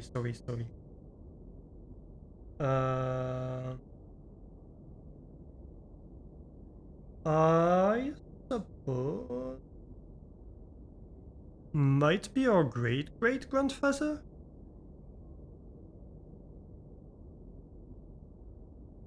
He might be the father of Thomas Sinclair.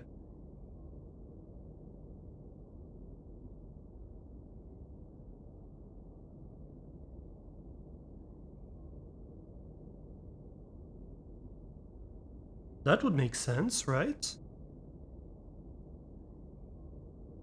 Any birth dates anywhere in the Small Prince? Unfortunately not. There are no Small Prints that I can see. It would be nice, wouldn't it? But yeah, I'm assuming that Edwin Sinclair must be like right here.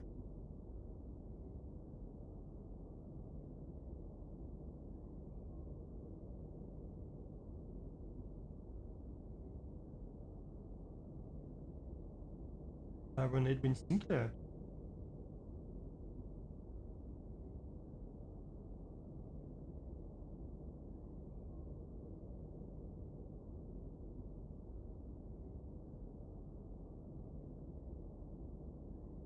For exhaustive presupposition, you don't remember. The class was in German. You barely remember the German term.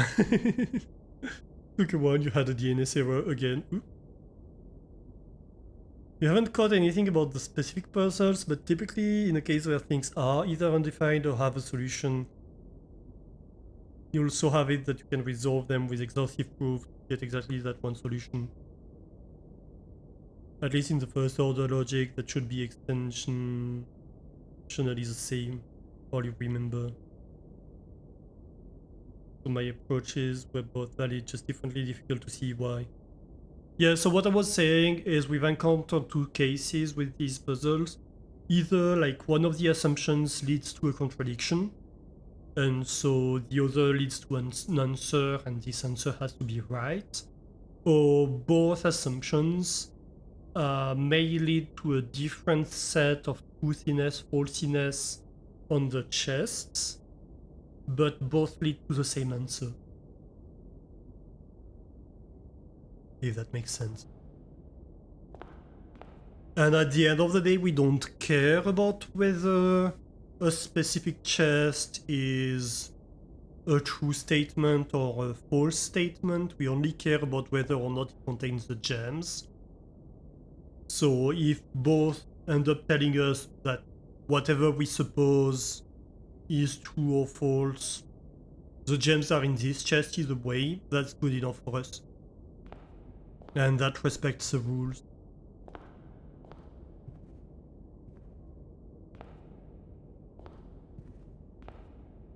Okay, anyway, that's the foyer. Let's go forward. Oh, that would be like 3 items. It's kinda nice. But also it's a dead end. Let's do it anyway. Just because I'm greedy. But that might be our doom. Possibly. Because we're dwindling the number of paths kinda fast.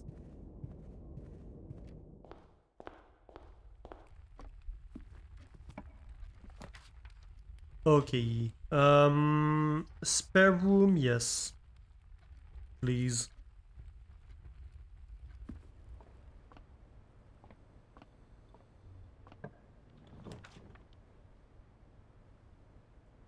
I suppose here we take the chapel.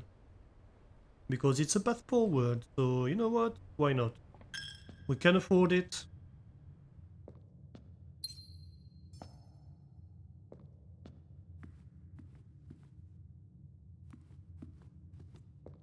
It's just one coin, we have thousands of them.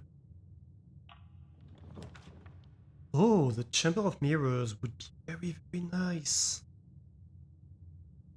But also, it would be one more like dead end unless we draw the right things, which is very, very dangerous. Let's redraw here. Oh, let's go Wildberry.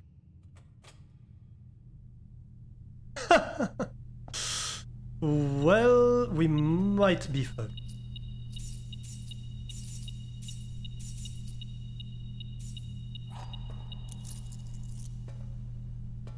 We are very rich, but we might be fucked. It's a definite possibility. We don't have a key, a vault key as of yet. So, yeah. We grab some cake. Ooh, nice. What kind of cake? Is your back? The white box say the gems are not in here. The other say nothing about gems. The white box must be false. Is the meta rules of the puzzles playing the first time you think are not violated? Does that make sense?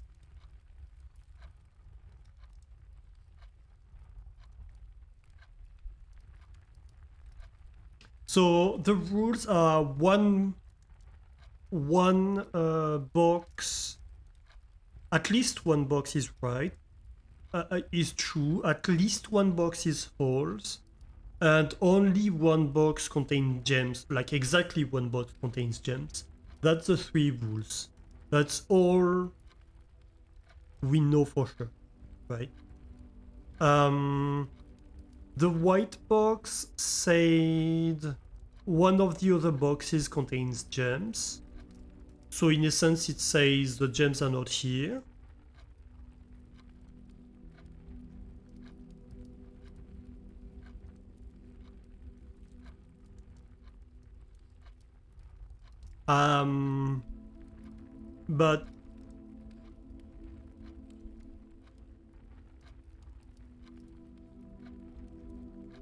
But yeah, it was false in both cases.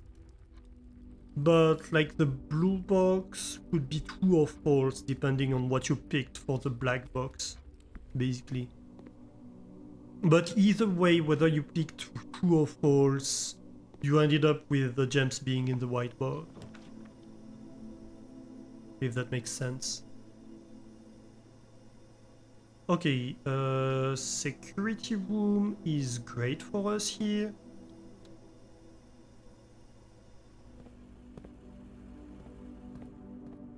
Anything in here? No.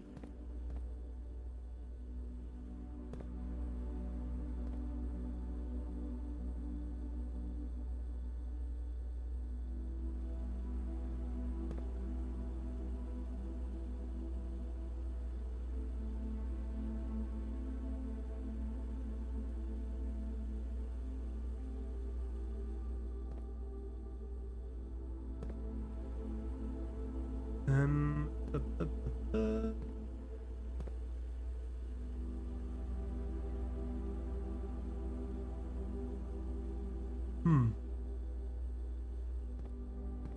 Anyway, let's go in here. View estate inventory. Ooh, there's a trunk somewhere. Where? I missed it. Keycard system. So we have the keycard. So we're going to change the security level to high. And just in case somehow we get offline, we set the offline mode to unlocked, but we don't need to set it to offline.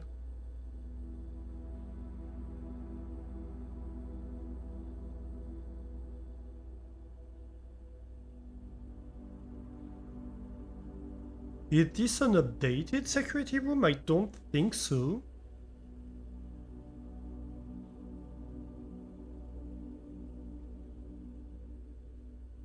If white is true and the other ones are not concerned with the gems, that would mean... not exactly. Because one of the other one was like telling things about a modified statement of the white box, so the other ones were also kinda concerned with the gems.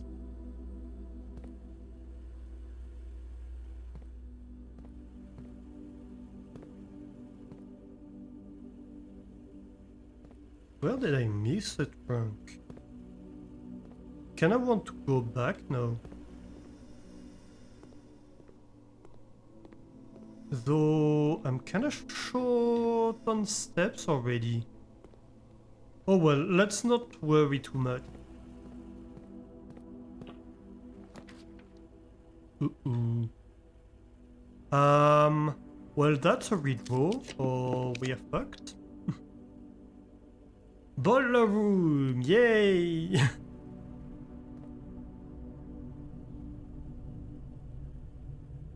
Must be admin. A second check on that logic feels good.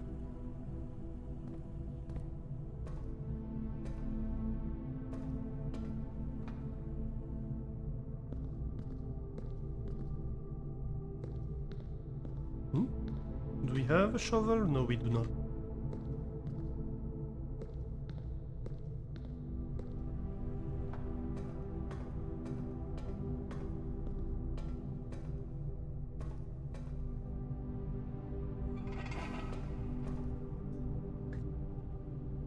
Oh, the security room conducts... Okay, we'll have to see what we pick, but we might have to go back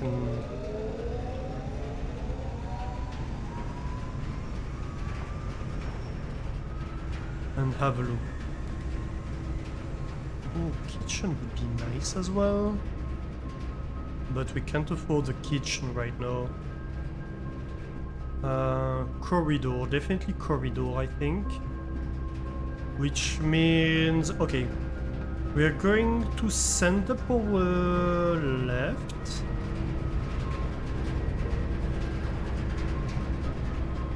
And we are going to go to the lab and activate stuff, because here this transmits power to the lab, and this powers that. So it's 3 after 9, isn't it? I think the clue was 3 after 9.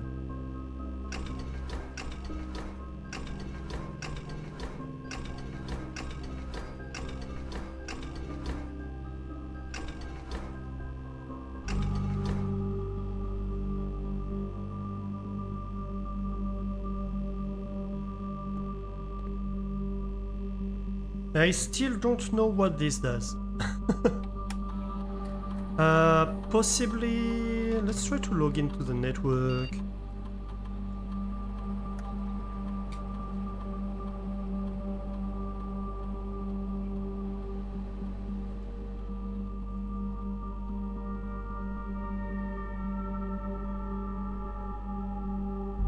Data transfer?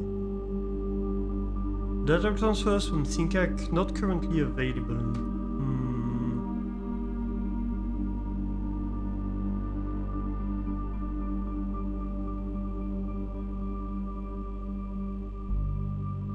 Right, that's where we have the freezer access stuff.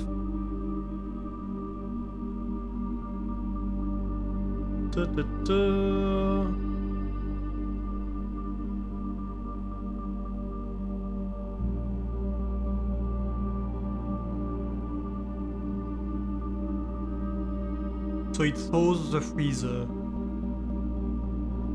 when we draft the furnace.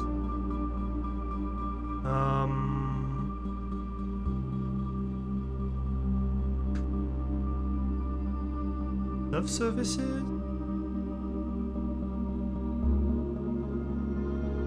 No change, staff announcement.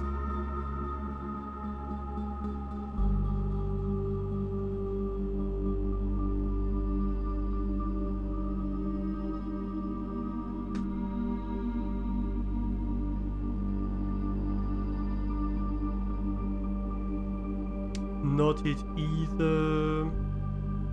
Special orders we've done already.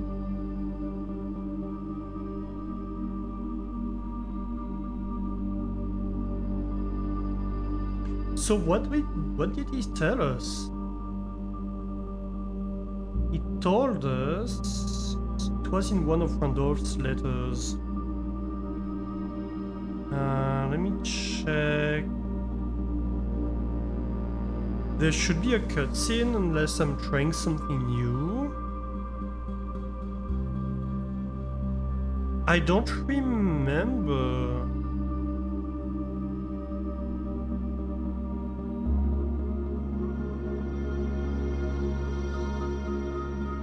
Wait, was it this that opened the server room? Is it what this was? I don't quite remember what this is, to be quite honest.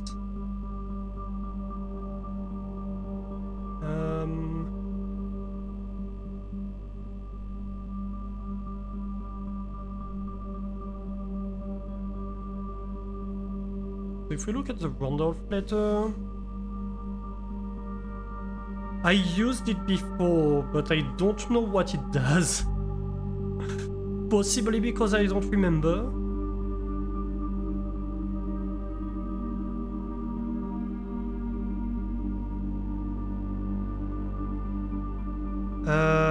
Yes, so it's like a raise 9, raise 3. This contraption is a central control for power lines that run externally from the house. In the past, we've served as an emergency power source for the local community. We have modest hydroelectric capabilities.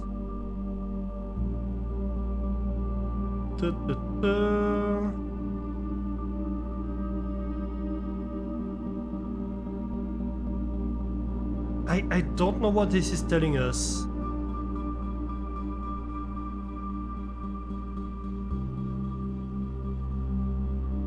It's the one that opened the grotto? Okay. Okay, so maybe I'm just wasting my time reactivating it then.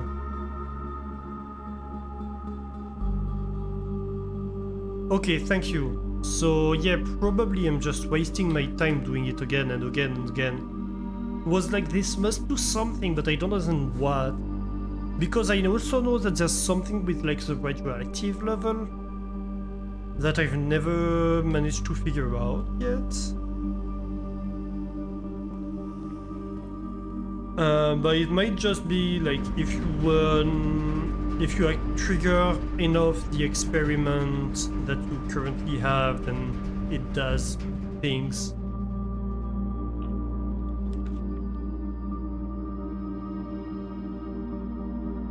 I mean, I could go observatory here. Wouldn't be a bad thing.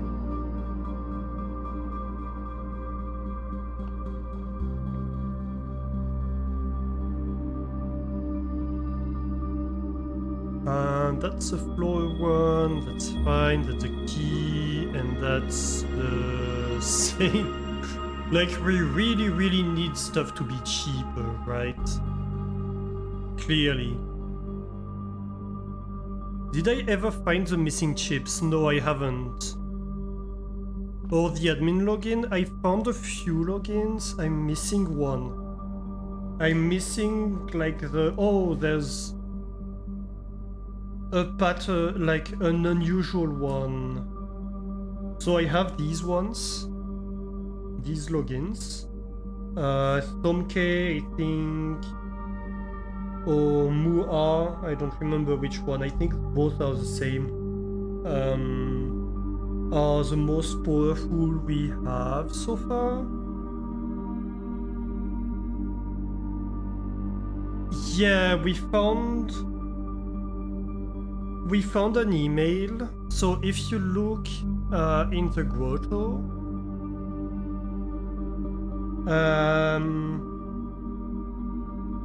you shouldn't see this. Okay, I won't tell you then. I won't tell you. If you want me to tell you, I can tell you, but if you don't, then let's turn the page, right?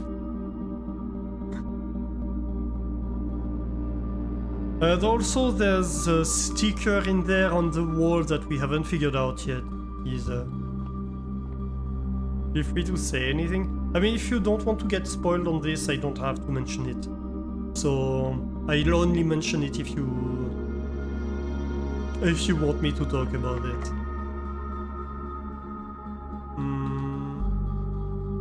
I don't think we should use the silver key here. Let's just use a normal key. Wait room. Oh, that's bad. I think we go berry. It might be bad, but it's less bad than going wait room, I think. Oh, thank God. Well, it's kinda bad because we lost...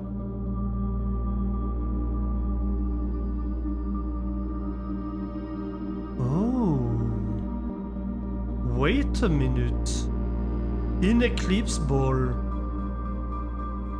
When is he in Eclipse? That could be it. That could be a date. Let me take a screen cap of that.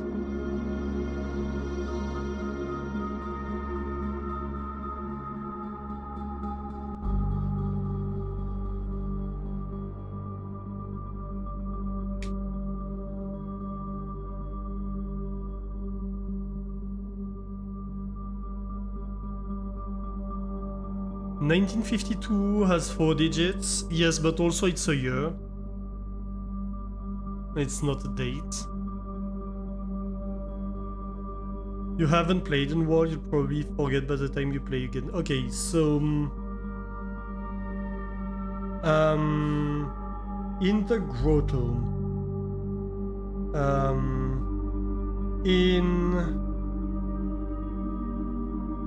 where was it? Yes. There are logs, right, in the system of the grotto. And one of these logs says... actually, we do have the date. We do have the precise date.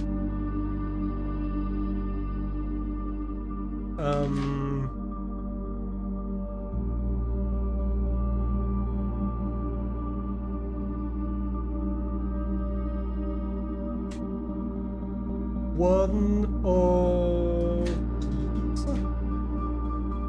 log. I'm going to find the information I'm looking for. Yes, that's it. So one of these logs, so there are deleted logs in there, right? And one of the logs on 15th of July 87, so like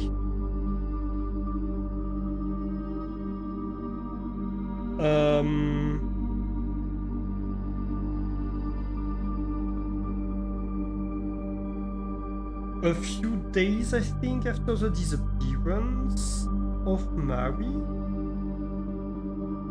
Mary disappeared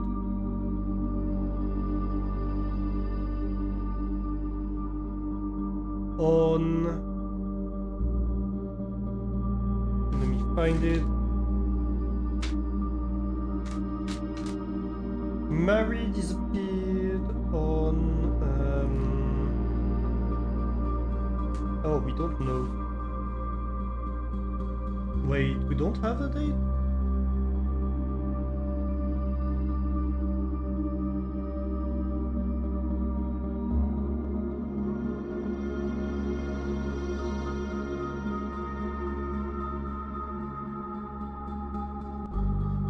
Oh no, Mary disappeared early 87, right? Like around February, end of February, the Friday before 22nd of February 87. We don't know the exact date.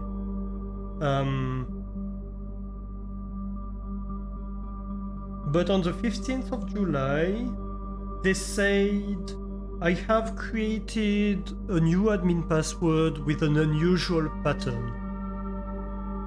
And we know like the pattern of the admin password, right? And so we know that there's a password that we haven't found because these all follow the pattern. So there's one that doesn't follow the pattern and we haven't found. And I suppose this one would be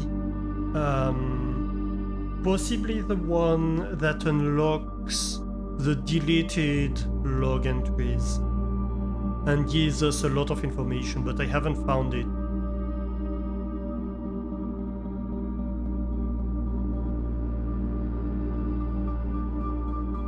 The teaching could be 4 digits, then daytime, not month, day, could it? I don't think so. I tried a bunch of years. I really tried a bunch of years and none of them gave any result. So I really don't think, like, when we started making progress, when we were like, oh, actually it's not years, it's month day. Way past your bedtime. Have a great night. Eileen Light. Thank you for being here and thank you for pitching IDs. So yeah, the In Eclipse. We have Osphere and Edsphere. So let's look at Edsphere first of all.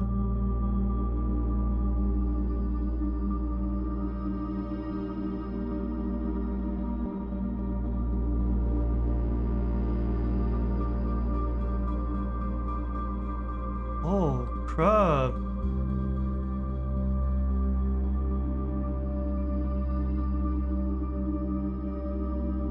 There are stuff written in here that I cannot read.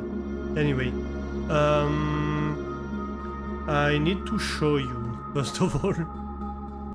Before I start speculating, I need to show you. Right.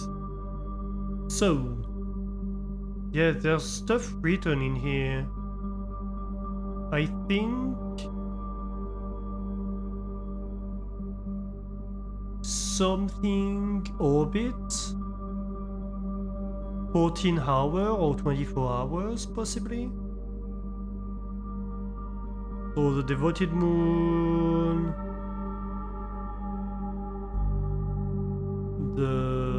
I'm not sure moon.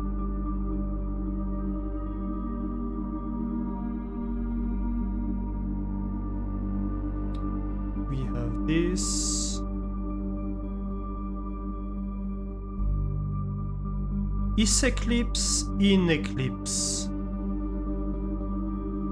And that's a pendant shape, the in eclipse. So when is the in eclipse?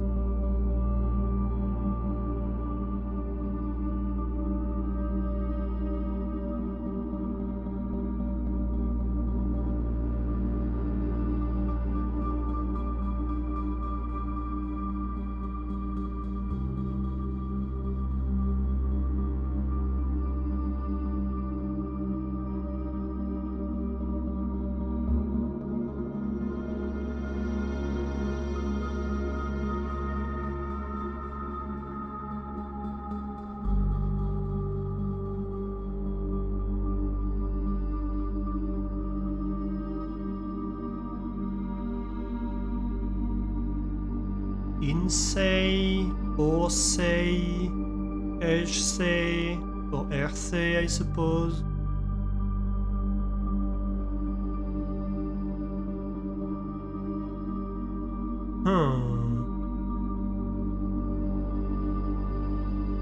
Interesting.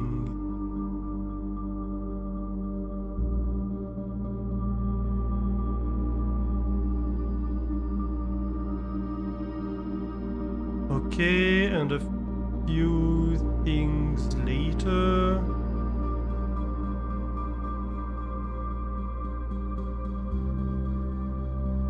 Oh, come on.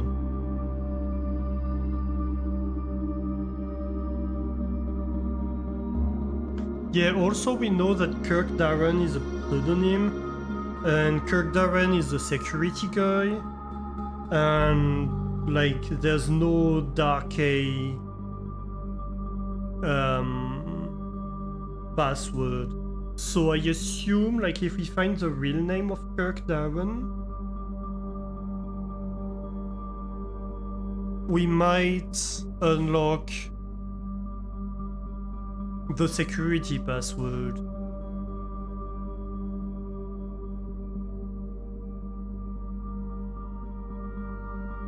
But that's like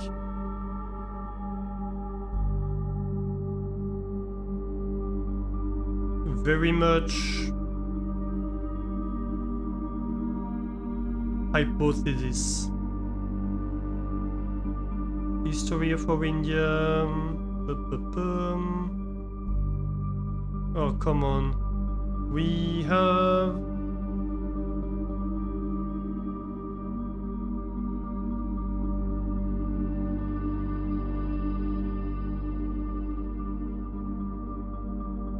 We have all the geography stuff.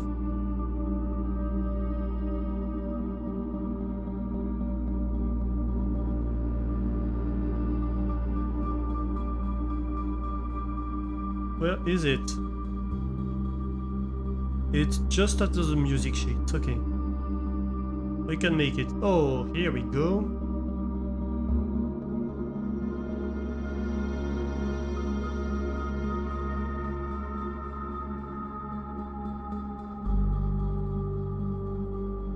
So anything about this eclipse or in eclipse in here?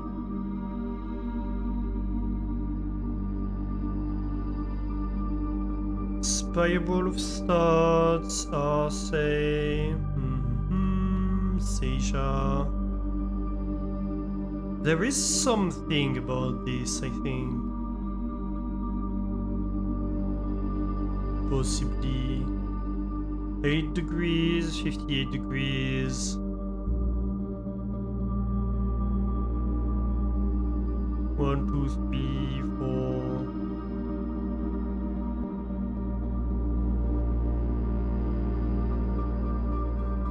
I don't quite know.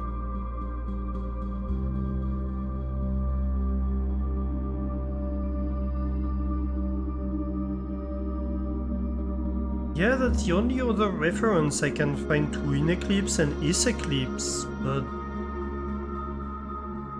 kinda too cryptic, I think, for me. I don't get it right now.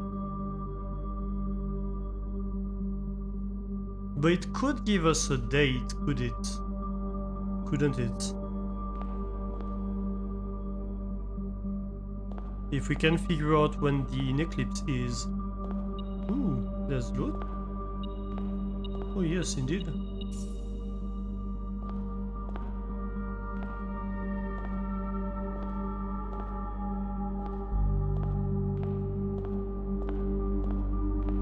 Anything else? We already have the music sheet.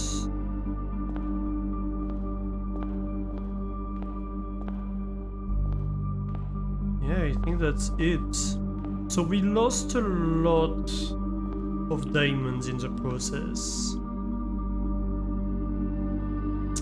I think we go hallway here because it broadens the spectrum of possibilities for us to go forward.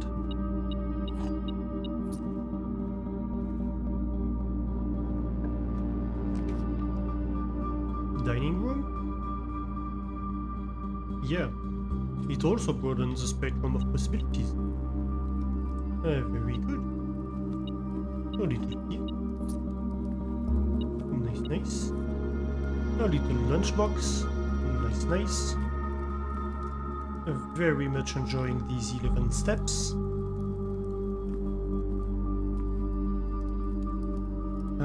So let's look backwards first.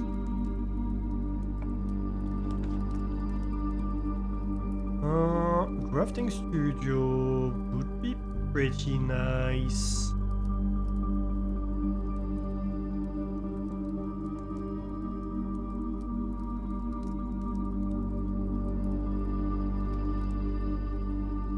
Let's do that.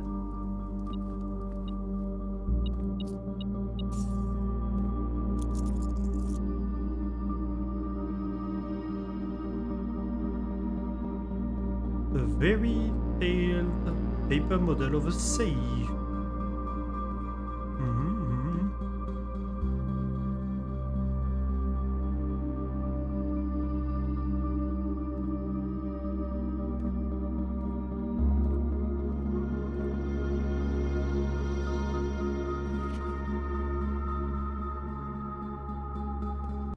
Great Hall partitioning plan.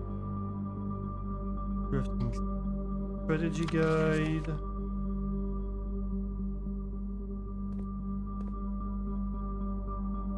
What do we have in here?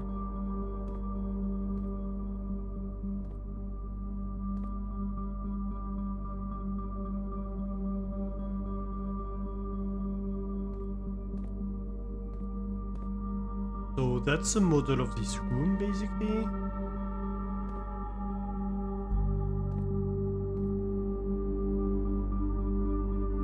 Yep.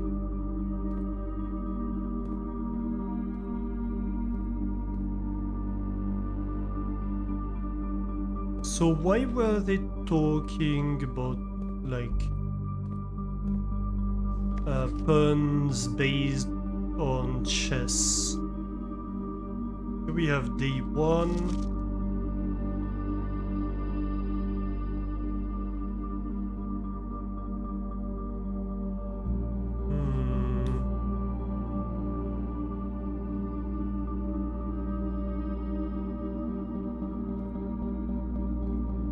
I don't get it.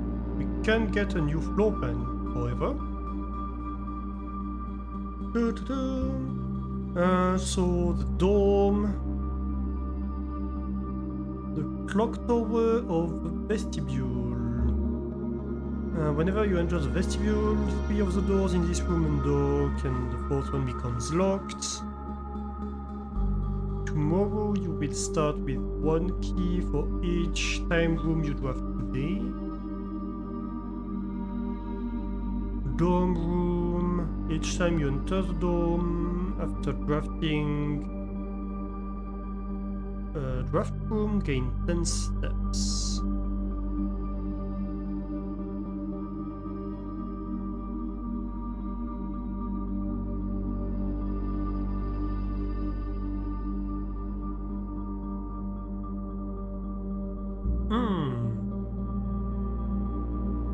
I think either of these two, because they have more potential for lore based stuff. Possibly that. But also, didn't we have something mentioning the dome room? I think we had something mentioning the dome. These small sleeping quarters, devoid of pills and distractions, are ideal for the student, scholar, or denizen of academia who wish to focus on their studies without interruption. Study and sleep, rinse and repeat.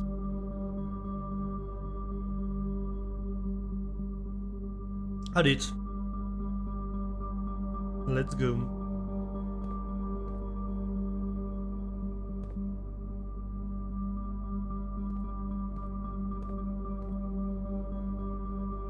Okay. Well, we're not about to full house today. Also, why is there a very detailed paper model of a safe? I don't get that. And what room is modeled here?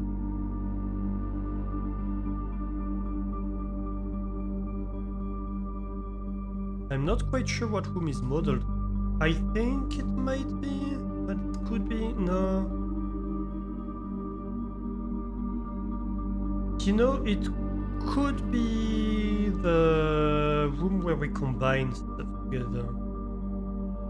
Is my idea here. I'm not quite sure. Okay, let's hope we have something pointing left. Yeah, like a nook. Oh, a chamber of mirrors could be great here. But we need to access all 4 sides, ideally. I don't think we will, so let's go nook.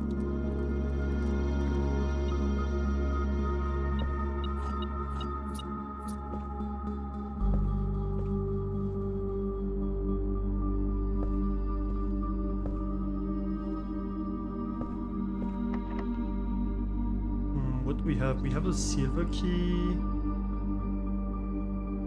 I don't think silver key is the play here. Let's go. Garage, code check, or bedroom? We can't get the garage.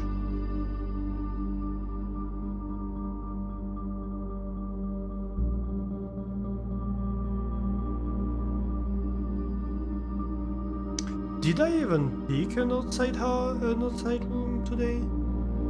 Yeah, I think I did. I think I got I think I got the benediction today, didn't I?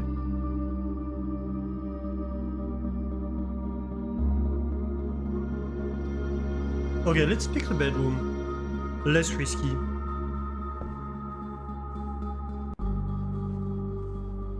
We haven't been lucky with shops. We have so much money, it would be great to have like the expensive shop, you know.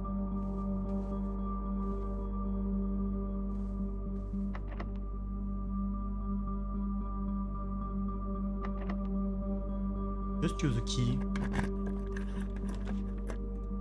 Observatory or billiard room? Neither is great. We can't afford the observatory, so I suppose we have to take the billiard room. Anything here? Coins? As if we were poor. 153 money. That's ridiculous.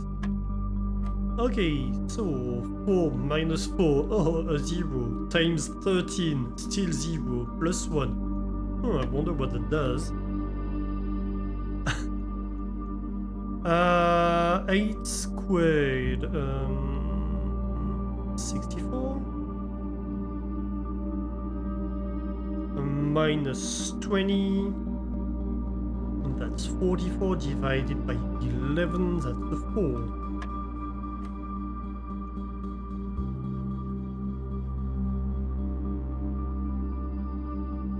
Minus 10 plus 5, that's minus 5, squared, that's 25, minus 10, that's 15. Let's go. More keys. We have hugging, chat. A lot of hugging is happening.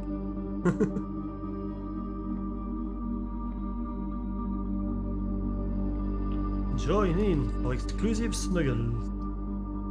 Oh, the pool would be great actually, but we can't afford it. Suppose we have to take the mechanarium.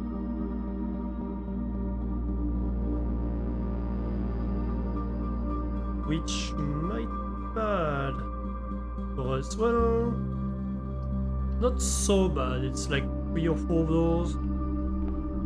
Oh no, actually it's even more than that. Okay, okay. It's not so bad. Still not great, but not so bad. So let's see. This is a diagonal door. That's the western lever. Let's go. Yeah, I forgot we didn't open the antechamber yet, I suppose. That's secret garden key, okay. And that one is actually the room. And that's a pool. And we can't get it. I really need to go to the ballroom. And let's take the kennel because it's too late. I've been stupid. At least we can pet the dog.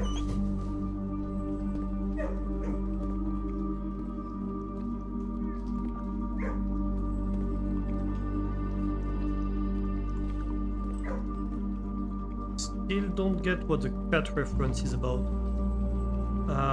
But let's go back and go to the ballroom. Let's not be stupid like a 3rd time in a row.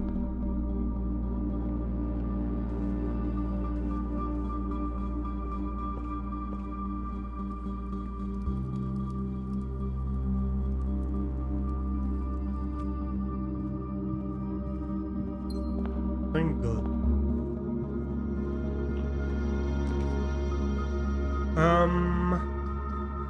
Well, I suppose passageway it is.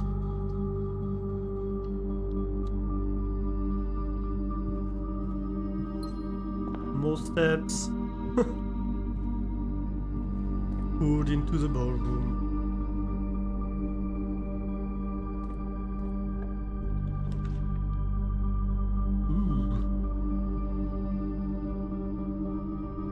Ooh. Yep, country.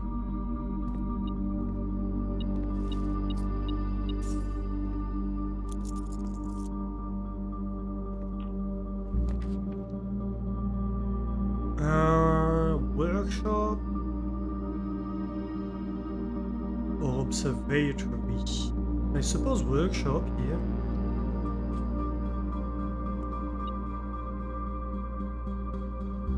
Okay, what is there here? A secret lever? What is it? Broken lever, I mean? Okay, so it's not a workshop that was depicted. What can we combine? Broken lever with a sledgehammer? But something else that we don't have.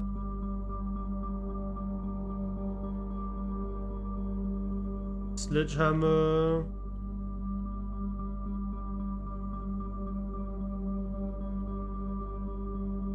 First, no.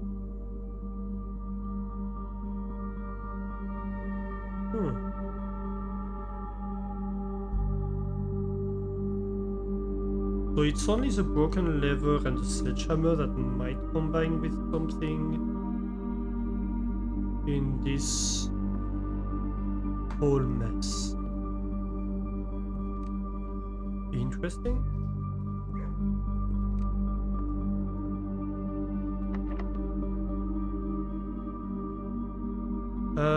Here we'd really like a key. So give me a silver key. Yeah, that would be nice. Conference room? Sure. If I have to. Yeah. Give me the armory if at all possible.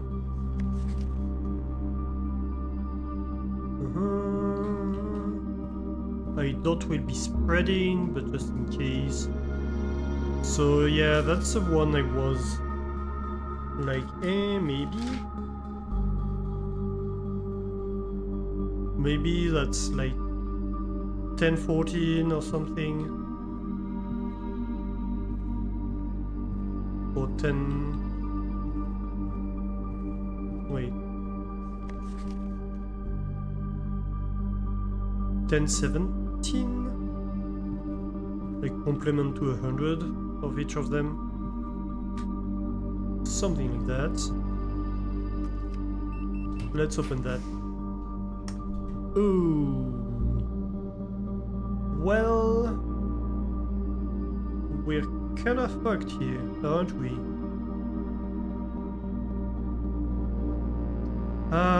Let's take the music room anyway.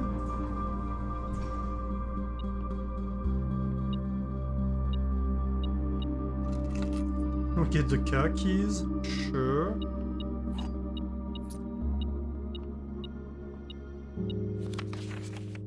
Noted in verb.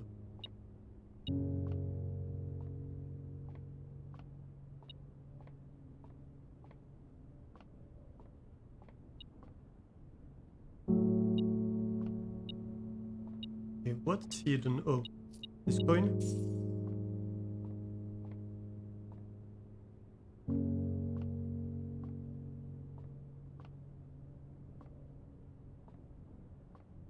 This denoted inverse, I do not understand either.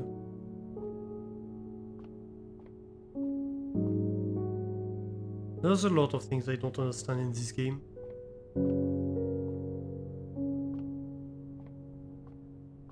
To be quite fair. Okay, so if we go there, we have a chance. So this can't be the secret garden key here because it needs to be on the right side, but if we manage to have a tea room or something, like this for example, then we'll be able to get the secret garden.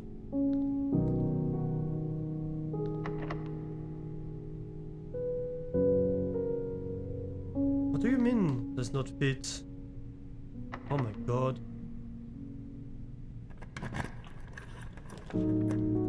Conservatory? You can't pick the conservatory? Oh no. Well, let's explore the dome then, since we're fucked.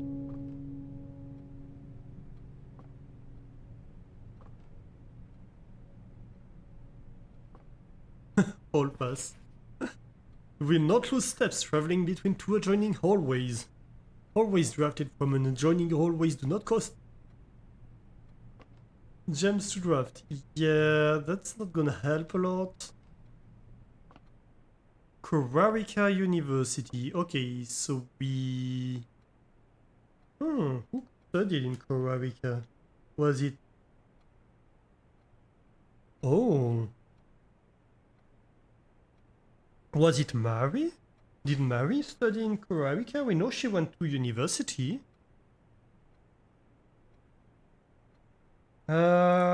Korarika, we know to be orange. That is correct.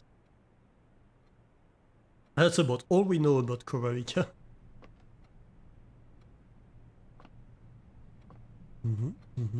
Interesting.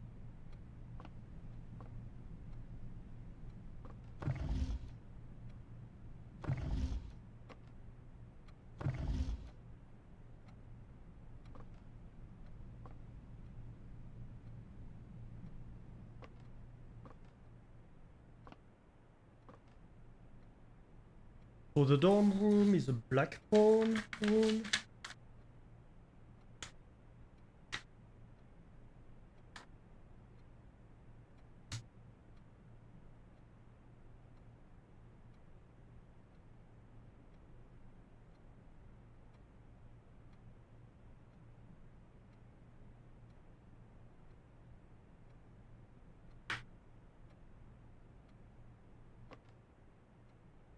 Interesting.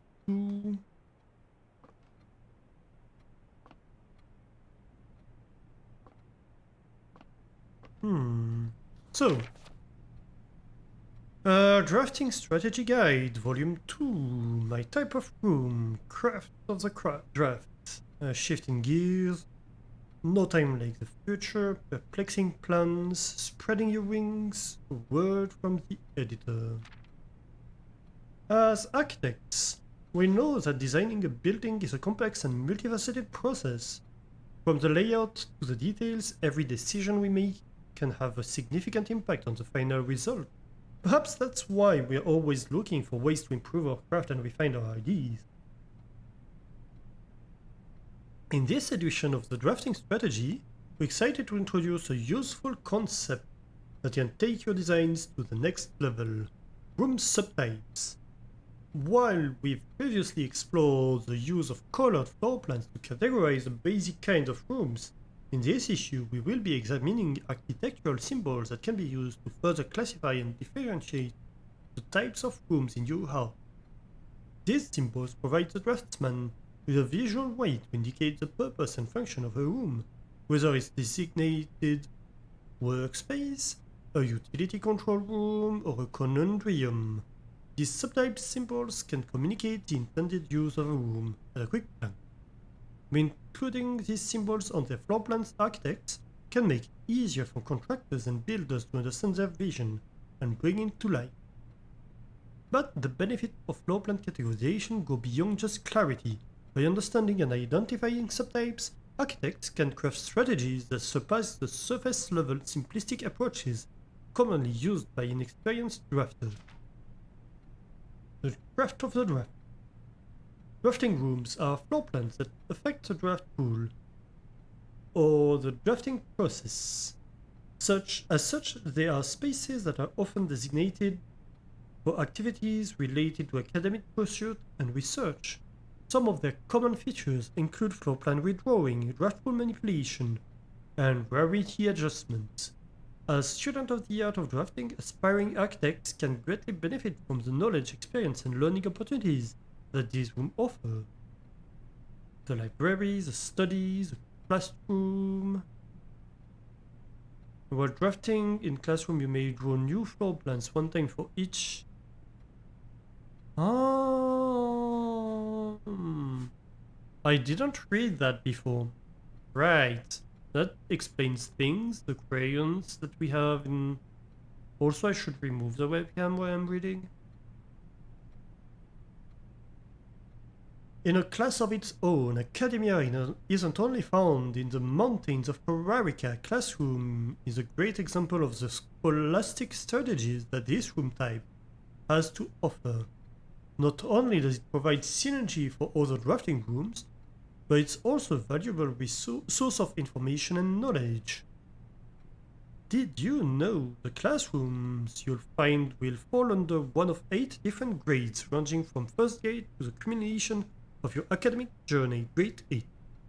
However, there are rumors of an additional annex classroom at Mount Holly Elementary used solely for exams and student testing, but finding it has been near impossible as it requires drafting more than 8 classrooms.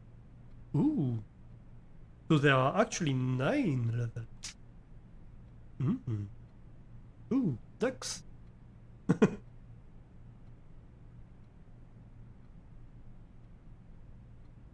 Three-way room, split ducks, 3-way.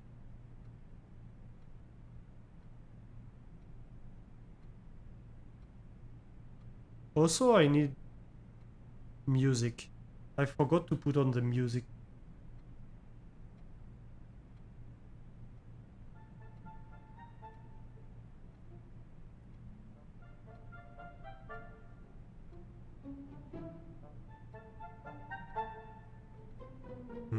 Maybe a bit loud. Yeah. That's better. Okay, so shifting gears. Oop. Far from the pristine white pages of academia, the mechanical world is a rugged industrial space marked by the symbol of the gear and stained with the grime of heavy machinery. These floor plans prioritize function over aesthetic, and the design of each mechanical room reflects this focus on efficiency.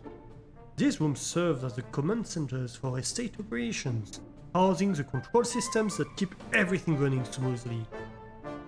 Boiler room is known as a power source because it provides steam power to various rooms in the house. Steam is conveyed room to room via ducts that can run on the ceiling, and power can be transported across great distances as long as you continue to string together rooms that contain power ducts. So when you're in a room, look up, there might be a duct. Did you know a drafting room from a door that is steam powered will increase the likelihood of drawing rooms with ducts? Ooh. I didn't know that. No time like the future. Some rooms offer long-term benefits rather than immediate resources. These floor plans, known as tomorrow rooms, are considered an investment for the future, and they offer the forward-thinking architect a number of strategies that will pay dividends down the road. Strategic planning is critical to drafting success, and knowing when to forsake the current day's progress to set yourself up for a prosperous future is a critical decision that each architect will encounter. A time freeze, nothing better exemplifies setting yourself up for tomorrow at the expense of today than the freeze. But drafters who may not want to totally abandon the current day's progress will be pleased to know there are a few clever ways to manipulate frozen assets. Entering furnace or sauna after drafting the freezer will thaw any frozen gems or gold you are carrying, and you will once again be able to use them. However, if you still wish your accounts to carry over to the next day, you will have to refreeze your assets again by re-entering the freezer. Ooh. Warning, if furnace is drafted within a few rungs of freezer, then the temperature will start rising and everything will melt, including your assets. If the temperature gets too high, refreezing will no longer be possible. Yeah. We're counting on that. perplexing plans. Any architect who loves a challenge inevitably ends up drafting a few puzzle rooms in their house. These floor plans marked only with a single enigmatic jigsaw piece, like accompanying text and explanation, as if to suggest that even understanding the room's function is part of the puzzle. Some puzzle rooms, like parlor and billiard room, become increasingly difficult as you solve them, evolving over time as you progress. Spreading your wings.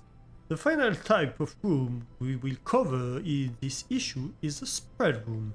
These floor plans enable the architect to spread out items among many rooms.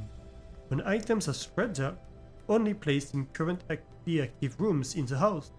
The number of items that are spread is determined by the number of rooms on your estate. Waiting until your house is bigger will provide larger spreads. Strategies that employ spread room are often centered around travel and backpacking. Word from the editor.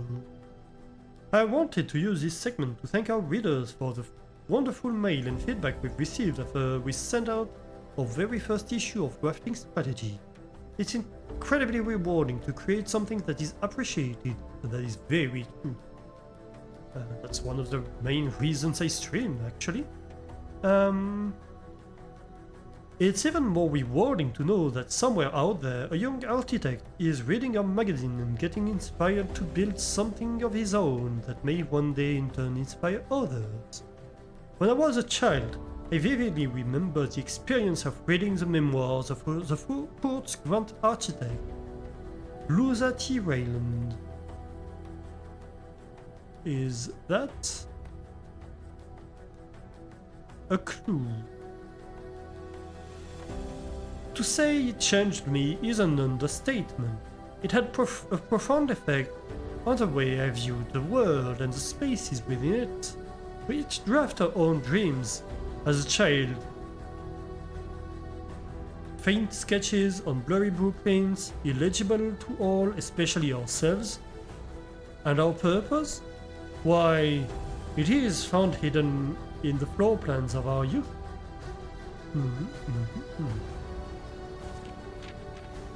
Alright, you know what happens now. That's right, it's screenshots time.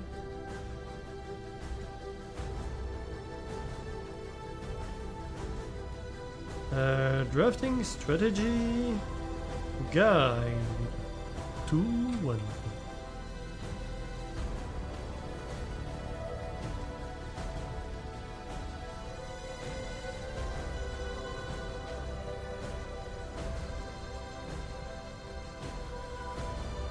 Drafting Strategy Guide 2.2.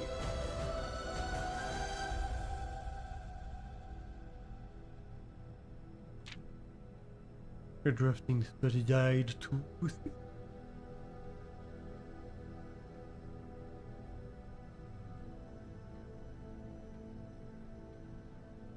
And the Drafting Strategy Guide 2.4. We learn things in this Drafting Strategy Guide. That's nice.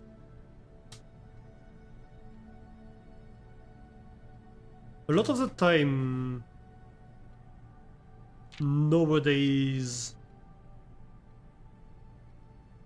we're like, okay, that's a clue, that's new information, but we didn't actually learn anything new because we already had deduced most of that or learned most of that from other means.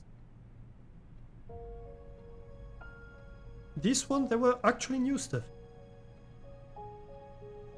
I'm very, very happy with it.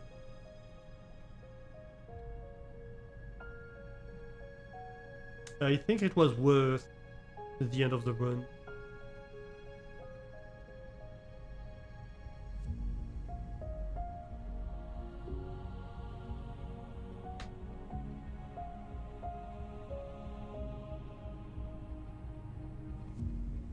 All right.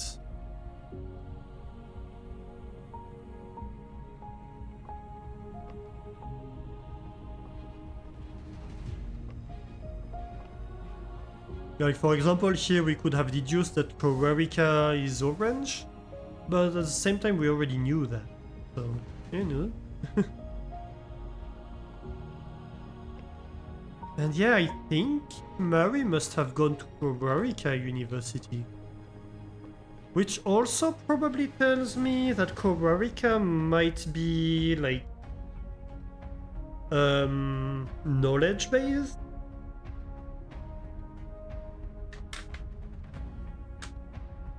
Hmm.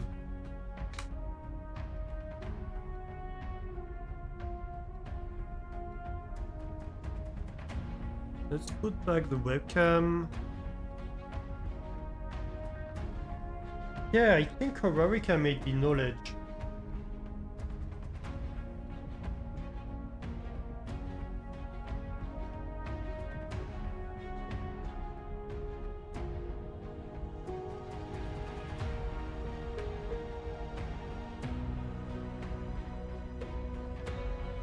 So that's not entirely not new information, like that's something new. What else? So we can't access the foundation right now. I don't think there is any path forward. No. Not much we can do about all that.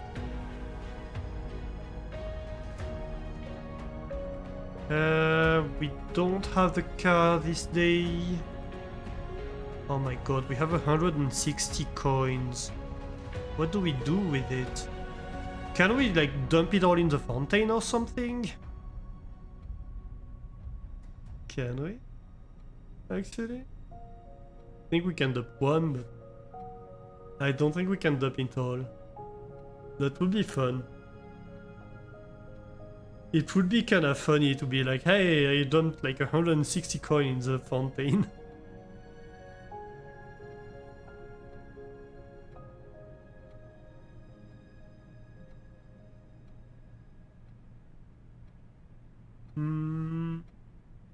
We have one new room, as we just explored.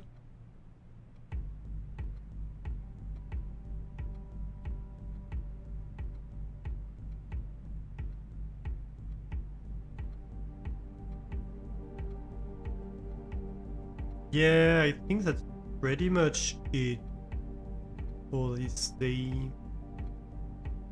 We can go take a look at the grotto, but like we wouldn't learn new things. You know what? Let's call it a day and try another quick day.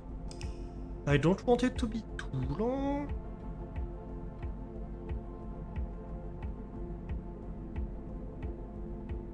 We're going to try to speed through it a little bit. A noteworthy manner. Oh my god, that's dissonant. Hang on, I'm going to pause the music. That's better. We had a ballroom and a music room. I don't think we ever had this illustration before. That's nice. 36 room, reached rank 9. Ah. 32 steps, 9 items, 1 new room. That's been a long time since we've had a new room. That's nice. Let's do another day.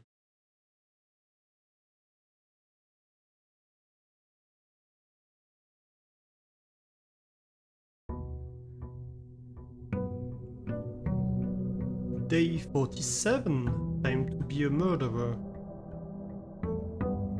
Welcome in, Agent 47.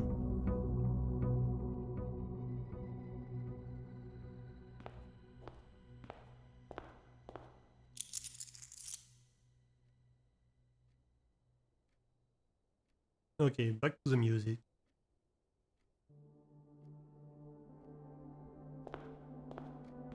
So...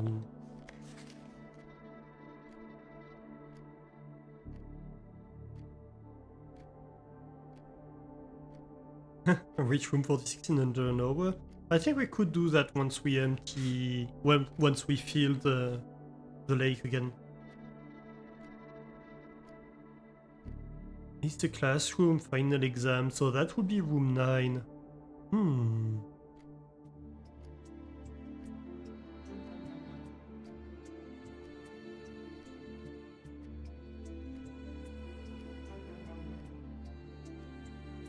So that would be like getting a bunch of dead ends. That would be hard.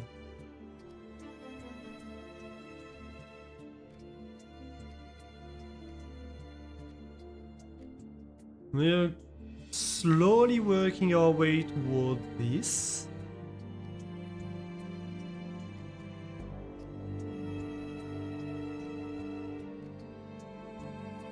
And this. Reach room 46 in under an hour is for the total time on the save slot, so you have to use a new save. Ah, good to know.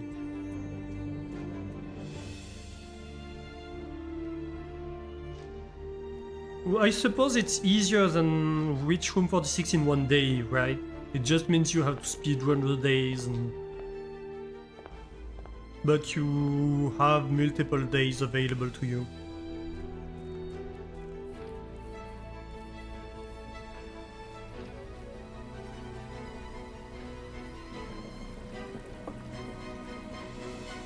Not that it wouldn't be incredibly difficult, but might be easier than the alternative. We could pick a wild berry here? That's kinda wild.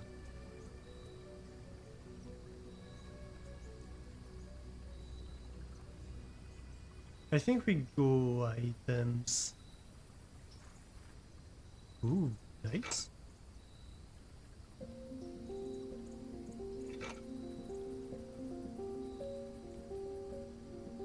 No, that's a very nice start.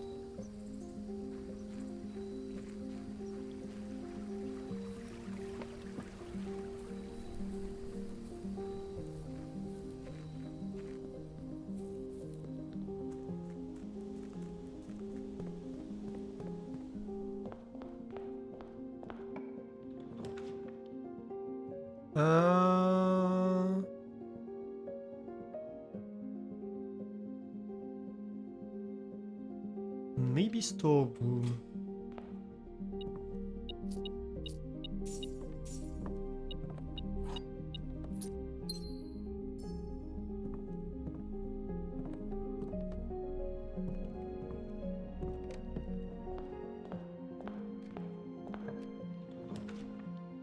Oh, the commissary here would be great. Let's go commissary.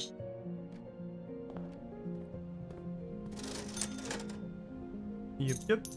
Shovel, a magnifying glass, set of gems, sure.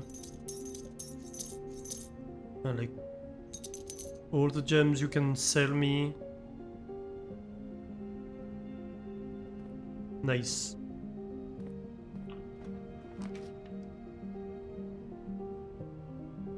Oh. Parlor, possibly? Question mark? So, time to exercise again.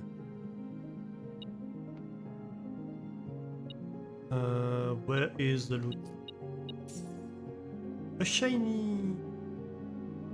I like shiny.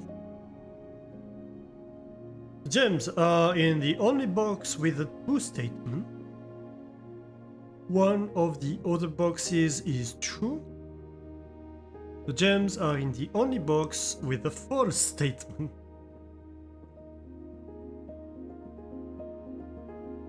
So assume this is true. One of the other boxes is true. That means there are two true boxes, right? So this cannot be true because there is not an only box with a true statement. So this is false. So this is true. And the gems are in the only box with a false statement, which would be the blue one. No. Let's assume this is false. None of the other boxes are true.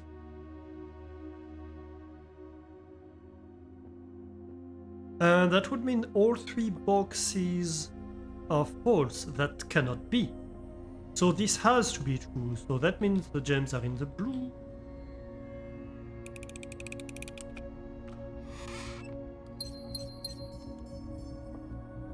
Let's go. You didn't? You didn't? I like it.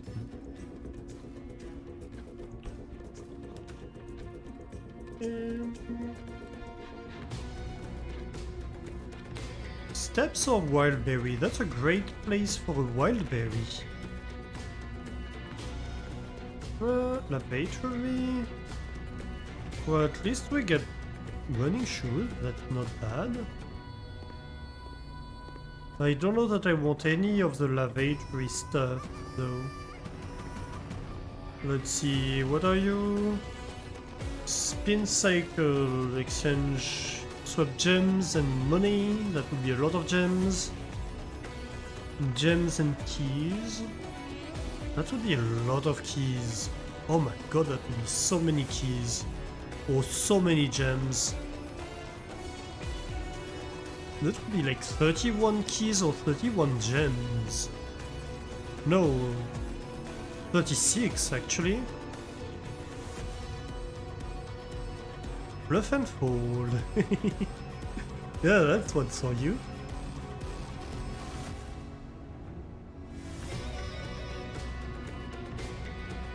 Oh no, that one costs 10, so that would be like 31 keys. Or 36 gems. No folding you. I think we go gems, honestly. That's amazing.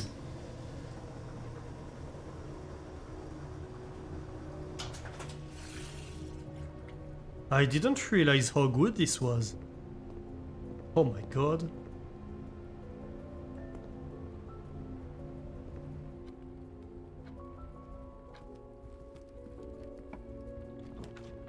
So many gems.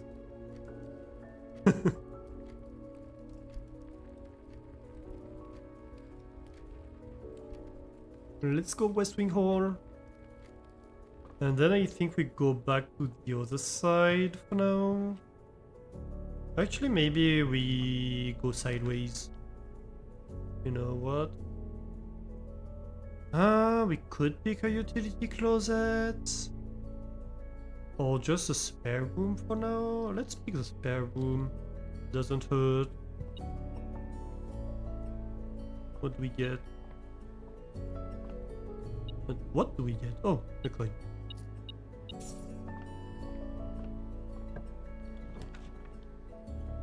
A den over here? Yeah, that's not bad.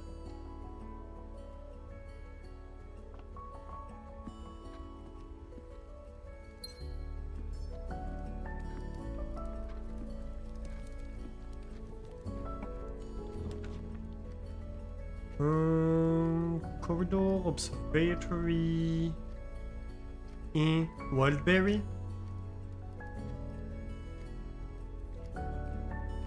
Drafting studio? Sure. Abso-fucking-lutely.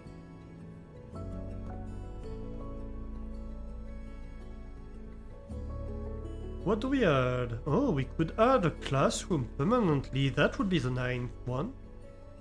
Games of chance in the casino?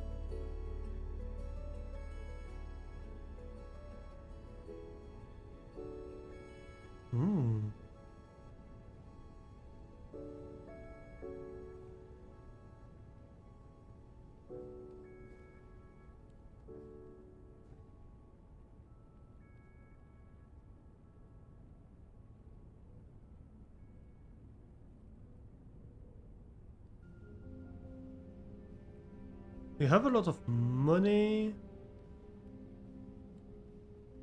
Well, not today anymore, but although 15 is not bad by beginning standards.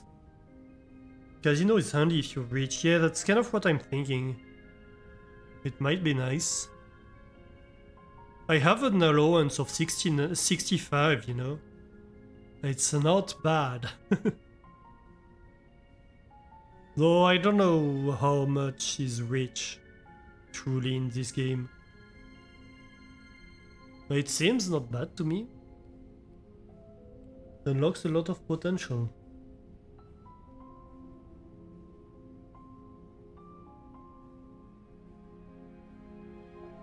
But also classroom is extra knowledge, and that's great. Commission blueprints made for Reddington Elementary. These floor plans were deployed in Mount Holly as a short-term solution to allow the curriculum to continue uninterrupted while the new school was being built. I think I go for that. A classroom permanently added to the pool.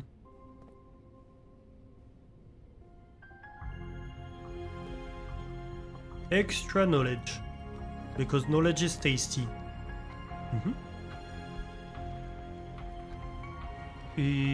Cloister for free now? Sure. I'd love to take the solarium, but I'd need to take it like later.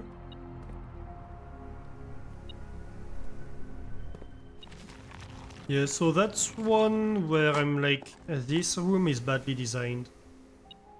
If you were wondering what I was talking about earlier when I was talking about badly designed rooms, that's the main one. Like, there's, like, I have literally looked at all of the pillars and not been able to notice that the hand becomes a hand, because it doesn't do it immediately either. So it's like, dude, not only like is there literally no feedback for clicking when something happens, there's no visual indication that we have to click here, but also when you point at the right place, it's not immediately visible that you're pointing at the right place. That's like 3 things that are wrong with this design.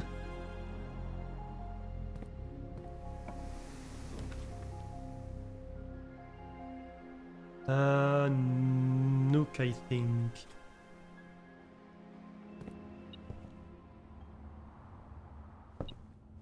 Ooh. Is that a chest I see? That is.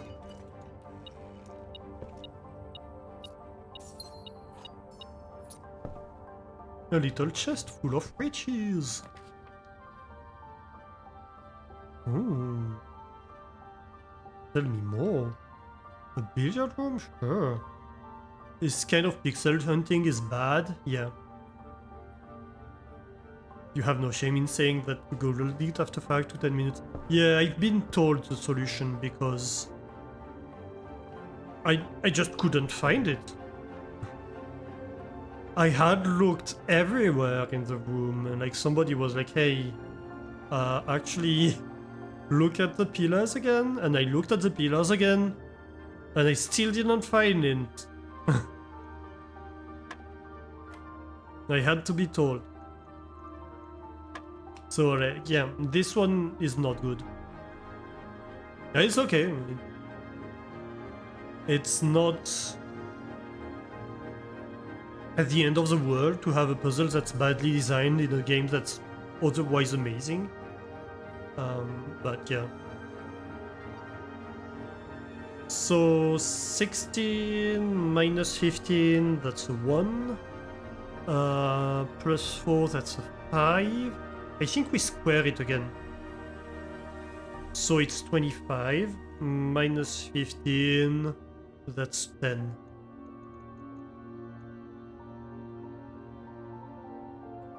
As in unnecessarily difficult and hidden. Yeah, I totally agree with that. 4 squared, 15 divided by 8. Wait, no, 16 divided by 8. 2. Plus 1, that's a 3 squared. 9 minus 8, that's a 1. Ooh. 3 divided by 3, that's a 1. Multiplied by 3, that's a 3. Squared, that's a 9. Divided by 3, that's again a 3. I love it. It's fun. We could go Secret Garden right here. Oh no, we'd have to have it locked, wouldn't we? Wildberry then?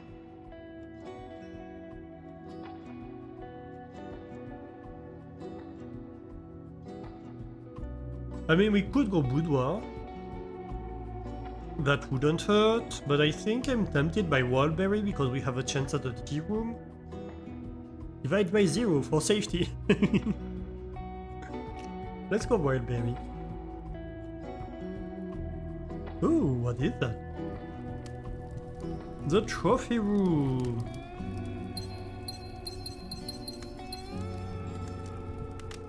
This is, I think that's a super expensive room. I think it's like costs 8 or something. Ooh. Can we take pictures? No.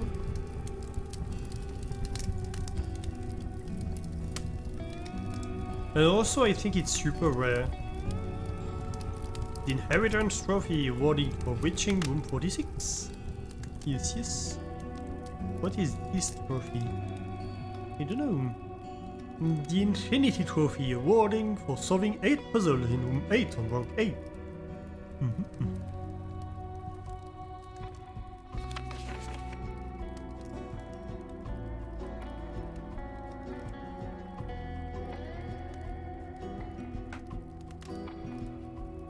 Can we boop it? Boop.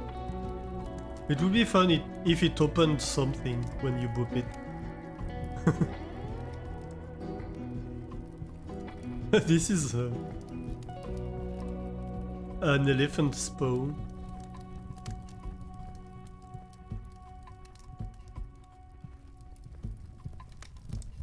Yeah, this room is mostly useless except for the fact that it contains a large amount of gems, which is nice, don't get me wrong. But if you pay the same amount to open the room, then it's kinda useless. Observatory, I think.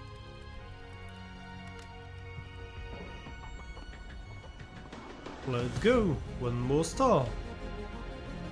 That's a flower, that's a key, that's the apple, that's the chest. That's steps, and that's a diamond.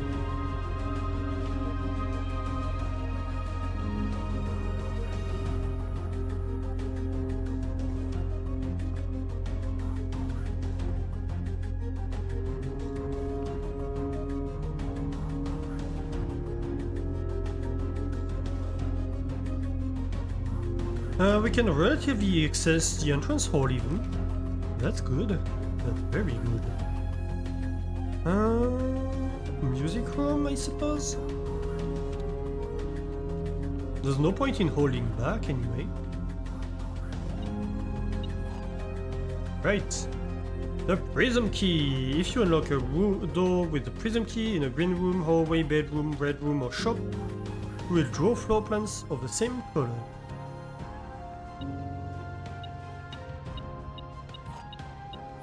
Could be a good way to get a shop.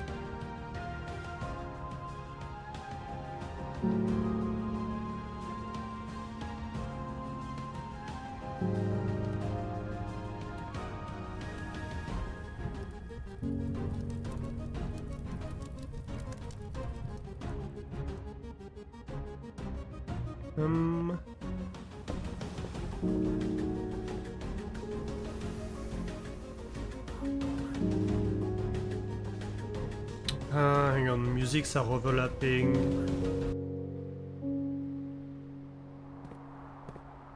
Let's go get the chests.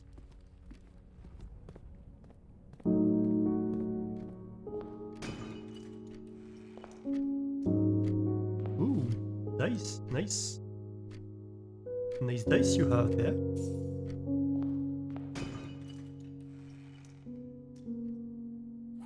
And another silver key? Didn't I already have one? No, I have the prison key, the secret garden key, and the silver key. So many keys.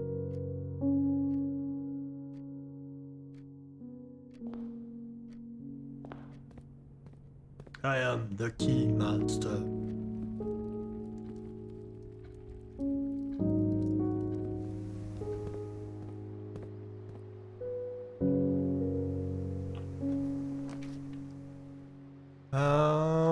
Oh. Security could be nice here. I think security.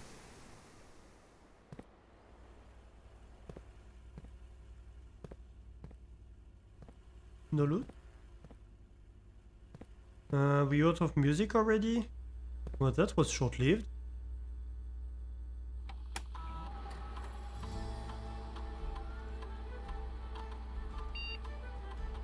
I missed nothing, very good. Keycard system.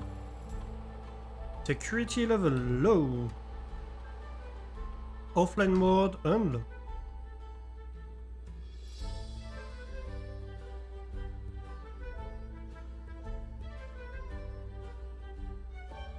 Network time!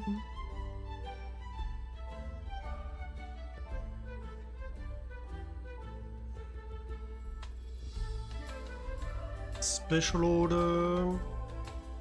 I'm still hoping someday we'll unlock some of the other stuff.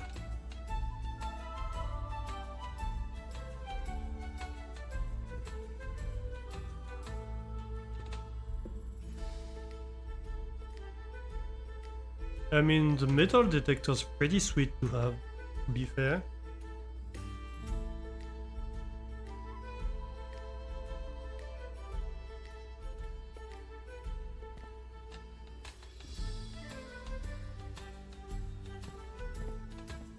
Let's see what we pick. Well, I suppose we get the utility closet here. At least we don't have to worry about the doors. Yeah, even though it reduces the amount of path we have available. Garage, gymnasium off, keycard entry system off. Because we don't have a keycard, right? Yeah. And now we can set the security level to high.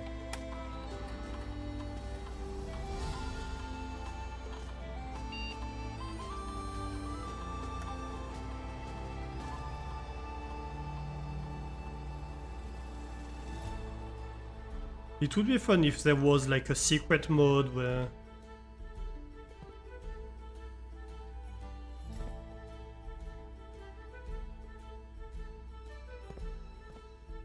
I almost want to take a screenshot of the screens because I know there's a puzzle with the screens.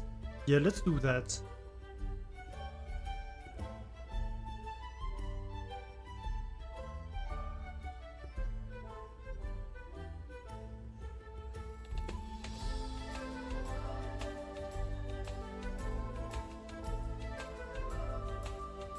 Let's call that security room, and that way we'll be able to work on that puzzle. Oh, let's see.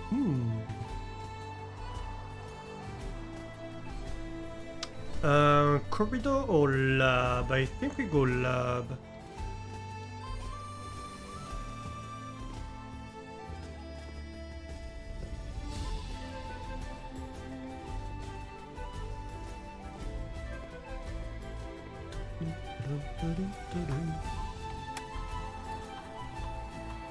Experimental setup.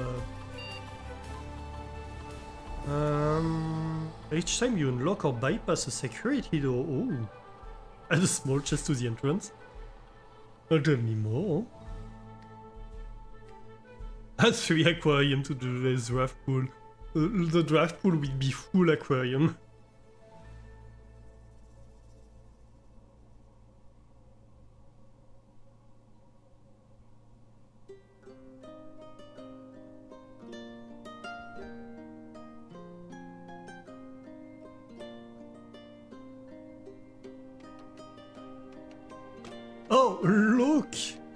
What is this? A security door.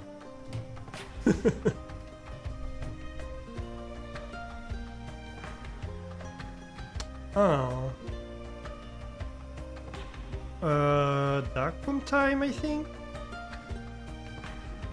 Because we didn't deactivate the weight room, we deactivated the...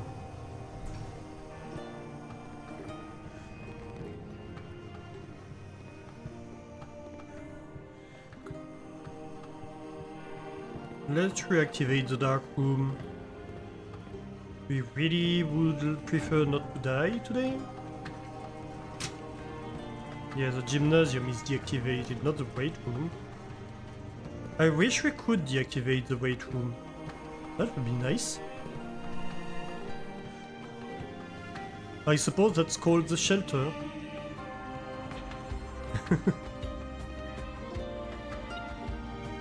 Ah, yes, a key.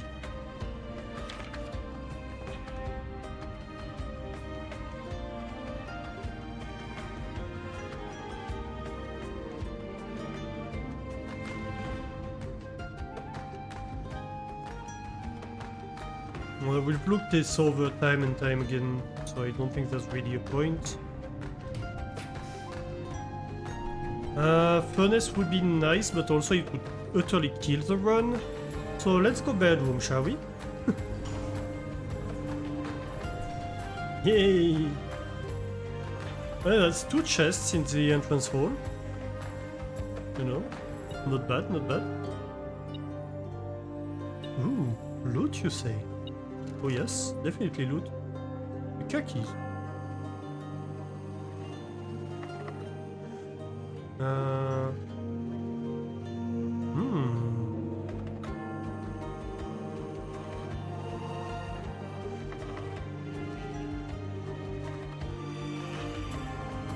I think we just go...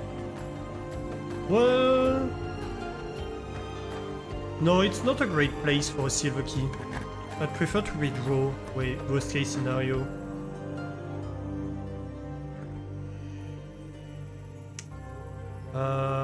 Corridor, I think? Yeah.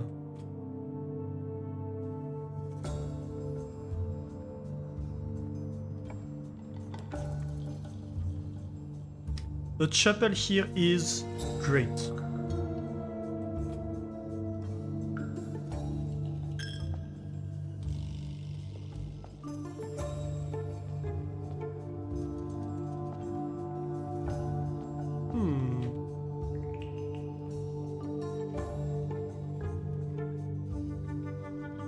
Where do we go?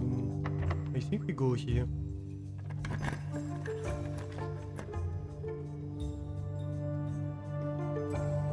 Observatory? Yes. Most definitely. We have armory. In the draft pool. Very nice. Ooh. Diamondus Majorus. Kius Majorus. Northern Cross. Chestus Majorus. Apollos Majorus. And no dead ends, please.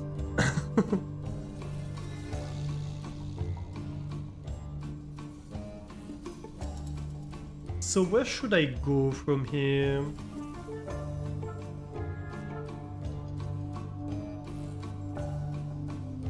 I think we go back here and we go across and we see what happens. Ooh, Great Hall. Would be pretty nice, actually.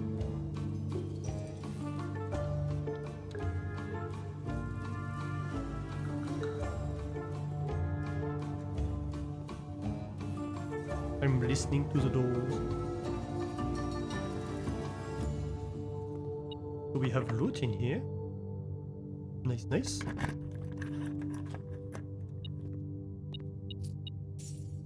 And we always have loot. Where we have the lever.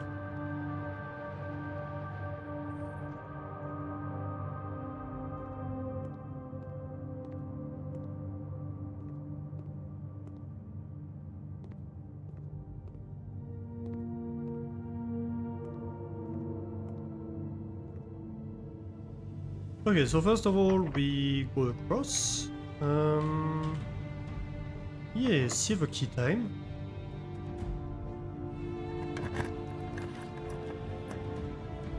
Oh, how many mechanical rooms do I have?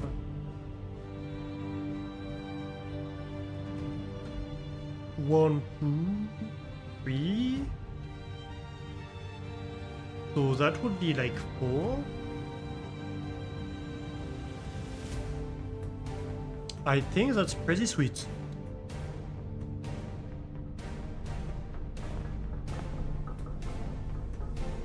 That's not extra level pretty sweet, but that's still pretty sweet. Bedtime for you? Have a great night, Dr. Nozimo.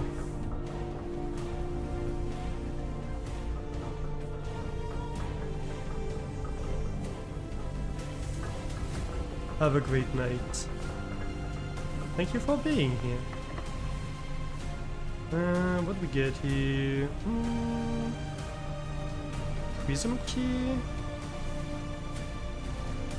Wouldn't be bad, actually.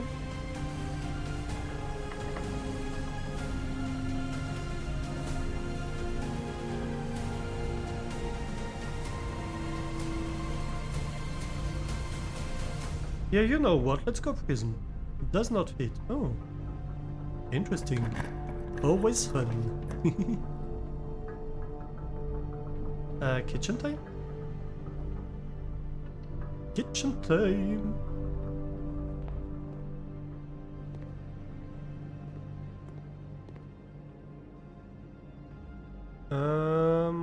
15 steps, don't mind if I do. 5 steps for every green room in your house.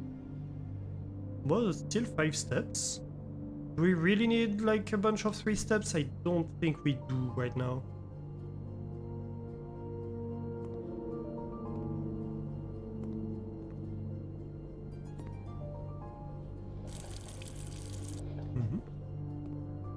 We don't have like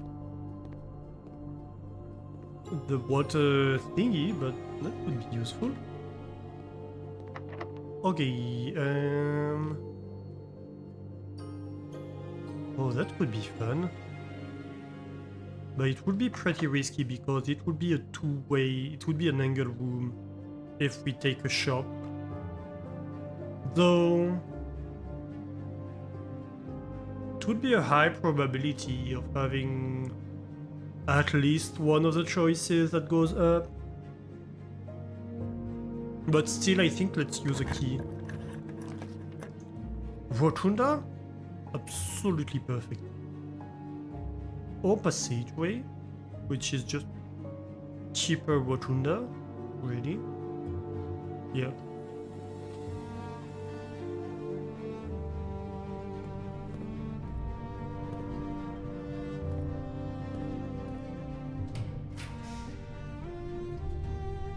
Pantry, don't mind if I do.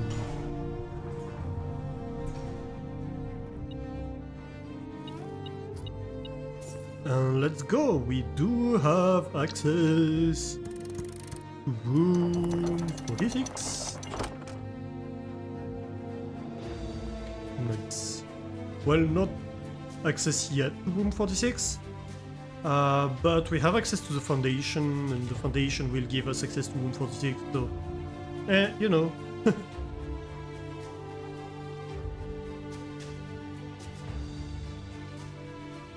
Which begs the question, what do we do? We'd like... I'd really like to have the pump room, I think. So let's just continue exploring for now.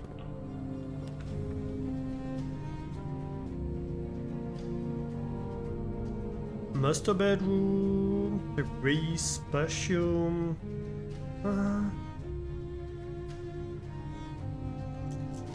Country room. Ooh. Lots of steps. You know what? Why not?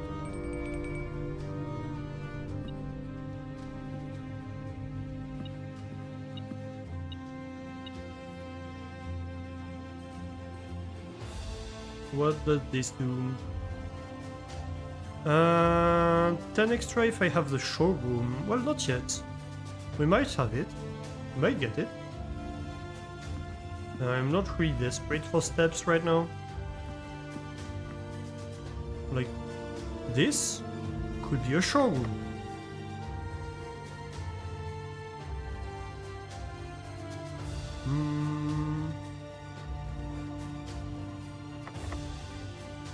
Use a key. It's not, but it could have been.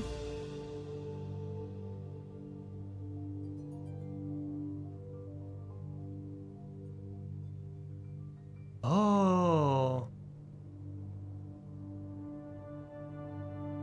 Wait a minute. The plan we had was the plan of the study. Also, we have so many gems, why not? Yeah! Uh-oh. Stuff is crashing around me. I'm kinda worried.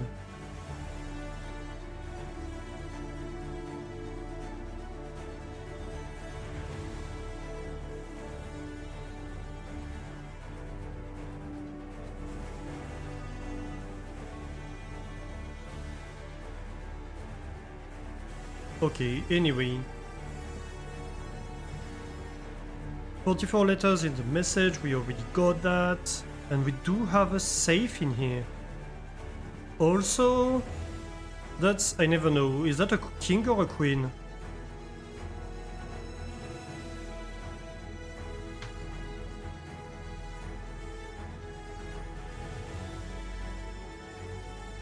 I think it's a king, isn't it? That's a queen. I always get them wrong. So, study.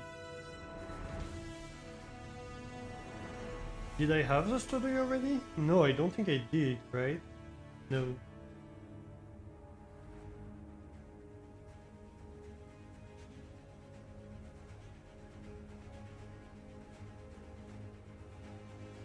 Interesting. Where else did we have the queen? In the ladyship's chamber. So it's related to her, this one.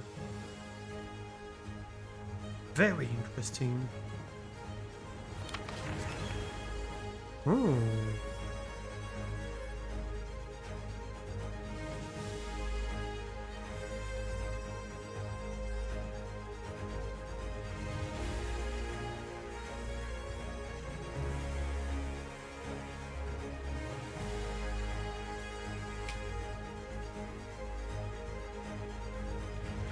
So that's like painting pairings study.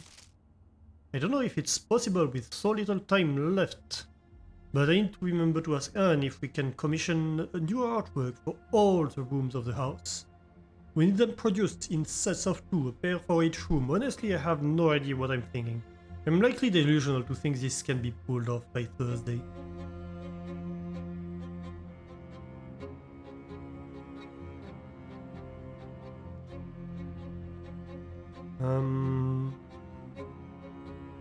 That's gonna be painting, pairings, not maybe?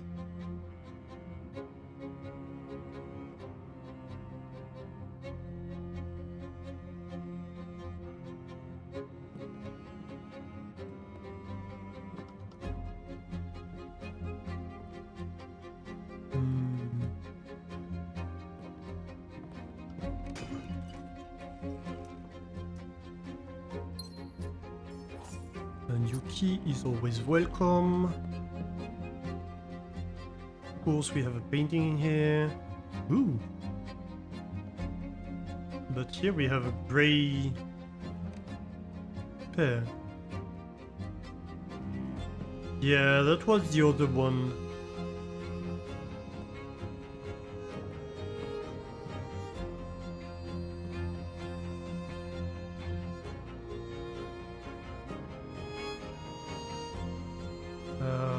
Painting pairing blackboard.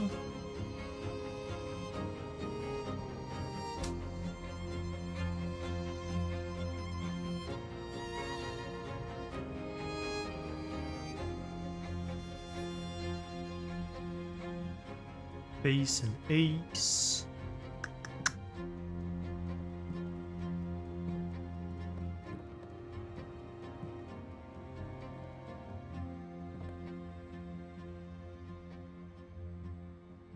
So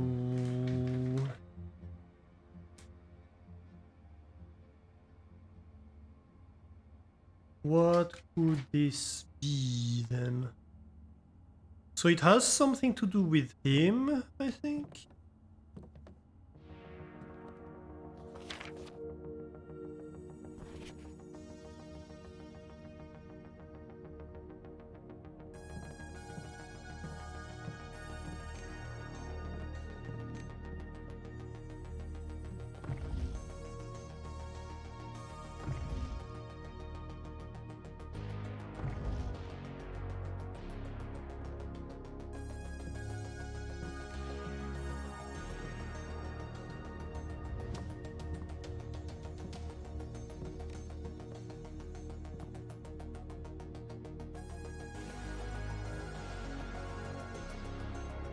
"44 letters in the message."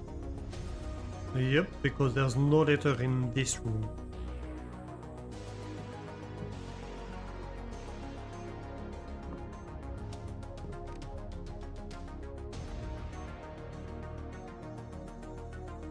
So what could this be?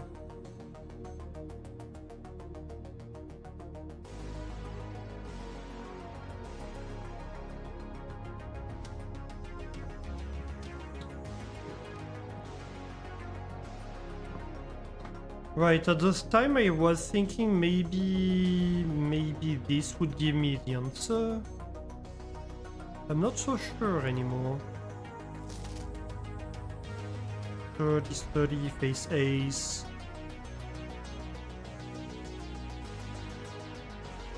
Draft, mile, vival, podcat, old, bird bard, lace ace, acre ace. Acre, I think.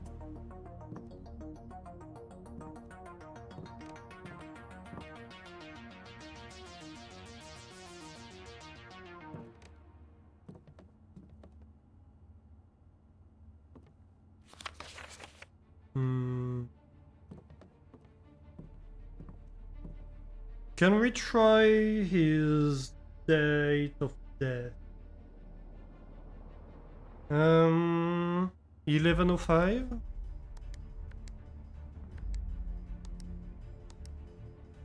No.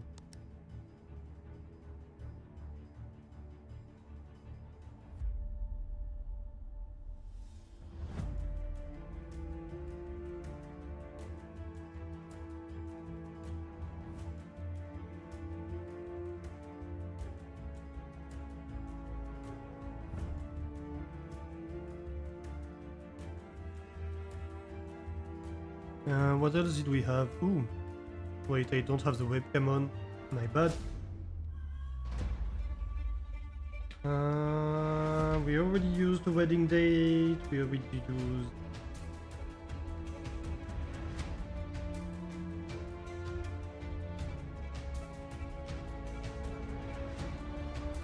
Christmas.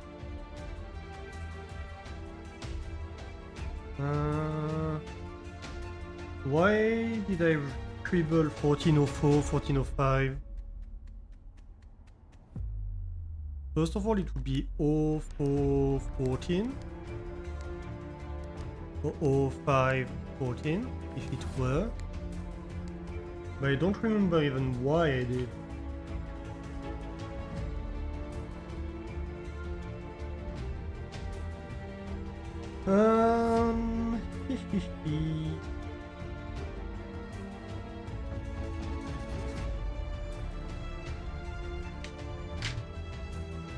Uh, 1213. That's gonna have to be something at some point.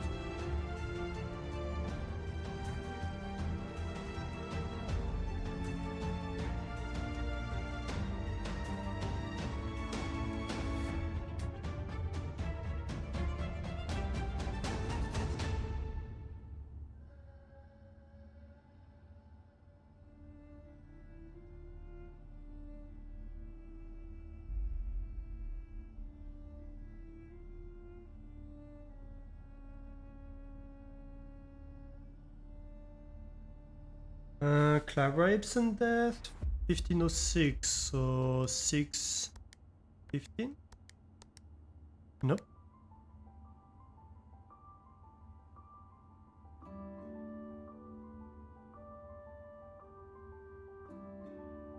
Hmm, 1017?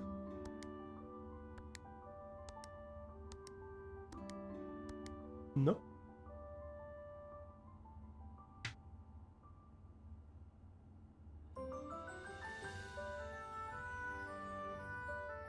Hmm. 7th of November. 1107? Nope.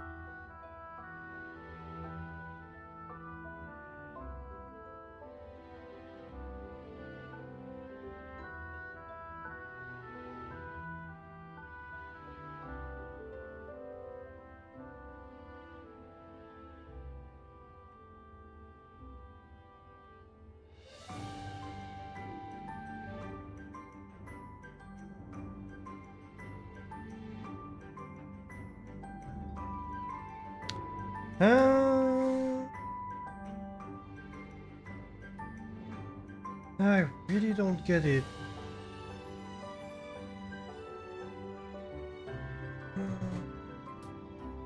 What could it be?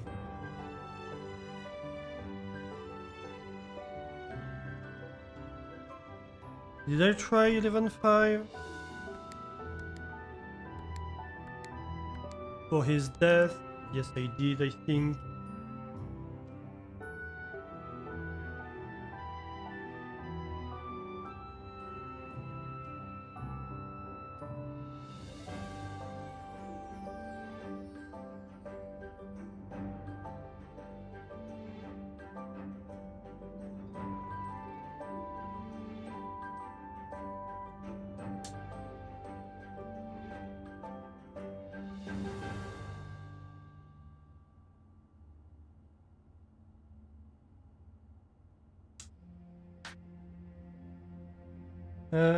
In the history of our India, we had 6th of October, so 1006. Nope. At this point, I'm just desperately trying anything, aren't I? Yeah, no, I don't know. Alright. One more room that we're like, no clue.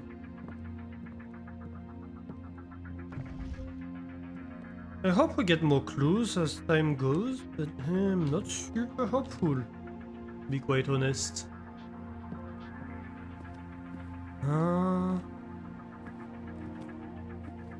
You know what, I don't need the 10 extra steps, I can just have dinner.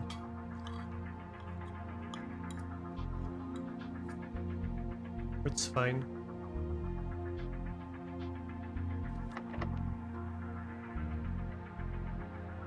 We could get secret garden key here.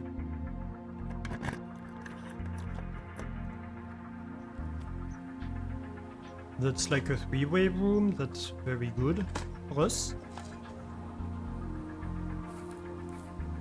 A little apple. A gem, as if we didn't have enough gems. Little coins.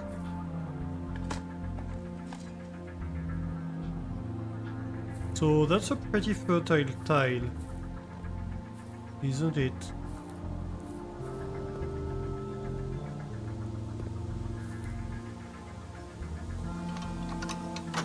Let's go. 2 doors, more doors. The gates of more doors are opened. Yeah, so that's one of the things we want to kaboom, I think. This indent in the wall looks very kaboomable.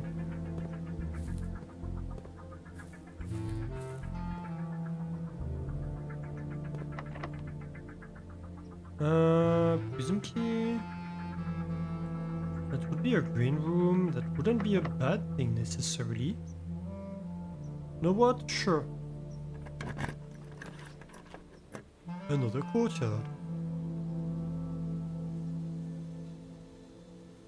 Why not?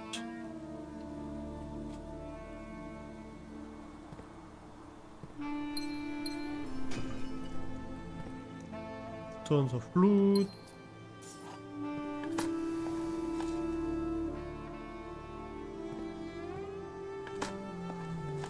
The prism key would be great to have if you are in the cloister. Like you use the prism key from the cloister, your luck goes up a lot. That would be amazing.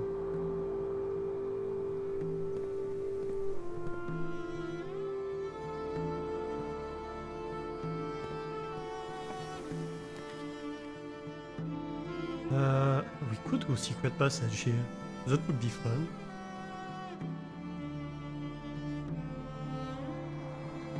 Yeah, I think we actually do. That way we choose the color of the next room.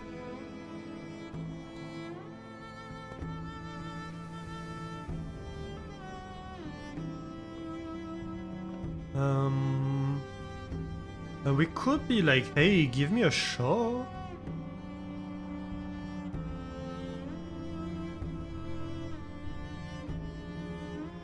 What are we hoping for?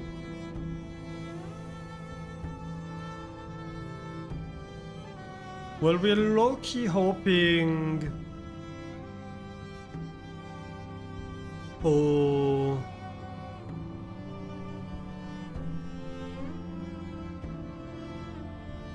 the armory or the pump room, but for the pump room we need to go first to the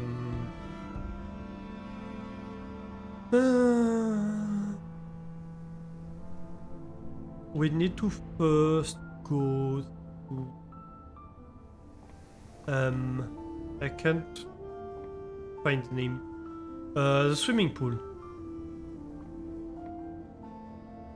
Did we write down that this is a black hole?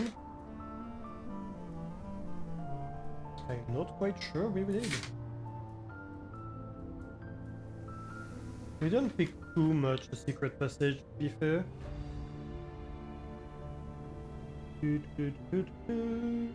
No, we haven't.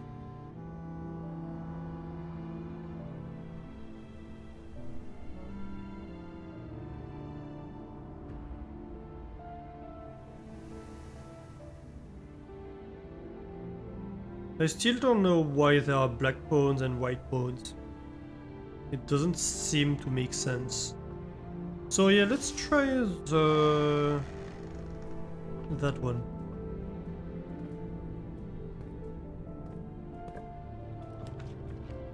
Ooh, gift shop would be nice too. But yeah, no, Mount Holy Armory is definitely yes. Can you, yeah. Morning gain 1 star. Oh no, we don't have the money for it. Oh, I hate that.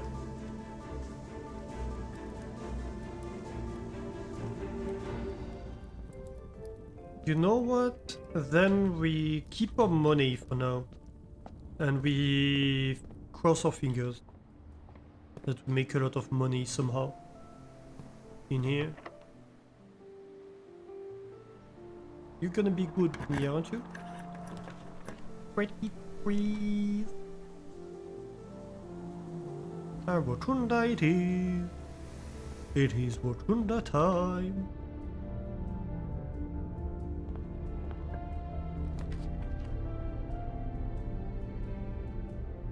Lots of keys. Hallway, workshop.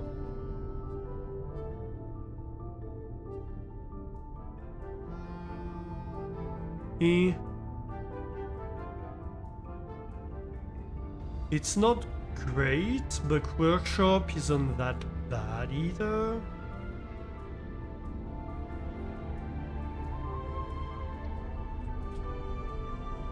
Plus it's a free item. The lever? Sure. So what can we combine here? Not these two. The shovel detector. I don't know that we've done that before.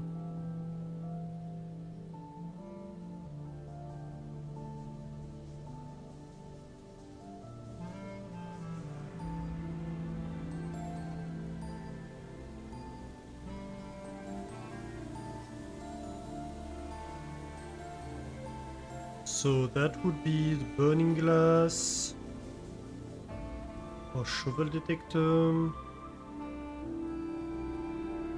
The shoes don't combine with anything, and the glass combined with from burning glass, but that's it. And the sledgehammer, only the lever. Did I do the shovel detector yet? I don't know. I have a list somewhere.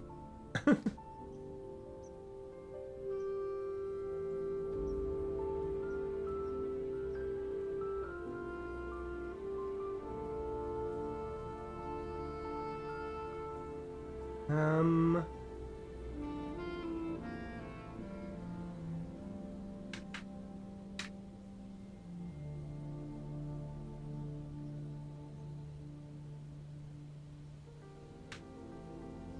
Oh, workshop.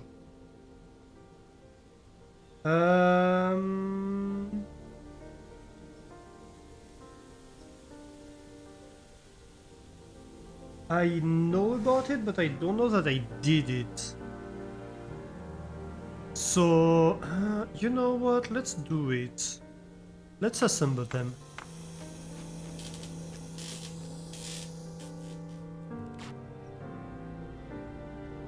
The shovel detector. Greater chance of finding golden keys. Much greater chance of finding golden key while digging. Oh. So it's like an upgraded one. Interesting.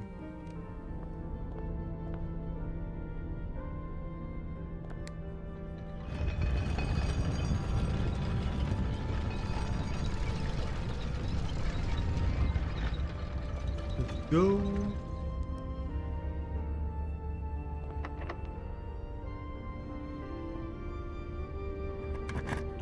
Use the keys. Ooh.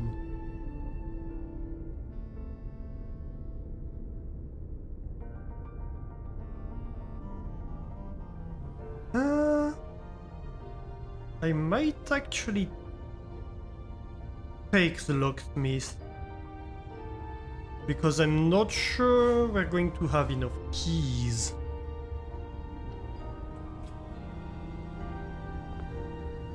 What do you have to offer? Special key, locket key. I'm not going to buy anything right now, but I might come back to you.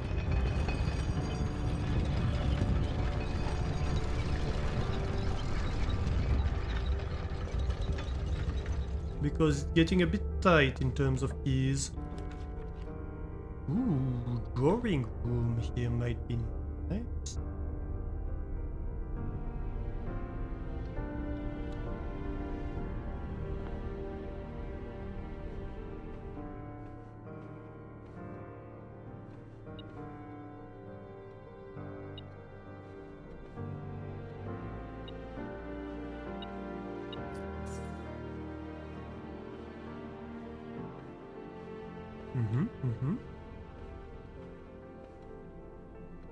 Still don't know.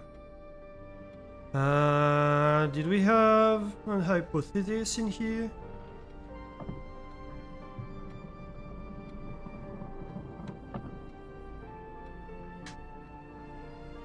Did you try 615 and 1213? Probably.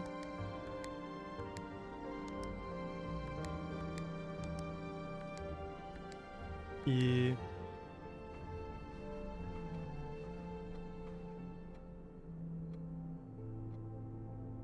Still no dice. vault, but we don't have anything for the vault. We could just go office.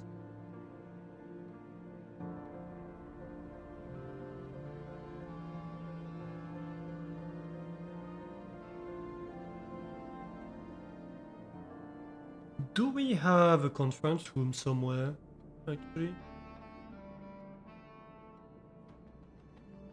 I don't think we do this round.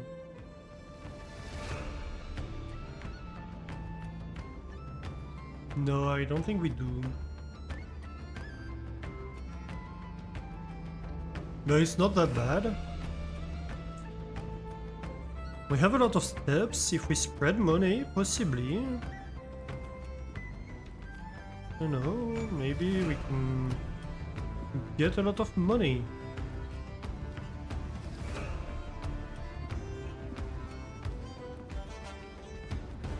It would spread a lot of money, technically, but it would mean having to explore possibly to get that money.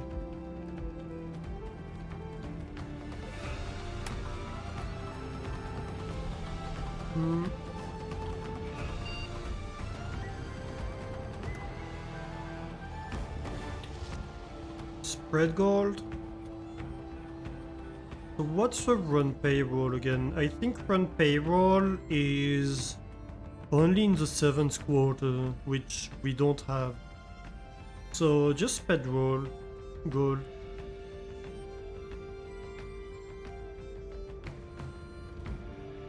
Because payroll is like once a week. Yeah, each staff member's room.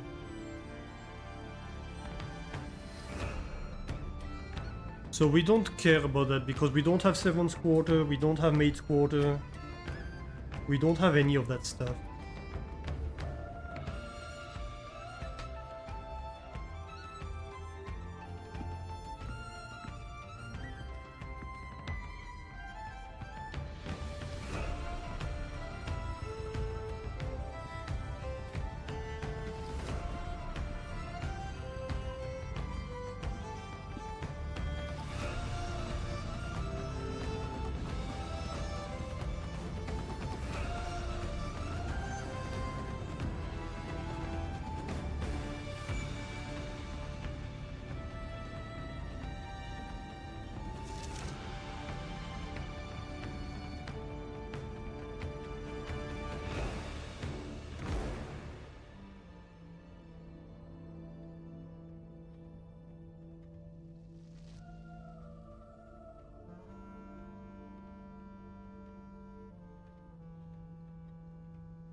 I'm still very puzzled by that one too.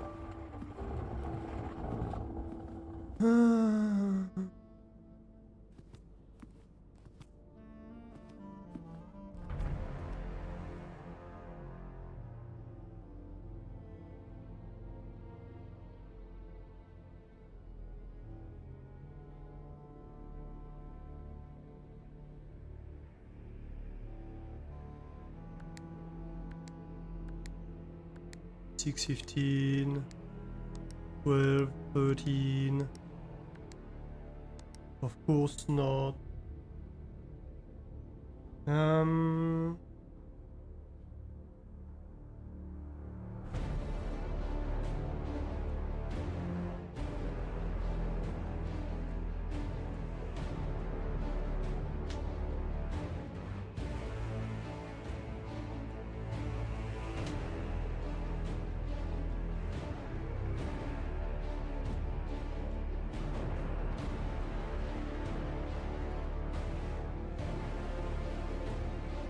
It's very much extra sus, the number of things that point us to 1213, and yet we haven't found it yet.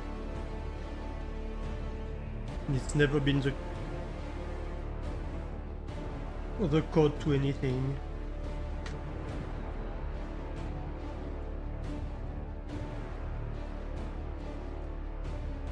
Unless it's like 1312.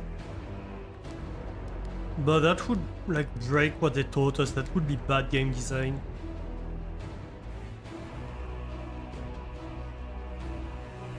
which, to be fair, isn't past them. We have all the puzzles where it's like badly designed, but still. September 2nd, maybe?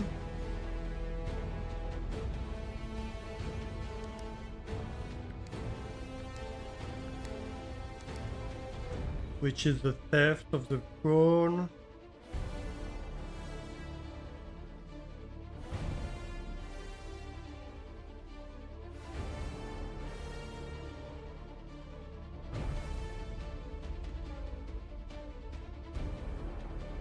Mary's disappearance would be like somewhere between 15th of February and 22 February.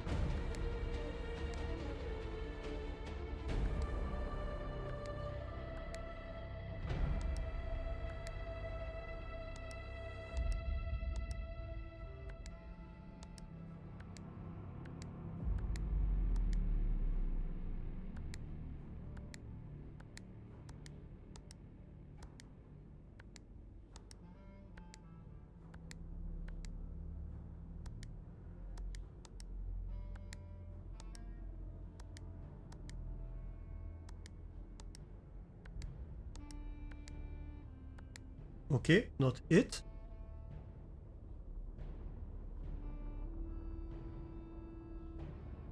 The Trinsdale bombing is November 11th. That's significant. Not that either. I don't know why I have 1404 written down.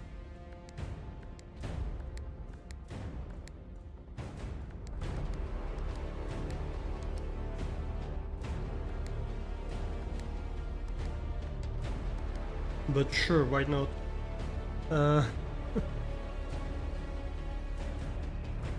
Does it have something to do with the statues? I would assume so, but like what?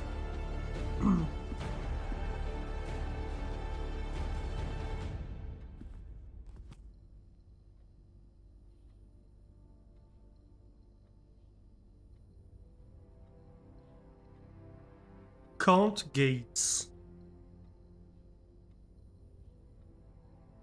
What gates?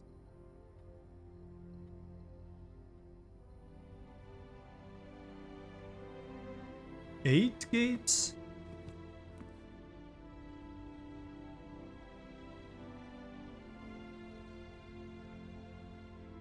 We have Baron Sinclair.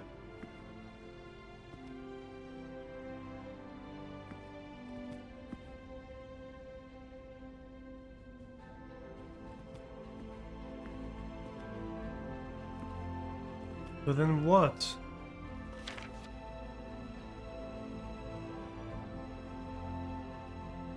March 8? Possibly. So 308? Damn it! I was hopeful here.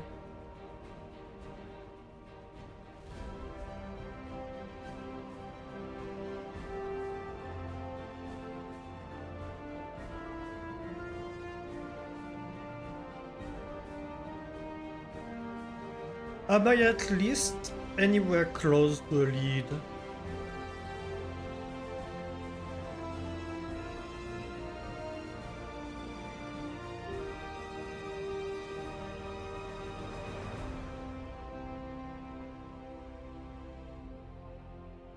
I don't even know that. That's the problem.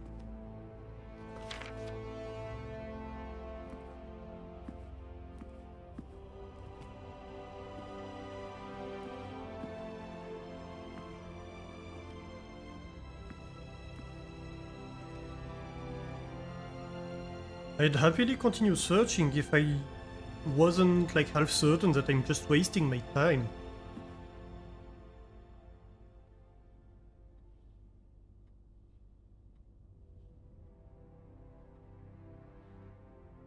Like, it certainly can't be the number of gates in, in the thing.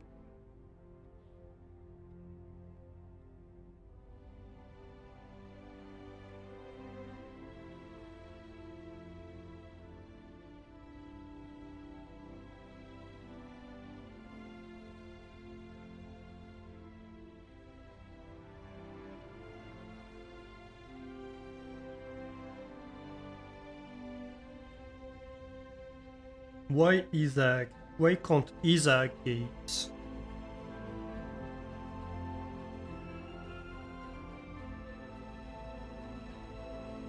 Is there something in, like, with Isaac and gate? Or am I just completely, like,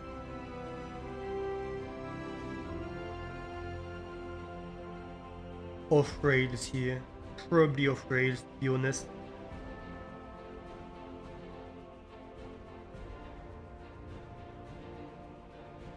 It's probably just a random name.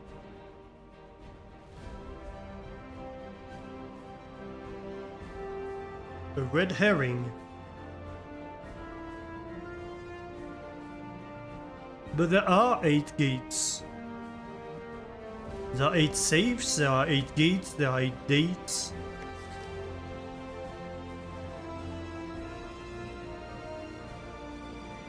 And March of the Count could be like a month of March, so like March, number of gates, March, count gates.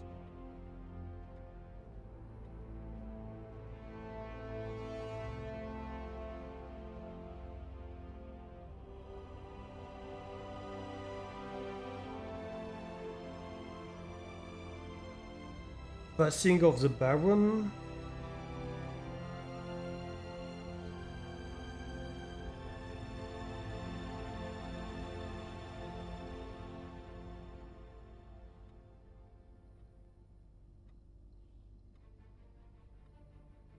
Fall of the Lord.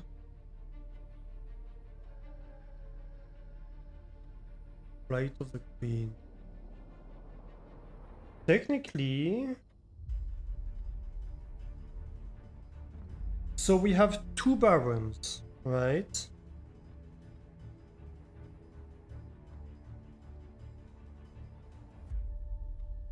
So it could be like a list of dates. It could be we have 2 barons that 2 dates.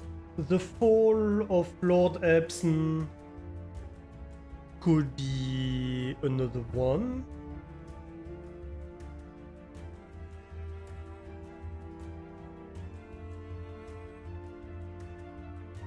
March of the Count, be one. Flight of the Queen, no idea what this is, but could be another one.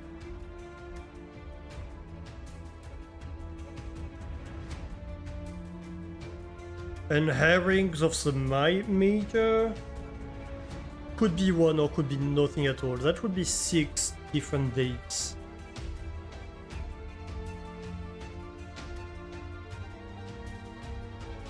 And that would be a date for like every single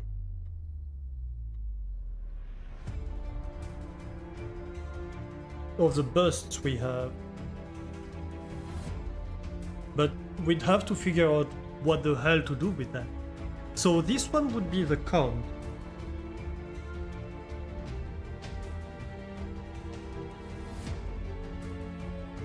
But then what to do with the count, because we have no information on the count. We could count him. 1, 2, 3, 4. Did they count all of them? Let's start with that one. 1,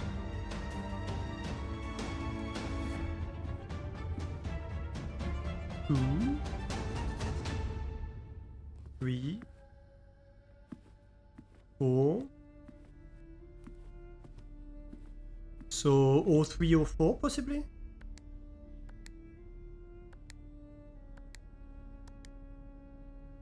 Nope.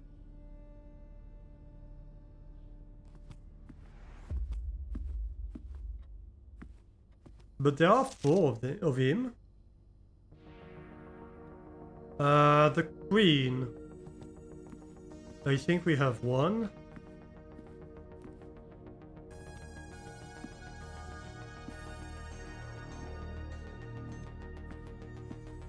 Yep. So it could be like 14. The Lord William Epson. Do we have any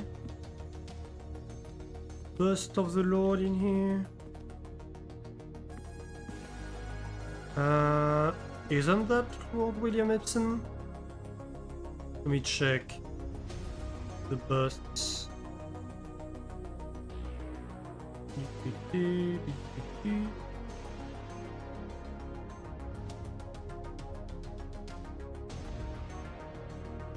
Lord William Epson. No, it's not. That is possibly Baron? No. That's Baron Thomas Sinclair. Okay.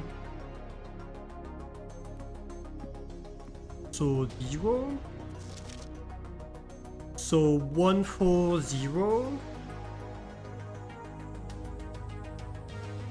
And how many barons?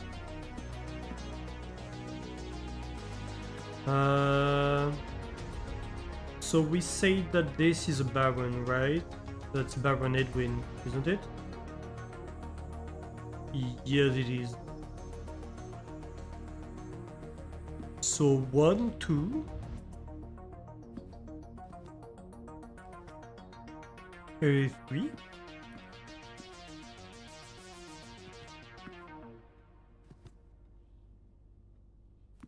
And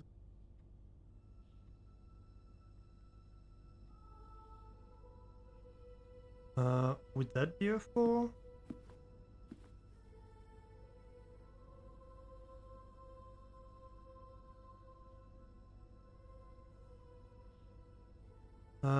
He's not in the bust hall, but I believe that's so uncle, right?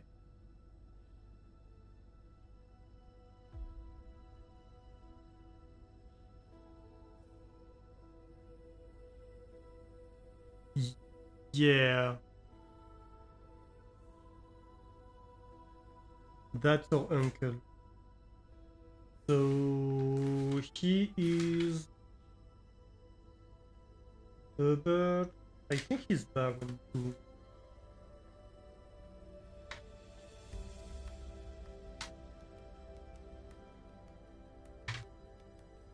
Yeah, he has to be, hasn't he? So that would be 1404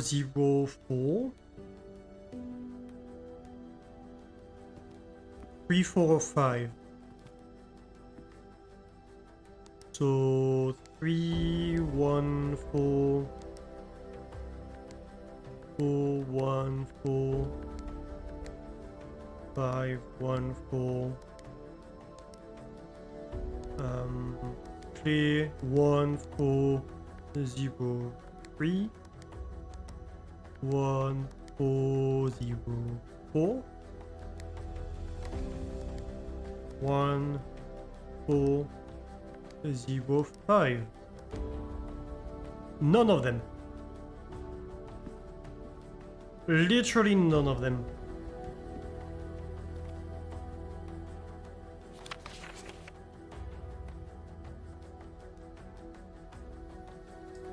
Right. Any tips, chat? I'd like to achieve something today. I'm getting tired of these safes that do nothing.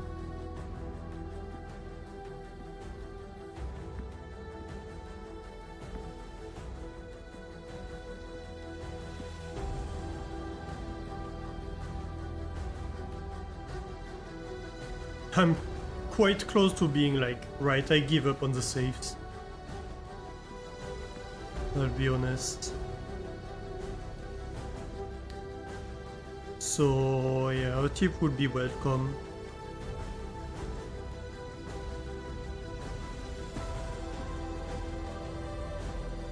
I have literally no idea at this point.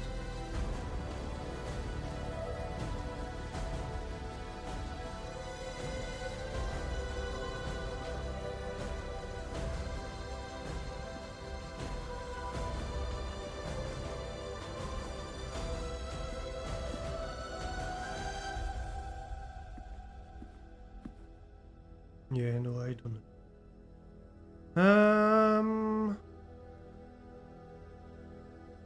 Let's open this door.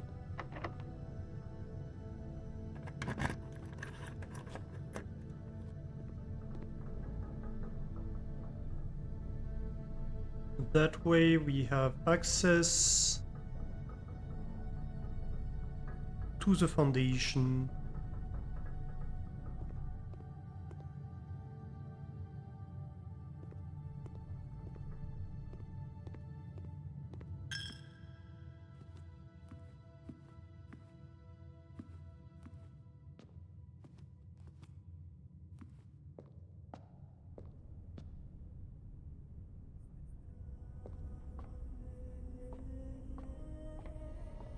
No gold in here.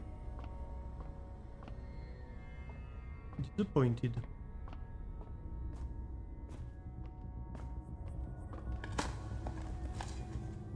Ooh, a key. Nice, nice.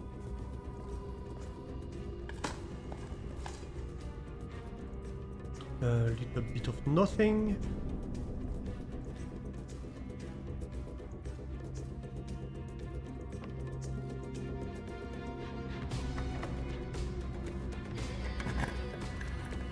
Let's go. Ooh, the pool. The pool. You know what? We have a crap ton of gems, don't we? And we have 3 red rolls.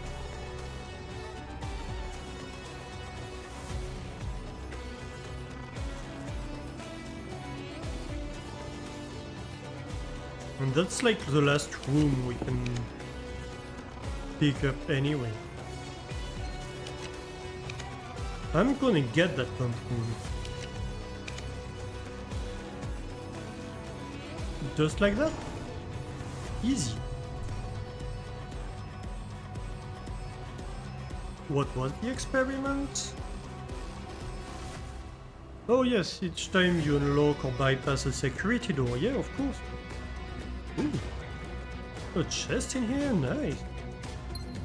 Don't mind if I do. Alright, so first of our business. We want to start filling the reservoir. So reservoir, let's see, reservoir is 2, swimming pool is 6, and fountain is 1. So fountain and reservoir are on pump 2. Oh yes, and the swimming pool is on pump 6. I see, I see. I suppose let's start by emptying the swimming pool. Sure.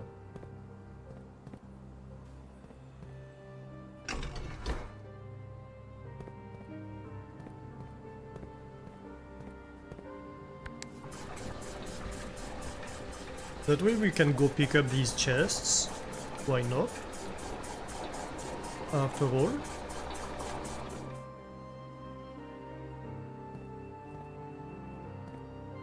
And then we're gonna be like, hey, reservoir, let's go. So the reservoir, if I remember well, needs to be like one short of being full, isn't it?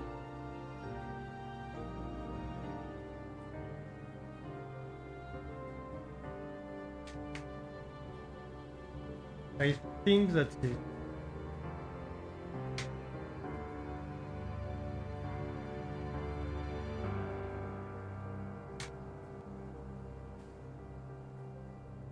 I don't remember if it's one short or two short.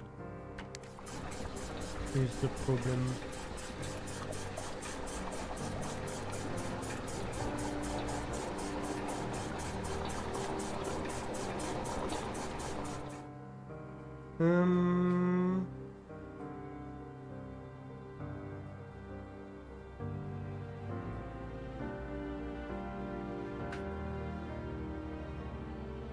Water level 13.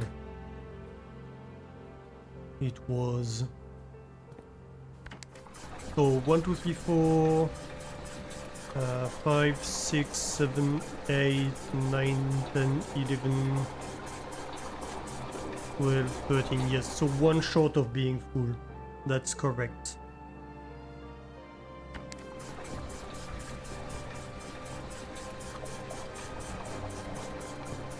Okay, so let's go get chests. We also have chests at the entrance, by the way.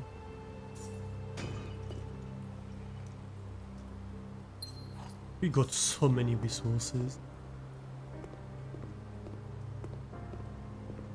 Swim trunks.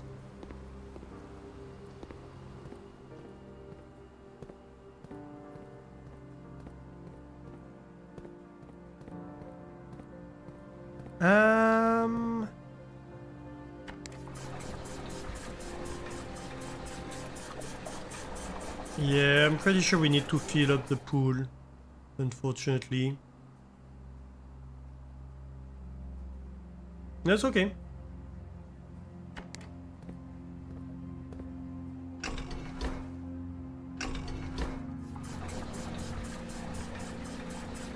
If we want to empty the fountain, at least we need to empty the swimming pool. I think once we unlock the other passage, possibly we can get rid of that constraint.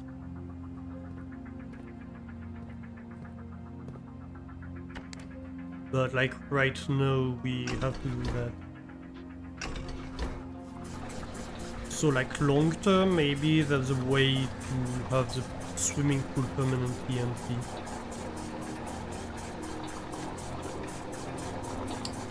Dang it. Okay, we'll see how we manage.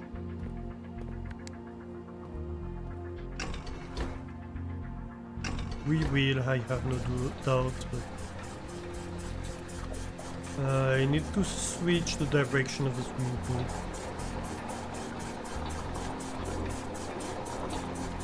Wait, apparently.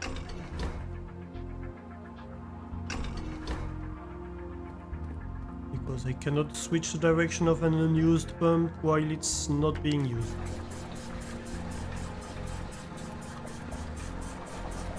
Seems reasonable.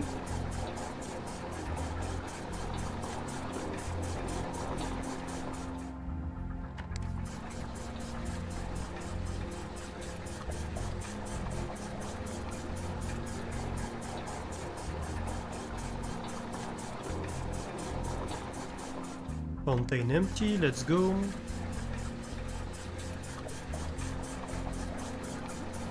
I'm going to have to pump the reservoir and then pump back in the reservoir. It's kinda ridiculous, but that's fine.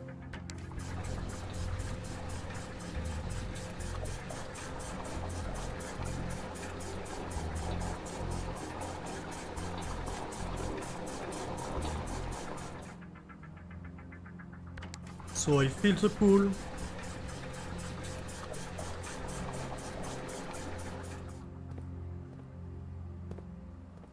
And then I'm like, hey.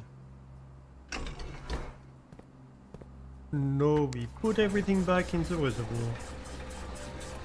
that wasn't used. And technically I could lower the level of the pool, but there's really no reason to do that, I believe. Like, I don't think having the pool like 1, 2, 3, 4, 5, 6, 7, 8, 9, like a little bit more than half full would do any good for me. So, there's not really a point. I could just to try it. I don't think it will do anything in my favor.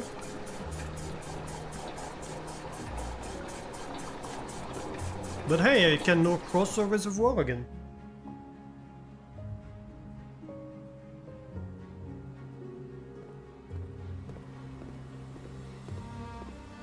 Does it allow me access to anything? I don't think it will. That's fine. Let's go down.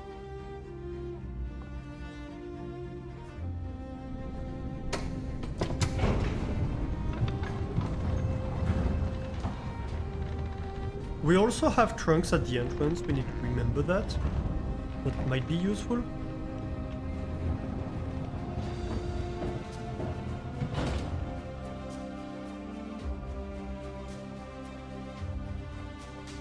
Or that might become useful. For example, to get money. Actually, don't we have enough money now? We might do. What was the price of the thing again? Yeah, so that's the correct level, that's perfect. Was it 32? Or am I tripping balls?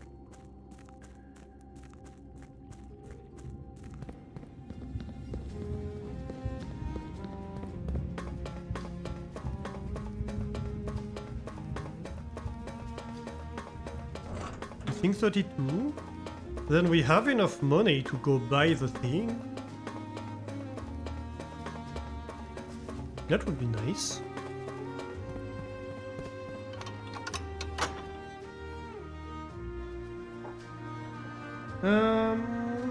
Also, I wanted to take another peek at...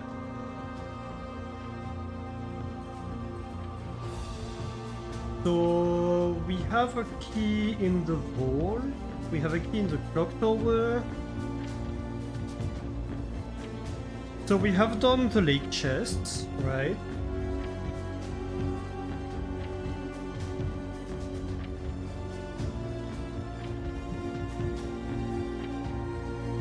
We have... how many doors have we opened? 1, 2, 3, 4. We have opened 4 doors.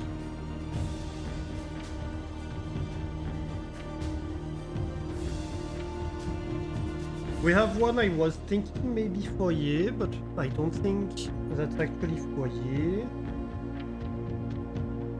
We have definitely one in the safe house we did. The music room we did. So I still need the vault one, the clock tower one, the possibly foyer, but probably not one, and the 8th door, which I suppose is this one. Okay. Past 1 AM warning. Yep. Well, we are going to finish this run and then we'll end here. Obviously I cannot end mid-run.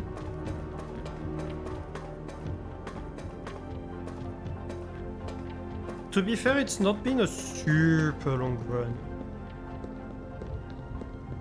So... I was hoping it would be fast. It's not been fast, but it's not been super long either. So that's pretty okay. So let's see here. Okay. I think we go to the armory if we agree it was 32. We go antechamber and armory.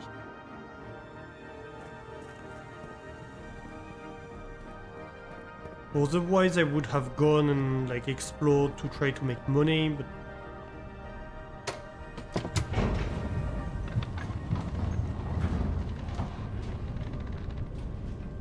because we have spread gold through the estate, so that could be an option.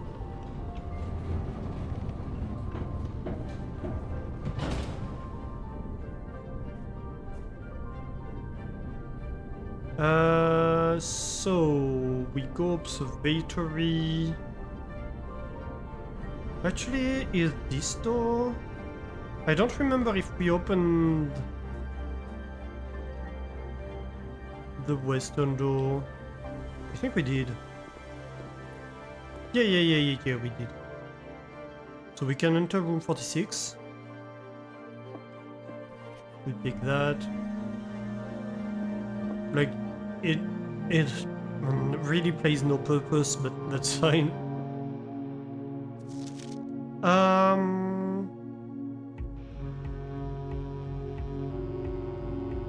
The fifth is held by a king on his throne.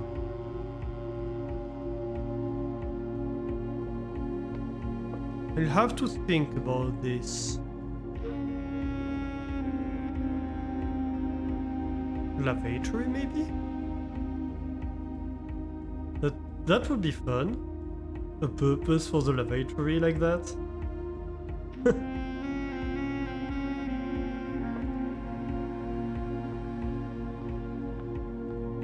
But I don't know that that's a saying in English. Like, I know that in French, like, we call the toilet the throne. Or like that, one thing we might call it. Ooh. Oh no. You do call the toilet the throne? Okay, so it could be it. The king on his throne might be a dude on the toilets.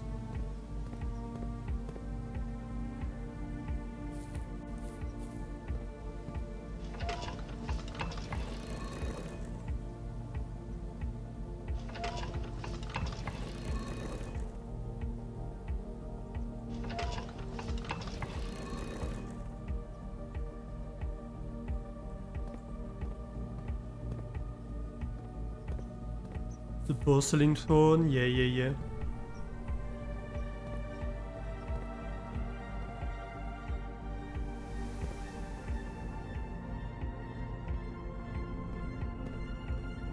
Okay, so how much was the axe? Yes, 32! Let's go! Okay, victory time. So what do we slash? Fortuna could be nice.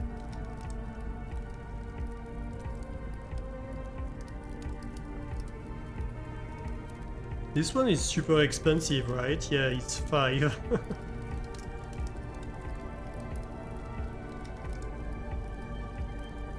The vault is already axed.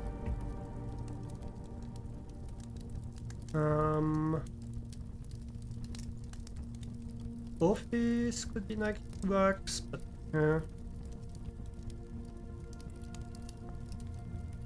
Rumpus. Vault is axed.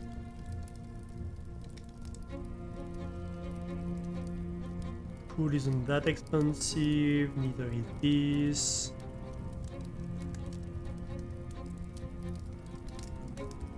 Boiler isn't that expensive, that's not super expensive either. Security is a pretty frequent one I might want.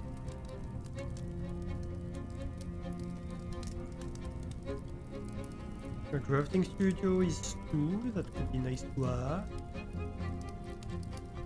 Observatory is a great candidate.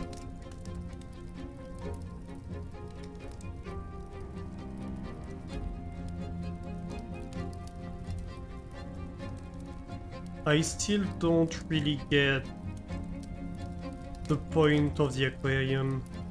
I suppose it just synergizes with everything that's like, hey, if you have that many of this type of room.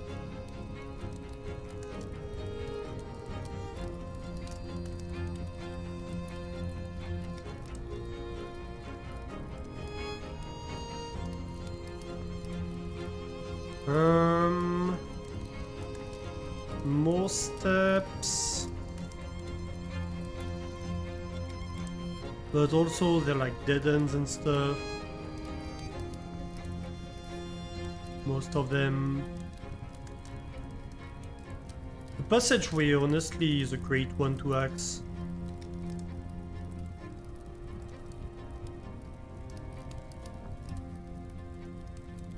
Or the foyer.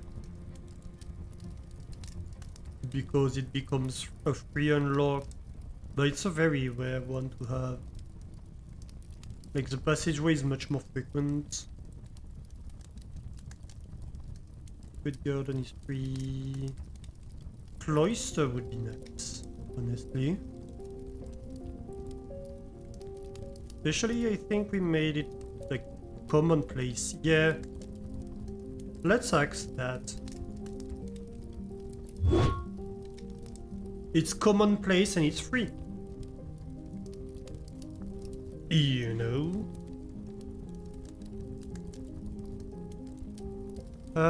Let's look at the bedrooms.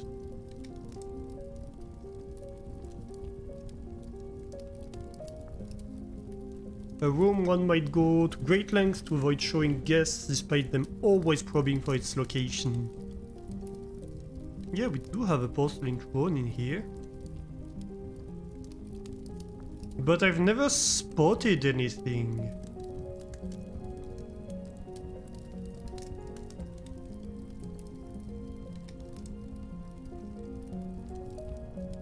A free classroom would have been great.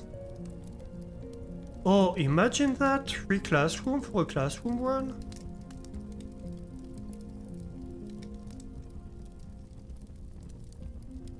Yeah, I need to do free classroom. That would make things so much easier.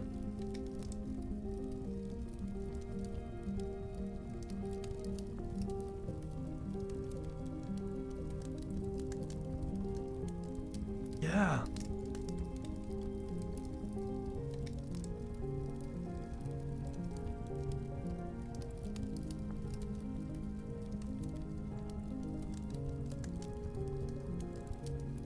Shops being free could be pretty big too.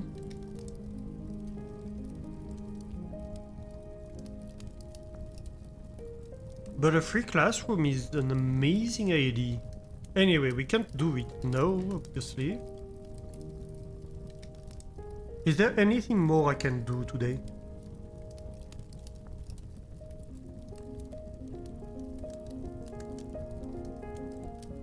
I honestly don't think I can. Short of, like...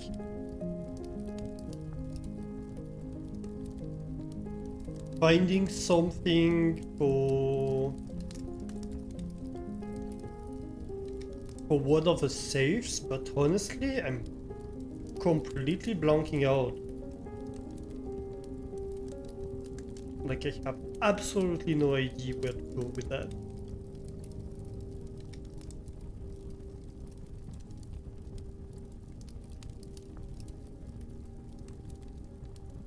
So I don't know. Either, like, if you have a tip to give, then I might make another try. Or we go across the lake with the boat so it's ready for accessing to the fountain. And we call it a day. I think that's the two options.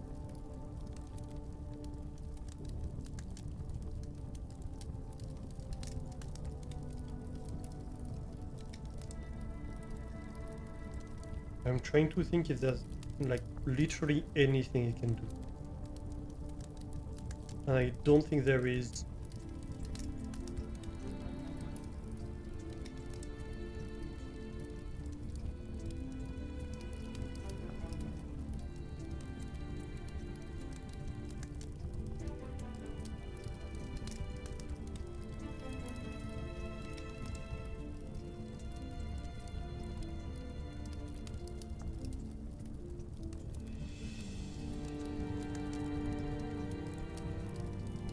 Hmm.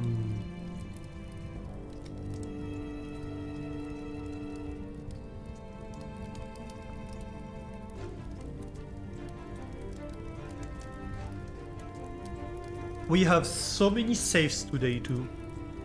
And I have no idea about any of them. It's like... You know...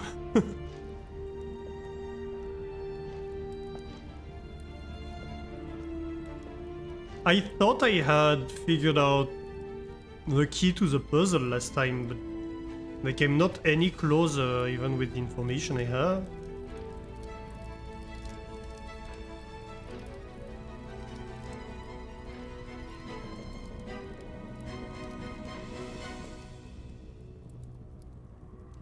Alright, so let's go out of here. I think we're just going to go across.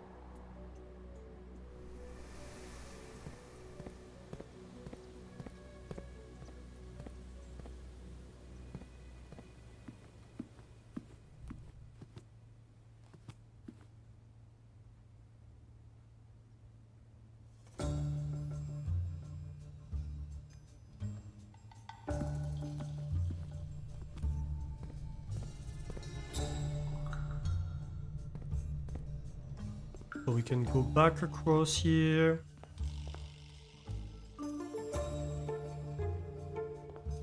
Anything to do in here?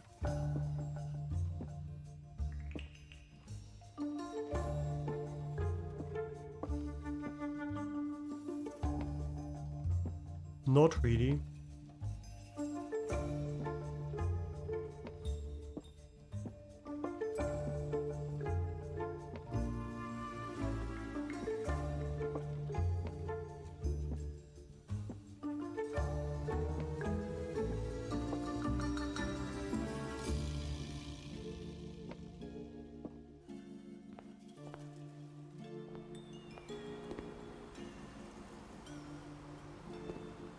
Alright, let's go down then.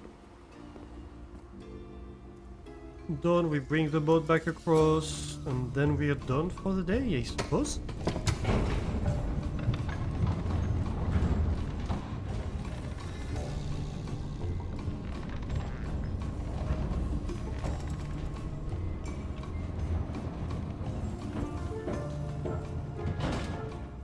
I feel like I'm in the grindy part of the game, honestly. Like there is this moment at the start you're like, okay, you're learning things, you're getting better, etc. Then there is this moment where everything opens up when like you find like room 46 and like the inner sanctum and stuff like that, and then it feels like it grinds down to kind of a slog, honestly.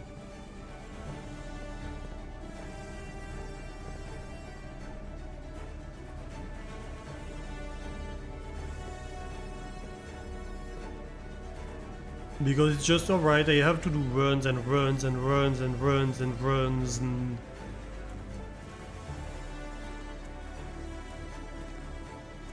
when I discover new clues, either I don't understand anything about them, or I'm like, okay, I already know most of this, and it doesn't really solve anything. Because, like, the puzzles become so much more complex. Or it's like, okay, there are stuff I have the solution of, but I can't do anything with that information because I need to have the right run or to find the right thing that I can't find yet.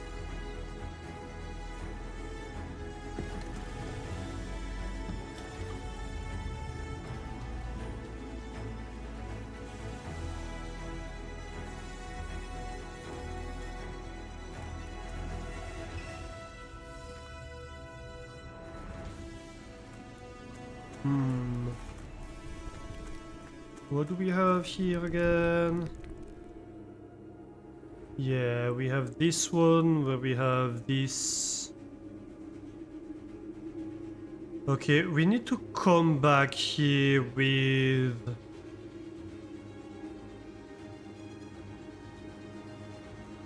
Do we have what we need to do that? No, we don't have the metal detector anymore. We need to come back with the magnifying glass because these can be lit up.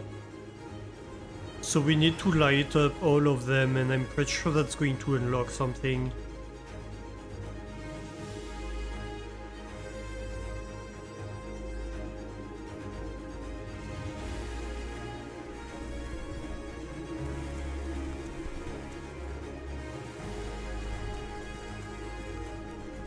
Okay. Can do.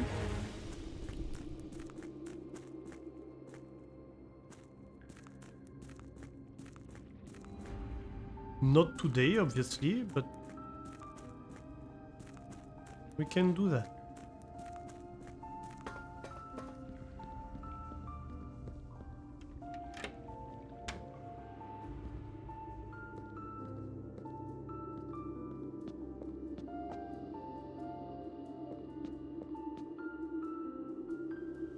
And let's go.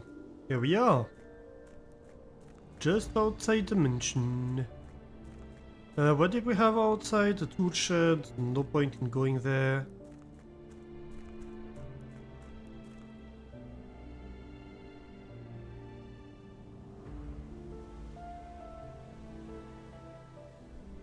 I almost hesitate to go and resolve the puzzle over there, so we can have the armory permanently unlocked. You know, could probably do that.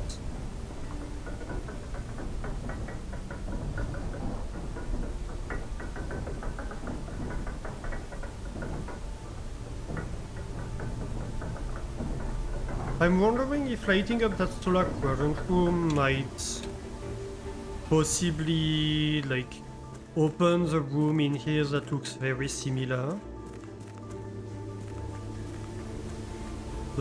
Well, isn't it the chess one? I think it's the chess one actually. Yeah, that one. Like this looks like it's right under the other one, kinda. Or connected. And I'm pretty sure we know that this connects to like the Mary chamber. Okay, so let's see if we have...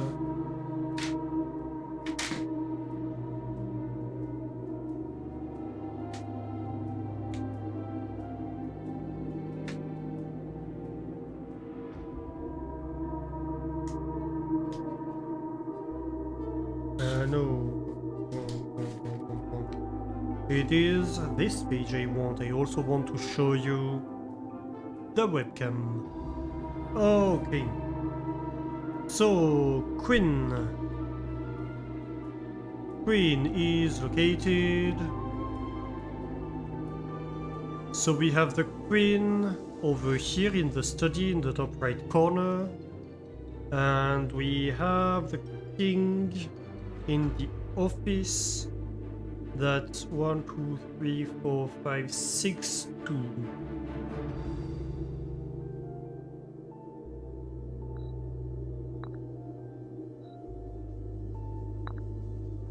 Let's go.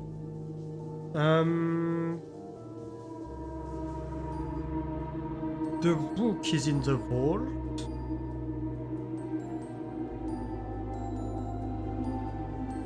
Which we have, I believe. Don't we have a vault in this run? I thought we did.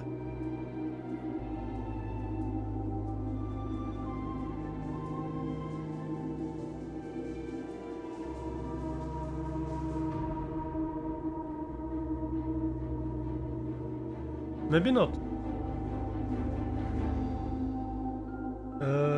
Is the book anywhere else? In the Nook? I do believe we have a Nook. Early on even. No? Yes. 4-4. The rook and the nook.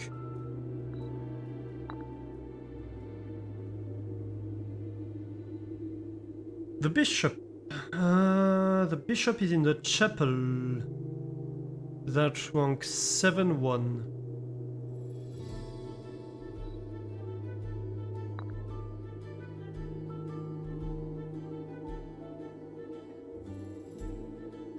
The knight is in the observatory or the armory. Why not the observatory? 2-4. And this is pretty much anything else. Right, choose your piece to receive a permanent power. I believe the one we want is that one?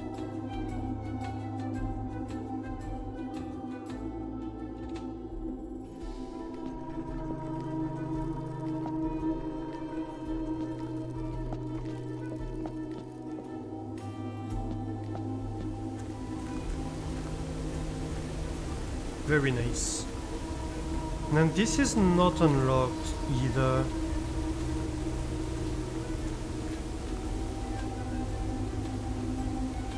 I don't know what's behind this.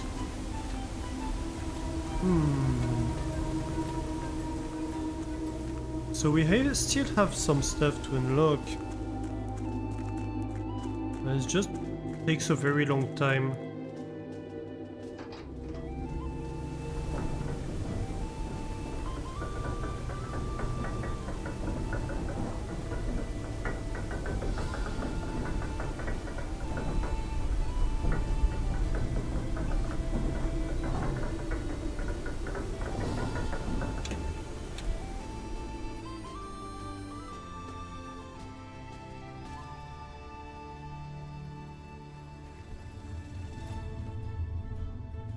Alright. This I believe we know. I really hope it's not the dates of the foreman's logs. That would be silly. Wait a minute.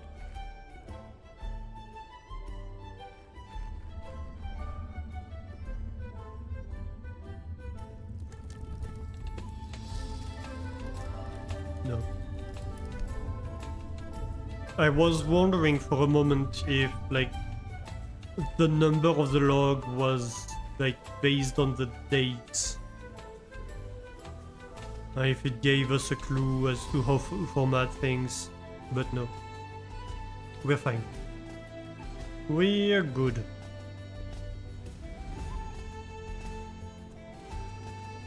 Been a long time since we've been at camp.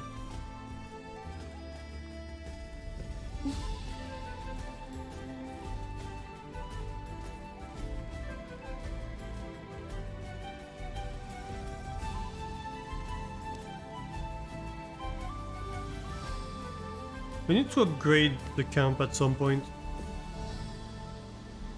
Here we have been digging. Yes. We have the little orchard.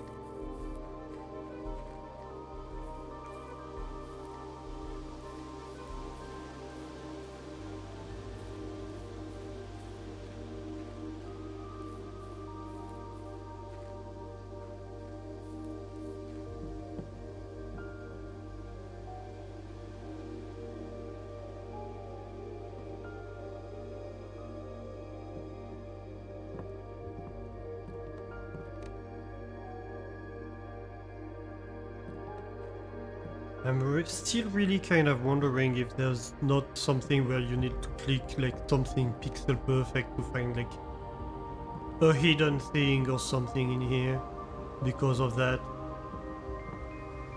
But it doesn't seem like it.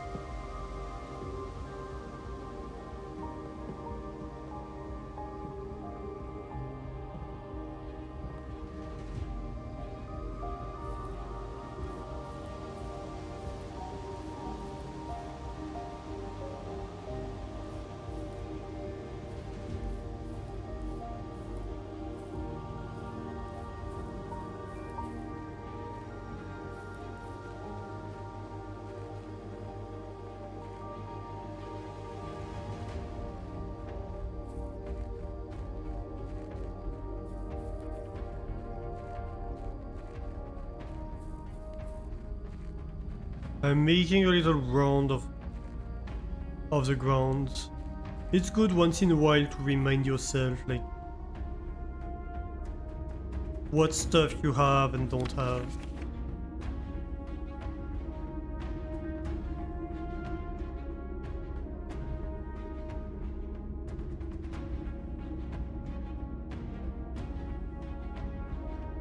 Also, you might look at it with, like, new eyes. It may allow you to discover stuff that you hadn't seen before. But no. Unfortunately, not today. Alright, well, I think that's us for today. Thank you everybody for joining me today. I had fun. I hope you did too. I'm a bit frustrated by these goddamn saves. Because I have no idea what to do with them. I have a few ideas what not to do with them, but can we just smash them?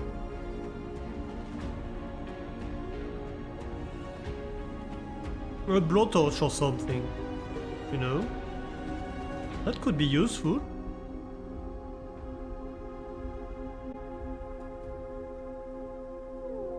But anyway, let's go and raid somebody, shall we?